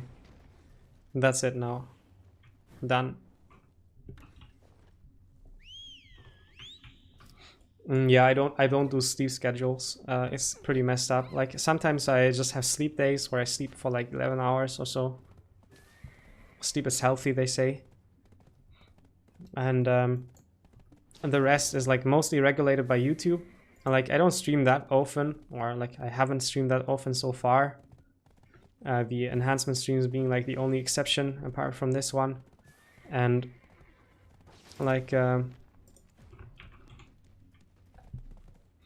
it's just the YouTube videos that like dominate my sleep schedule, because I work long hours at my day job, and sometimes I just really want to finish a video, and some videos just take really long, and like I'm just gonna sit for super long hours, like sometimes till like 6 a.m. on a Saturday or something, and then I go to sleep for like soul crushing 5 hours, and then I go again. And sometimes like there's unhealthy levels of procrastination in between the video editing. So it's really dreamlike, you know. Some people say that I make good guides, and they're made with blood and tears. Dale, welcome. Is it your first time here on stream or your first time on channel? I don't think I've seen you around. Yeah, like we hope that we need the invitation to get into the dungeon and that's it. But wow, yeah, that was like, I had hoped to get a bit more, like at least 560 energy, but you know, 3 is better than nothing. Yeah, there is no better way to make guides. Guides are a bit ungrateful because like they take just so long, and like people watch them, it's great, like they get more views than like other videos and stuff, but like the more you innovate in a guide, the like it takes over proportionally long to like research new things instead of just summarizing stuff that's already there. But like that can't be the purpose of a guide. Only doing summaries is not good enough.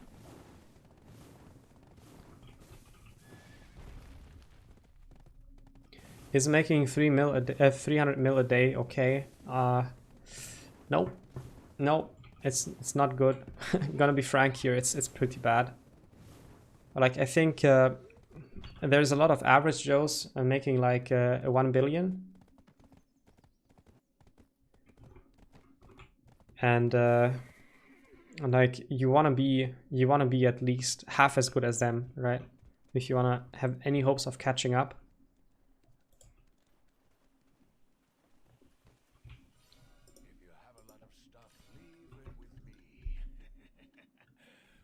So like I don't make a lot of money in BDO because I make guides instead of playing actively most of the time. At least recently, like I had my fair share of active gameplay earlier, of course. But like there are so many players who just grind Elvia and sometimes even on like low AP, but they have a good class. And they just make like a casual 1 billion per day. Without trying too hard. Yeah, well, like I think people just grind for like 2 hours or 3 hours and they already have 1 billion. And that's kind of how it works now. It seems like a lot, but if you grind the right spots and you know what you're doing, and you're either geared or you have a good class, then it's entirely realistic. Like you can do it. Making money in BDO always used to be about knowing what to do, but also knowing what not to do. And right now, life skilling isn't that great. Like you should be doing Imperials, but you shouldn't be, like you probably shouldn't be cooking them yourself, unless you have a lot of semi AFK time. But you probably wouldn't cook in your active time. You would rather just go to Elvia spots. Yeah, like you would grind here in Orc Camp, but on one of the Elvia servers. And like I heard Nova can go there on very low AP and Succession LAN can go there on very low AP. And it's fairly unbalanced. Like some classes need super high AP, but I guess all classes need DP, so like I'm not sure what to tell you if you can stack elixirs or if you need pen armor, but DP is definitely the difficult part. And about the other Elvia spots, I'm not an expert. Like I think Biragi Den is also good or something, but like Orcs is undebated the best spot in the game by far.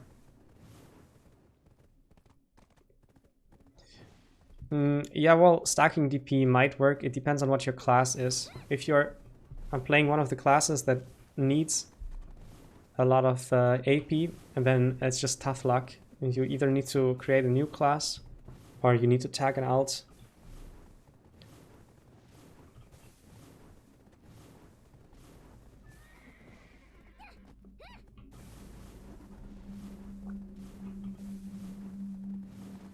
Like what differentiates life skilling from grinding right now is that life skilling can make money at lower effort, but not necessarily at less time.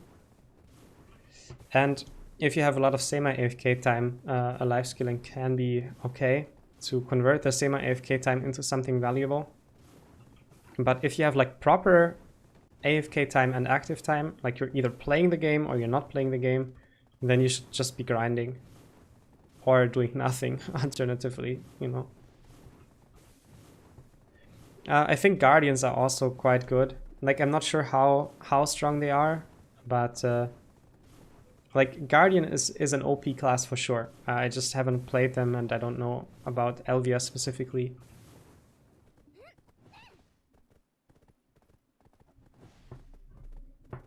Yeah. Like sailing while work from home, yeah.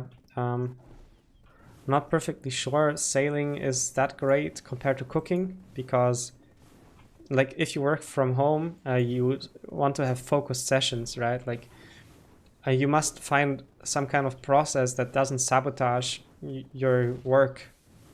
Like it depends on what your goal is, right? Like if you just want to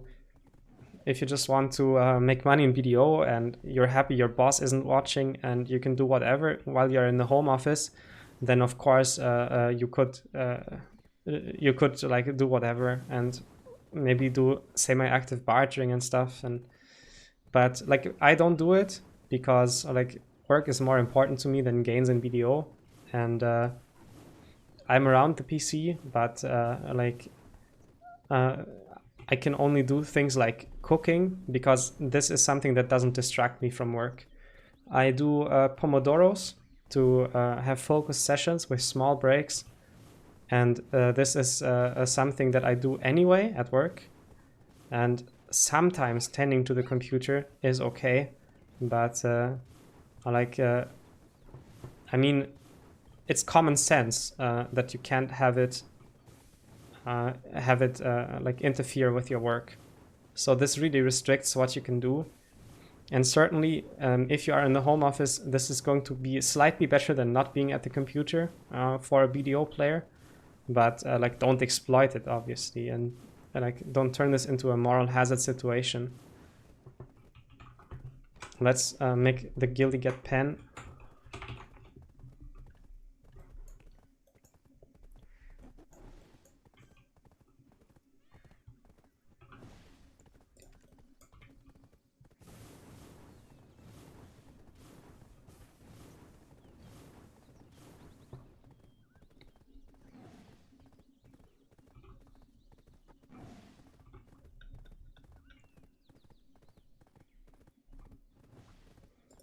Yeah, so the reason I can't do bartering is because this would distract me from work. If it works for you, that's good, but I'm kind of inclined to say that bartering just has some levels of distractions that other AFK activities in BDO don't have. Because with bartering, it's completely unpredictable when you have to tend to the PC, and I think it's really not okay to do your work and you're gaming on the same computer. It's just too much of a distraction. And if you do it on different computers, you should make sure to limit the frequency at which you tend to the computer that has the game running. Like whatever, feeding workers twice a day or something, you know, that's okay, but like, don't babysit your game while you should be working. Like, what the hell, guys?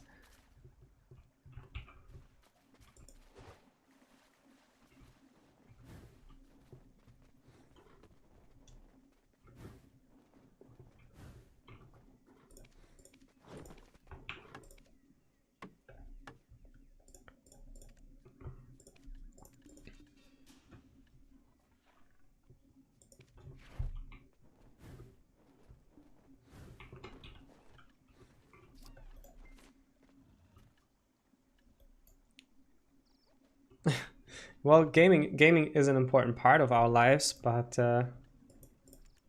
like, unless you have a job that makes you play games and have other people watch it, i.e. be a YouTuber or a Twitch streamer, then not really, no.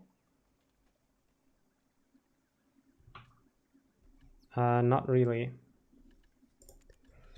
Like, if you want to make gaming your life, you should at least have it finance your life.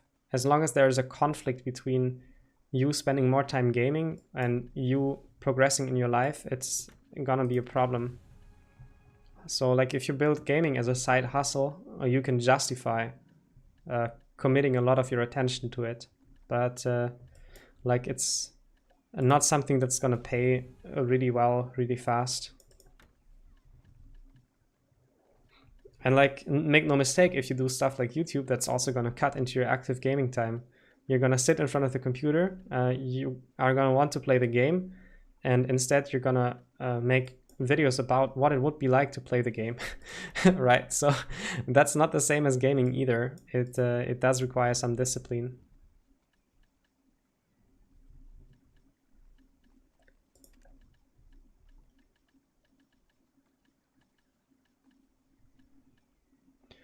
Yeah, no more scrolls, I guess. You needed to hear this.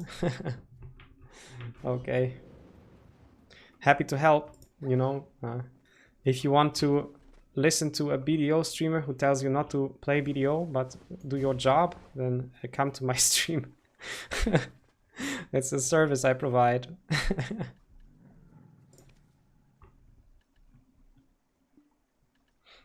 Like, I can't tell you how to live your life, but I know my priorities, and like I can work 45 to 50 hours a week, and I can still like grow a YouTube channel as a side hustle, and I still find time to play the game.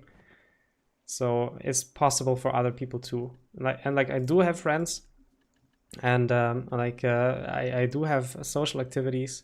Yeah, I'm not close to other people currently, but like e-meetings with real life friends and stuff.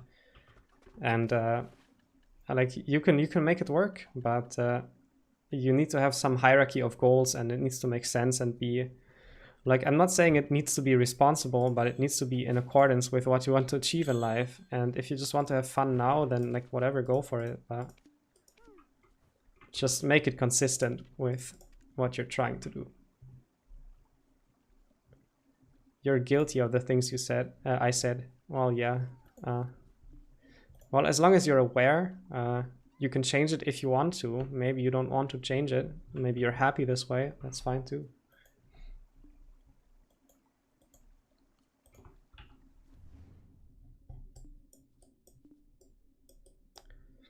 I like putting energy into nodes, even though it does nothing, because I'm hoping that PA is going to make it do something at some point. Like, investing into worker nodes does nothing.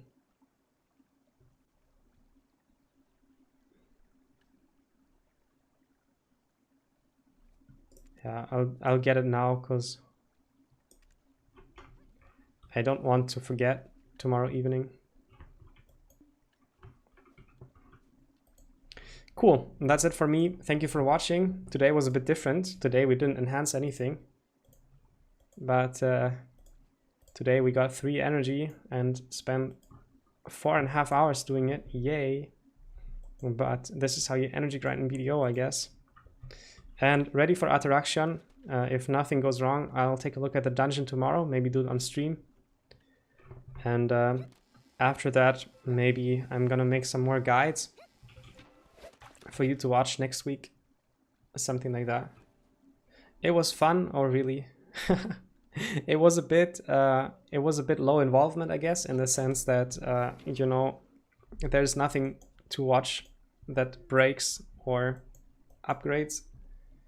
But like, I guess chill streams like this exist too, when you just hope to increase the number. And maybe one day, you know, 600 plus. We all can dream. Thank you all for watching. Please do leave a subscribe if you haven't subscribed yet. And one more thing, please follow me on Twitch, because I'm unsure if I want to try streaming on Twitch later on. Right now I can't do it because I have too little followers on Twitch. But if you like this stream and you want more of it, there's no harm in subscribing to me on Twitch, because if I end up not streaming, you're not going to get any annoying notifications. So please, if you like this, please follow on Twitch as well, so I can figure out what I want to do. My Twitch is linked in the video description. I'm not active there yet because like I'm kind of trying to grow it with YouTube. I used to do stuff on Twitch really early on, but when you're small on Twitch, you can't grow. You need to have like a minimum size to even grow, and I don't have it yet, and that's why I'm sticking to YouTube for now. But I kind of want to have the option to switch, because when like I talk to people and I tell them I'm streaming, and they're like, "Oh, nice, I want to watch you." But I couldn't find you on Twitch, and I'm like, yeah, I'm on YouTube, and they're like, what the hell? It's always a bit difficult to communicate. Streaming here and on Twitch at the same time is not possible for me, because as a Twitch affiliate, I'm not allowed to do it by according to Twitch terms of service. Like I could do it, but I would risk losing my affiliate relationship with Twitch. And that's just progress backwards. I know some people do it, but like they might not be affiliates or they might not care. I can't. Okay, thank you all. Good night, take care, and see you soon.